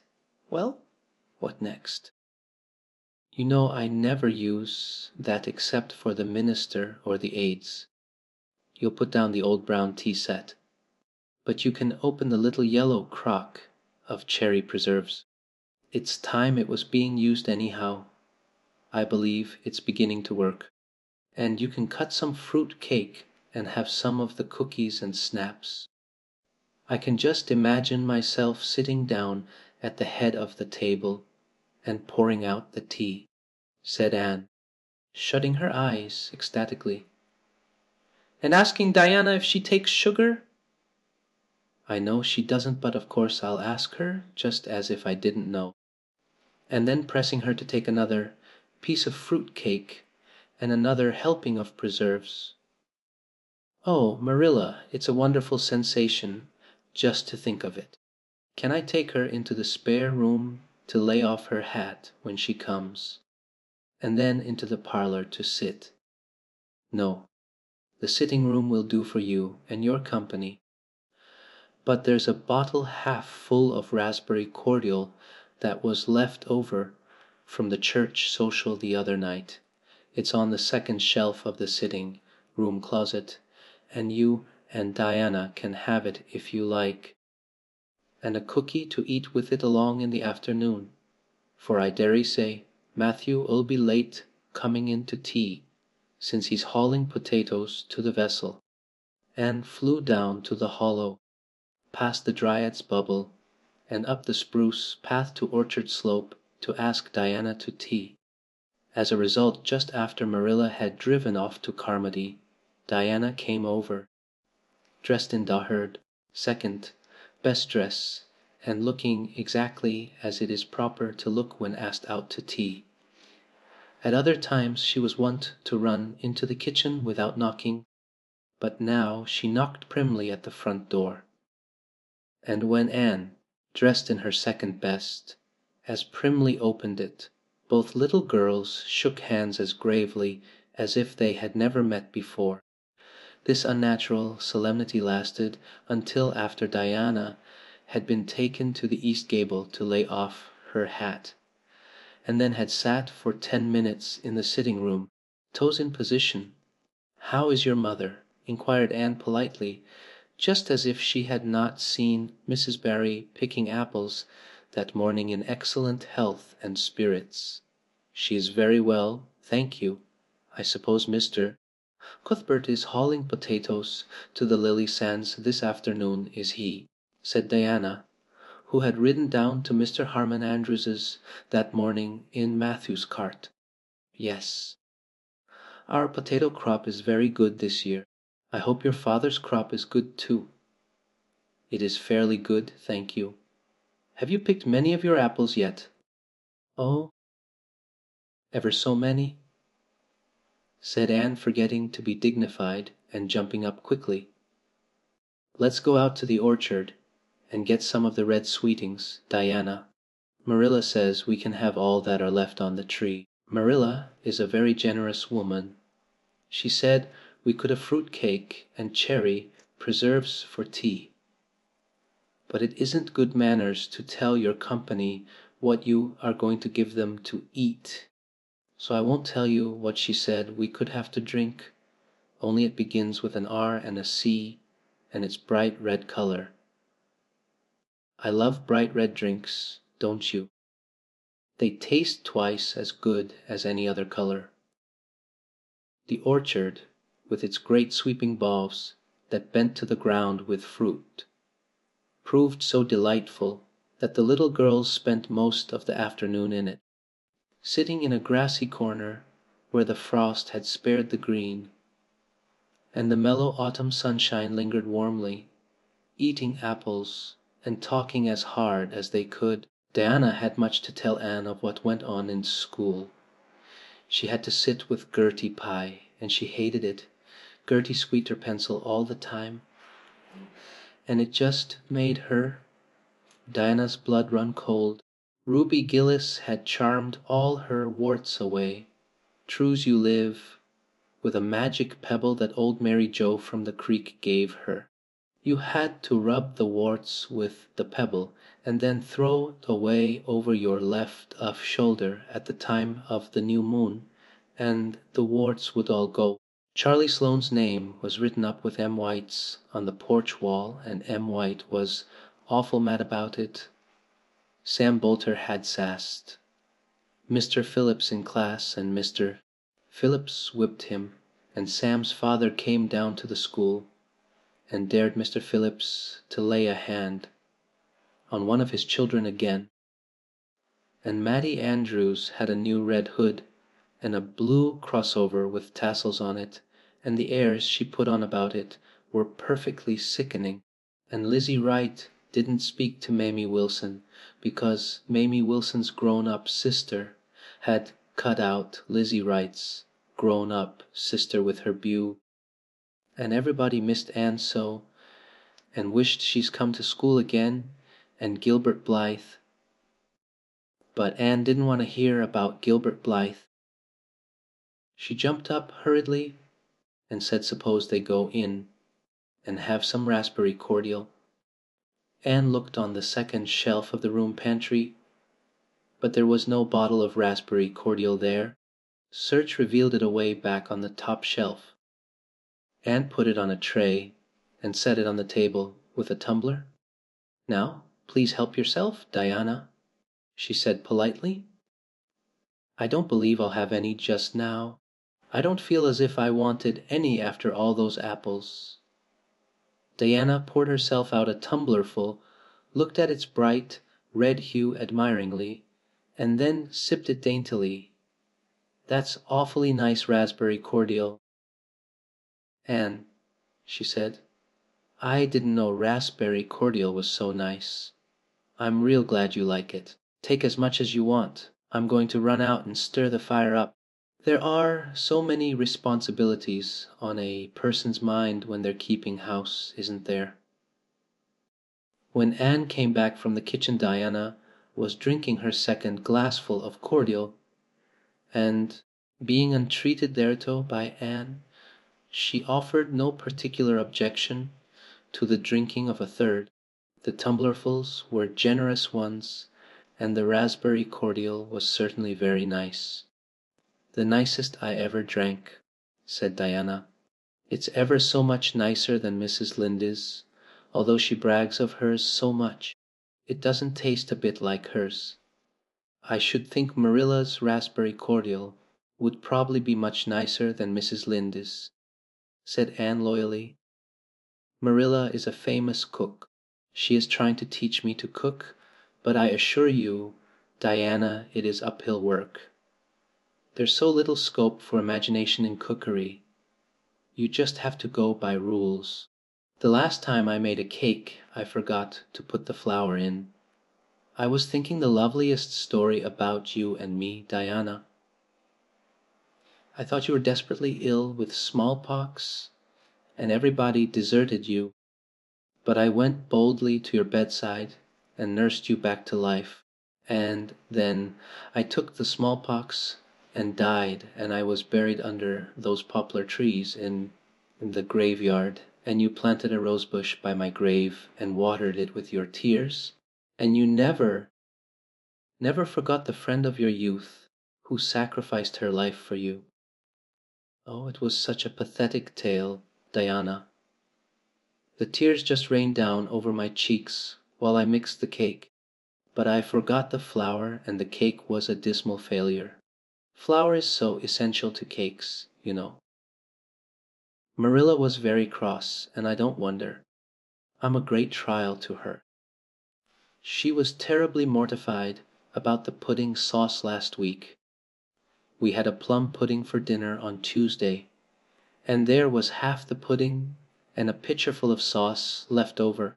Marilla said there was enough for another dinner and told me to set it on the pantry shelf and cover it. I meant to cover it just as much as could be, Diana, but when I carried it in I was imagining I was a nun too. Of course I'm a Protestant, but I imagined I was a Catholic taking the veil to bury a broken heart in cloistered seclusion, and I forgot all about covering the pudding sauce. I thought of it next morning and ran to the pantry. Diana, fancy, if you can, my extreme horror at finding a mouse drowned in that pudding sauce. I lifted the mouse out with a spoon and threw it out in the yard, and then I washed the spoon in 3 waters. Marilla was out milking, and I fully intended to ask her when she came in if I'd give the sauce to the pigs, but when she did come in I was imagining that I was a frost fairy going through the woods turning the trees red and yellow, whichever they wanted to be. So I never thought about the pudding sauce again, and Marilla sent me out to pick apples. Well, Mr. and Mrs. Chester Ross from Spencerville came here that morning. You know they are very stylish people, especially Mrs. Chester Ross. When Marilla called me and dinner was all ready and everybody was at the table, I tried to be as polite and dignified as I could be, for I wanted Mrs. Chester Ross to think I was a ladylike little girl even if I wasn't pretty. Everything went right until I saw Marilla coming with the plum pudding in one hand and the pitcher of pudding sauce, da warmed up, in the other. Diana, that was a terrible moment. I remembered everything, and I just stood up in my place and shrieked out, Marilla, you mustn't use that pudding sauce. There was a mouse drowned in it. I forgot to tell you before. Oh, Diana, I shall never forget that awful moment if I live to be 100. Mrs. Chester Ross just looked at me, and I thought I would sink through the floor with mortification. She is such a perfect housekeeper, and fancy what she must have thought of us. Marilla turned red as fire, but she never said a word then. She just carried that sauce and pudding out and brought in some strawberry preserves. She even offered me some, but I couldn't swallow a mouthful. It was like heaping coals of fire on my head. After Mrs. Chester Ross went away, Marilla gave me a dreadful scolding. Why, Diana, what is the matter? Diana had stood up very unsteadily. Then she sat down again, putting her hands to her head. I'm awful sick," she said a little thickly. "I must go right home." "Oh, you mustn't dream of going home without your tea," cried Anne in distress. "I'll get it right off. I'll go and put the tea down this very minute. I must go home," repeated Diana, stupidly but determinedly. "Let me get you a lunch anyhow," implored Anne. "Let me give you a bit of fruit cake and some of the cherry preserves. Lie down on the sofa for a little while and you'll be better. Where do you feel bad?" "I must go home," said Diana, and that was all she would say. In vain Anne pleaded. "I never heard of company going home without tea," she mourned. "Oh, Diana, do you suppose that it's possible you're really taking the smallpox? If you are, I'll go and nurse you. You can depend on that. I'll never forsake you. But I do wish you'd stay till after tea." "Where do you feel bad?" "I'm awful dizzy," said Diana, and indeed she walked very dizzily. Anne, with tears of disappointment in her eyes, got Diana's hat and went with her as far as the Barry yard fence. Then she wept all the way back to Green Gables, where she sorrowfully put the remainder of the raspberry cordial back into the pantry and got tea ready for Matthew and Jerry, with all the zest gone out of the performance.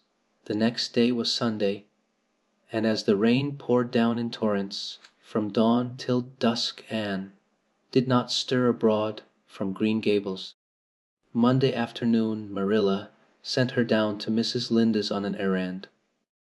In a very short space of time Anne came flying back up the lane with tears rolling down her cheeks. Into the kitchen she dashed and flung herself face downward on the sofa in an agony. "Whatever has gone wrong now, Anne?" queried Marilla in doubt and dismay. "I do hope you haven't gone and been saucy to Mrs. Lynde again." No answer from Anne save more tears and stormier sobs. "And surely, when I ask you a question I want to be answered. Sit right up this very minute and tell me what you are crying about." Anne sat up, tragedy personified. "Mrs. Lynde was up to see Mrs. Barry today, and Mrs. Barry was in an awful state," she wailed. "She says that I set Diana a drunk Saturday and sent her home in a disgraceful condition, and she says I must be a thoroughly bad, wicked little girl, and she's never going to let Diana play with me again. Oh, Marilla, I'm just overcome with woe." Marilla stared in blank amazement. "Set Diana drunk," she said when she found her voice. "Anne, are you or Mrs. Barry crazy? What on earth did you give her?" "Not a thing but raspberry cordial," sobbed Anne. "I never thought raspberry cordial would set people drunk, Marilla, not even if they drank 3 big tumblerfuls, as Diana did." "Oh, it sounds so like Mrs. Thomas's husband." "But I didn't mean to set her drunk." "Drunk fiddlesticks," said Marilla, marching to the sitting room pantry. There on the shelf was a bottle which she at once recognized as one containing some of her 3-year old homemade currant wine, for which she was celebrated in Avonlea, although certain of the stricter sort, Mrs. Barry among them, disapproved strongly of it, and at the same time Marilla recollected that she had put the bottle of raspberry cordial down in the cellar instead of in the pantry as she had told Anne. She went back to the kitchen with the wine bottle in her hand. Her face was twitching in spite of herself. "Anne, you certainly have a genius for getting into trouble. You went and gave Diana currant wine instead of raspberry cordial. Didn't you know the difference yourself?" "I never tasted it," said Anne. "I thought it was the cordial. I meant to be so hospitable. Diana got awfully sick and had to go home. Mrs. Barry told Mrs. Lynde she was simply dead drunk. She just laughed silly, like when her mother asked her what was the matter, and went to sleep and slept for hours. Her mother smelled her breath and knew she was drunk. She had a fearful headache all day yesterday. Mrs. Barry is so indignant. She will never believe but what I did it on purpose. I should think she would better punish Diana for being so greedy as to drink 3 glassfuls of anything," said Marilla shortly. "Why, 3 of those big glasses would have made her sick, even if it had only been cordial. Well, this story will be a nice handle for those folks who are so down on me for making currant wine, although I haven't made any for 3 years, ever since I found out that the minister didn't approve. I just kept that bottle for sickness. There, there, child, don't cry. I can't see as you were to blame, although I'm sorry it happened so." "I must cry," said Anne. "My heart is broken. The stars in their courses fight against me. Marilla, Diana and I are parted forever." "Oh!" "Marilla, I little dreamed of this when first we swore our vows of friendship. Don't be foolish, Anne. Mrs. Barry will think better of it when she finds you're not to blame. I suppose she thinks you've done it for a silly joke or something of that sort. You'd best go up this evening and tell her how it was." "My courage fails me at the thought of facing Diana's injured mother," sighed Anne. "I wish you'd go, Marilla. You're so much more dignified than I am. Likely she'd listen to you quicker than to me." "Well, I will," said Marilla, reflecting that it would probably be the wiser course. "Don't cry any more, Anne. It will be all right." Marilla had changed her mind about it being all right by the time she got back from Orchard Slope.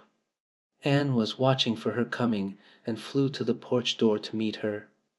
"Oh, Marilla, I know by your face that it's been no use," she said sorrowfully. "Mrs. Barry won't forgive me." Mrs. Barry, indeed, snapped Marilla. "Of all the unreasonable women I ever saw, she's the worst. I told her it was all a mistake and you weren't to blame, but she just simply didn't believe me, and she rubbed it well in about my currant wine, and how I'd always said it couldn't have the least effect on anybody.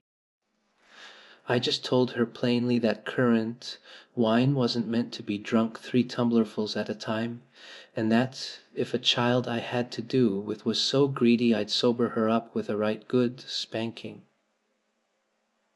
Marilla whisked into the kitchen, grievously disturbed, leaving a very much distracted little soul in the porch behind her. Presently Anne stepped out bareheaded into the chill autumn dusk. Very determinedly and steadily she took her way down through the sere-clover field, over the log bridge, and up through the spruce grove lighted by a pale little moon hanging low over the western woods. Mrs. Barry, coming to the door in answer to a timid knock, found a white-lipped eager-eyed suppliant on the doorstep. Her face hardened. Mrs. Barry was a woman of strong prejudices and dislikes, and her anger was of the cold, sullen sort which is always hardest to overcome. To do her justice, she really believed Anne had made Diana drunk out of sheer malice prepense, and she was honestly anxious to preserve her little daughter from the contamination of further intimacy with such a child. "What do you want?" she said stiffly. Anne clasped her hands. "Oh, Mrs. Barry, please forgive me. I did not mean to intoxicate Diana. How could I? Just imagine if you were a poor little orphan girl that kind people had adopted and you had just one bosom friend in all the world. Do you think you would intoxicate her on purpose? I thought it was only raspberry cordial. I was firmly convinced it was raspberry cordial." "Oh, Please don't say that you won't let Diana play with me any more. If you do, you will cover my life with a dark cloud of woe." This speech, which would have softened good Mrs. Linde's heart in a twinkling, had no effect on Mrs. Barry except to irritate her still more. She was suspicious of Anne's big words and dramatic gestures, and imagined that the child was making fun of her. So she said, coldly and cruelly, "I don't think you are a fit little girl for Diana to associate with. You'd better go home and behave yourself." Anne's lips quivered. "Won't you let me see Diana just once to say farewell?" she implored. "Diana has gone over to Carmody with her father," said Mrs. Barry, going in and shutting the door. Anne went back to Green Gables calm with despair. "My last hope is gone," she told Marilla. "I went up and saw Mrs. Barry myself, and she treated me very insultingly." "Marilla, I do not think she is a well-bred woman. There is nothing more to do except to pray, and I haven't much hope that that'll do much good, because, Marilla, I do not believe that God himself can do very much with such an obstinate person as Mrs. Barry." "Anne, you shouldn't say such things," rebuked Marilla, striving to overcome that unholy tendency to laughter which she was dismayed to find growing upon her. And indeed, when she told the whole story to Matthew that night, she did laugh heartily over Anne's tribulations. But when she slipped into the east gable before going to bed, and found that Anne had cried herself to sleep, an unaccustomed softness crept into her face. "Poor little soul," she murmured, lifting a loose curl of hair from the child's tear-stained face. Then she bent down and kissed the flushed cheek on the pillow. Chapter XV. A new interest in life. The next afternoon Anne, bending over her patchwork at the kitchen window, happened to glance out and beheld Diana down by the Dryad's bubble beckoning mysteriously. In a trice Anne was out of the house and flying down to the hollow, astonishment and hope struggling in her expressive eyes. But the hope faded when she saw Diana's dejected countenance. "Your mother hasn't relented?" she gasped. Diana shook her head mournfully. "No, and oh, Anne, she says I'm never to play with you again. I've cried and cried, and I told her it wasn't your fault, but it wasn't any use. I had ever such a time coaxing her to let me come down and say good-bye to you.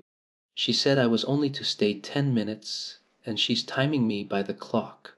10 minutes isn't very long to say an eternal farewell in," said Anne tearfully. "Oh, Diana, will you promise faithfully never to forget me, the friend of your youth, no matter what dearer friends may caress thee?" "Indeed I will," sobbed Diana, "and I'll never have another bosom friend. I don't want to have. I couldn't love anybody as I love you." "Oh, Diana," cried Anne, clasping her hands, "do you da love me?" "Why, of course I do. Didn't you know that?" "No." Anne drew a long breath. "I thought you da liked me, of course, but I never hoped you da loved me." "Why, Diana, I didn't think anybody could love me. Nobody ever has loved me since I can remember." "Oh, this is wonderful!" "It's a ray of light which will forever shine on the darkness of a path severed from thee, Diana. Oh, just say it once again." "I love you devotedly, Anne," said Diana stanchly, "and I always will, you may be sure of that."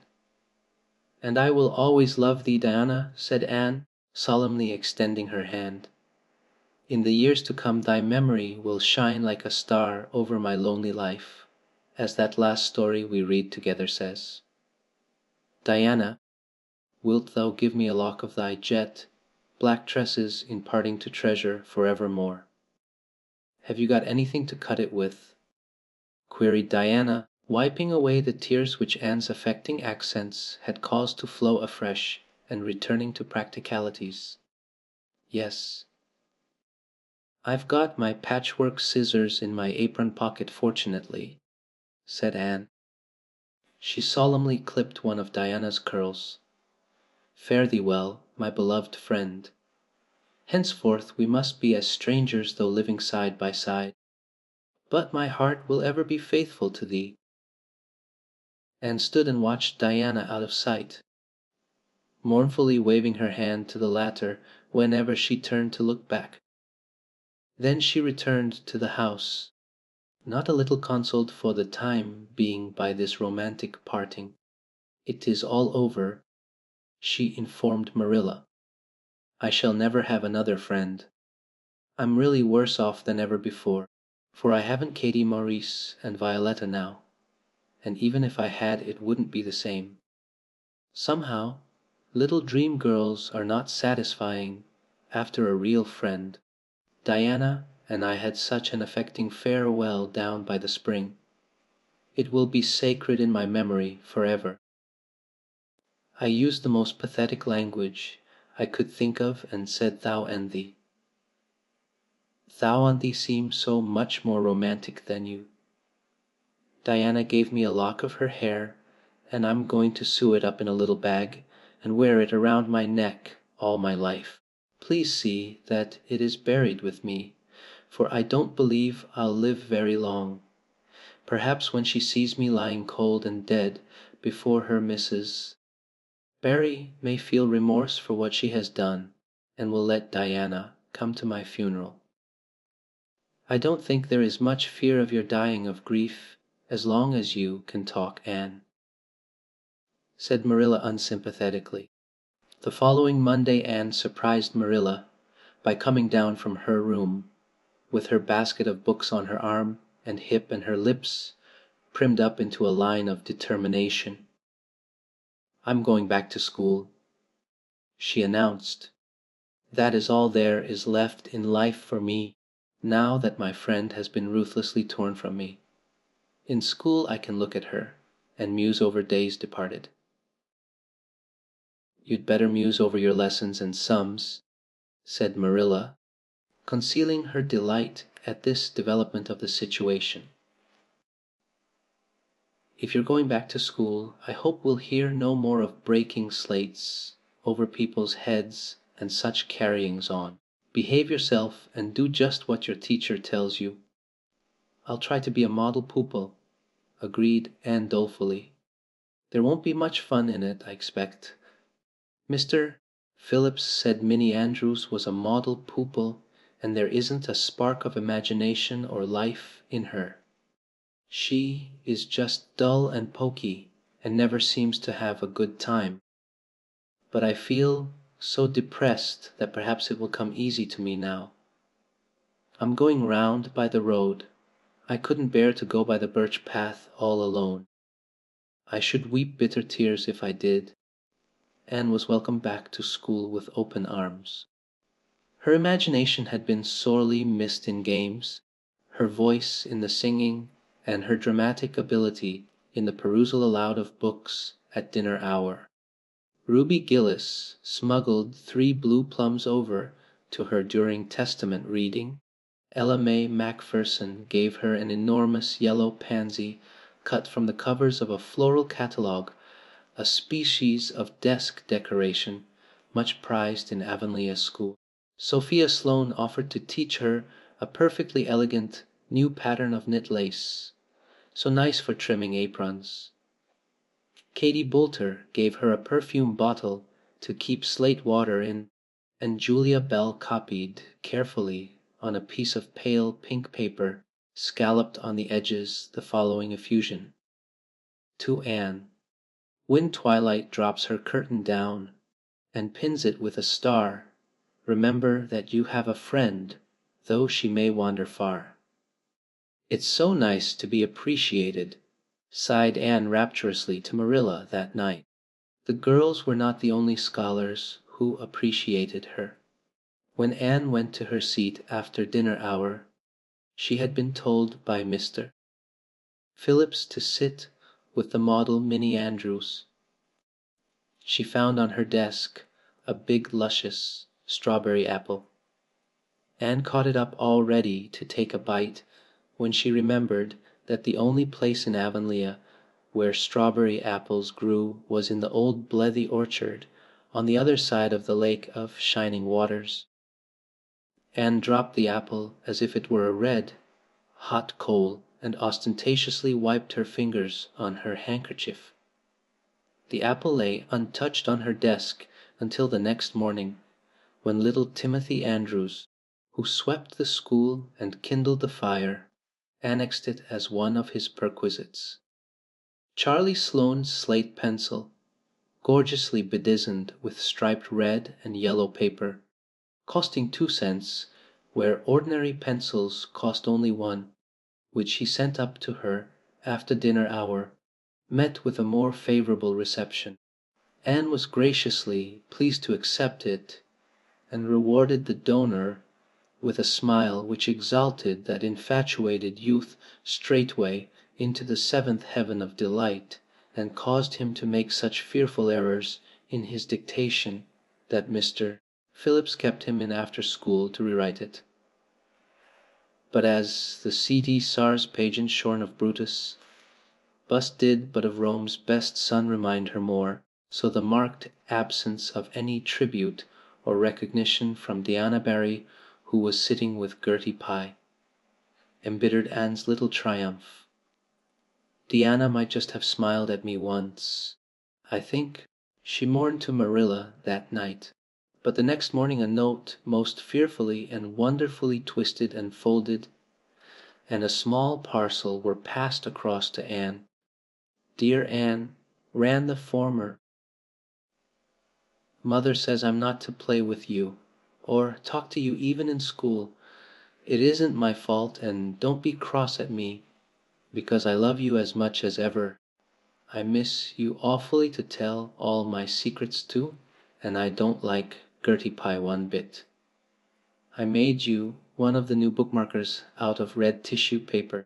They are awfully fashionable now, and only 3 girls in school know how to make them. When you look at it, remember.